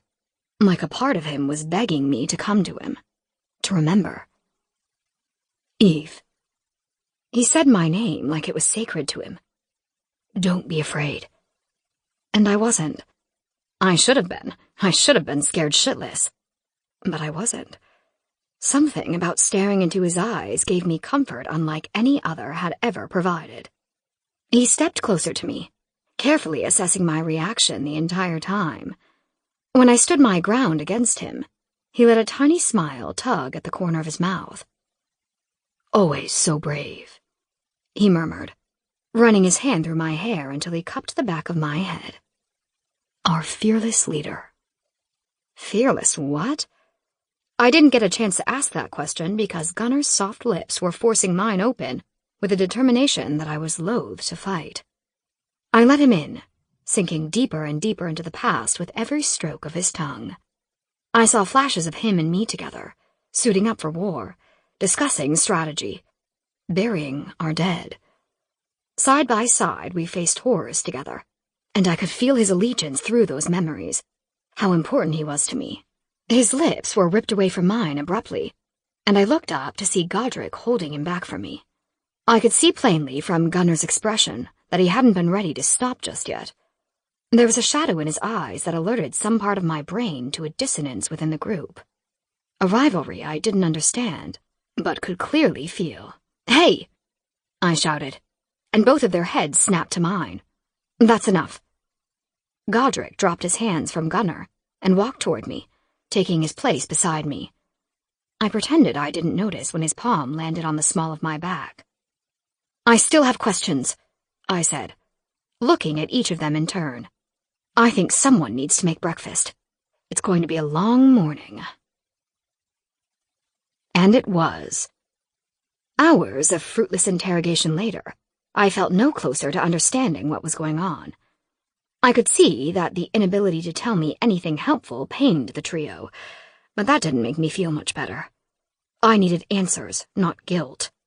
The three of them refused to leave me, so I eventually took refuge from our frustrating conversation in my bedroom. Godric lingered in my doorway, hunger in his eyes, until I kicked him out into the living room. I flopped down on my bed, playing the events of the last few days over and over in my mind. All it left me with was more unanswered questions. How did I know these guys? And when did I know them? It was clear it hadn't been in this lifetime. And why were they constantly fighting in my memories? Who exactly were we fighting? Then my mind turned to the Dark Angels. During the fight, Gunner, Godric, and Fenris had seemed so surprised by their presence, like they hadn't expected to see them there, or at all, for that matter. In all the fragmented memories that had returned, I didn't remember seeing them once. It was always other warriors I saw, and a girl. In the memory where Fenris had changed into a wolf before my very eyes, there had been a girl in the distance, her long blonde hair blowing as wildly as mine had. Something about her made anger stir within me, a wild storm rolling closer to the surface with every second I thought of her. Something deep within me recognized her in a visceral way, and it hated her. But how did all these pieces fit together? That was the most important question of all, the most pressing and elusive one. If the three of them couldn't or wouldn't tell me, then I needed to hunt down the missing two and use them to help regain more of my memory. And I had a pretty good idea how. Ivor and Stian knew each other and were working together. They'd also appeared around the same time as the others. Playing the one-sided conversation I'd overheard outside of Ivor's office over in my mind, I could see it for what it was, a plot to get me to remember. I wondered which of the others had been talking to him that day, trying to figure out how to get me before Vega and his boys did. If I'd been a betting girl, I would have put my money on Gunner. Regardless of who it was, I knew I wouldn't have to look any further than Ivor and Stian to find the missing pieces of the puzzle. I planned to track them down first thing in the morning. In the meantime, I would stay close to Gunner, Godric, and Fenris, just in case any other Dark Angels came for me. And I'd sleep with a blade tucked snugly under my pillow. A girl can never be too careful.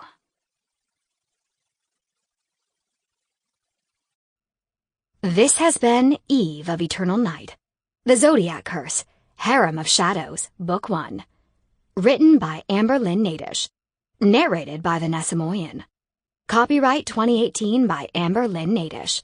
Production copyright 2018 by Lynn Natusch.